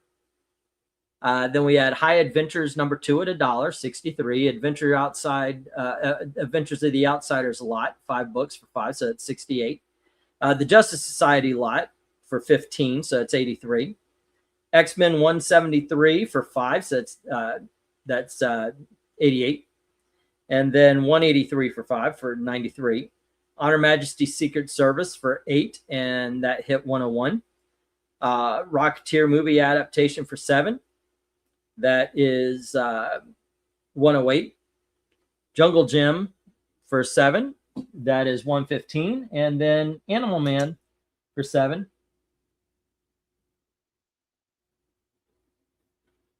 TPB 7. And that makes 122, Mr. Tony Hayes. All righty. Everybody else, you were the only one that participated at the end there. I appreciate it. So everybody else has stayed the same. But there you go, Mr. Tony. 122, sir. And that is that. And I'll make sure, because I do know I've got 2 boxes right over here. Filled them up. We're trying to get everything ready and get a time when we could bring them down. And so I will make sure they are not packed, but I'll make sure I can get as many in. But in all honesty, I think at this point we're working on box number 3 rather than, yeah. All righty. That being said, kids, it is 1:24 in the a.m. And as you could tell, I need to put the kid to bed. As a matter of fact, I need to put the old man to bed. I need to lay down. I took a couple of these Walmart brand Aleve, and it helped me out for a little bit. But my side is really hurting at this point in time. It's not crippling. It's not like it was. I'm actually doing a lot better. Gail could tell you I'm moving around a lot better and everything. It's just, it gets to the point where I'm like an old man. I tire easy. No comment on the old man thing. Just going to let that go. All righty. But there you go, kids. Thanks for hanging out. Tomorrow, we should be doing Ken K's favorites. He commissioned a video for the cover ranking. Got a lot of, I want to say, Bronze Age Marvel for us to rank. So we're doing that. And then, on Tuesday, we start the patriotic stuff, all the war books and the patriotic heroes, starting with Uncle Sam. You can't go wrong with Uncle Sam. No one wants to talk about your old man thing. Oh, yeah, I got the original. I got the original old man thing. Yeah. As a matter of fact, I was going to hang my man thing on the wall. I think it would look good up there. Don't you, Gilly? I don't think Gail knows there's a comic book called Man Thing. But, okay, this is Marvel Comics in the 70s. First of all, they were all on drugs. This is, I mean, I'm not fucking with you. Read the book. There is a Marvel, basically biography. And the unauthorized Marvel, they flat out said we were high. Steve Gerber was high when he created Howard the Duck. They were high as fuck, and they thought it would be funny to create a character called Man Thing. They put it in a book called Giant Size. So it's our Giant Size Man Thing. Number 1 through 4. I think it went to 4. Hey, MK, what's up? So how many books will be in tonight? Will be in tonight's auction? Over 200 comics are in every auction. That's my promise. Unless I automatically say it's a one boxer or something. Gail's been living with E, not for me, but with me for how long, and she doesn't get the Man Thing joke. Did you know there was a comic book called Man Thing? Yeah, she got the joke. She got it. She knows that. She knows that. Yeah. No, she's awesome, by the way. Oof. Anyway, I need to lay down. I am starting to feel the effects. So by all means, please, guys, join us for King K's cover ranking tomorrow. You just finished. Remind me, LOL. That's a nice play on words. I wonder if Marvel did that. Yeah, they did it. They did it flat out on purpose. They did the giant size man thing, so people could say giant size man thing. They in the book, they flat out say they were all on drugs. They did not like Jim. We all love Jim Shooter. They hated him because he was really bad about paying out royalties and all that kind of stuff. Excuse me. So what if your character was used in this book? You made it for Marvel. It's not your character. It's our character. You know, he was very much like that. John Byrne fought him for creative rights. And I think it was Mark Waid, but there were or maybe I'm going backwards on that. Somebody was very much into creators' rights, and the other one said, "You signed the contract. Why are you complaining?" You know, I forget. I may have that backwards on who said what to whom. Yeah. With nodding, gosh, dang it, I need to sleep. Right. Okay. Anyway, you kids have a great night. Austin's right. We all need to get some sleep. And I will see you tomorrow at the cover ranking. Have a good night. And thank you very, very, very much for watching. Cool. Good times.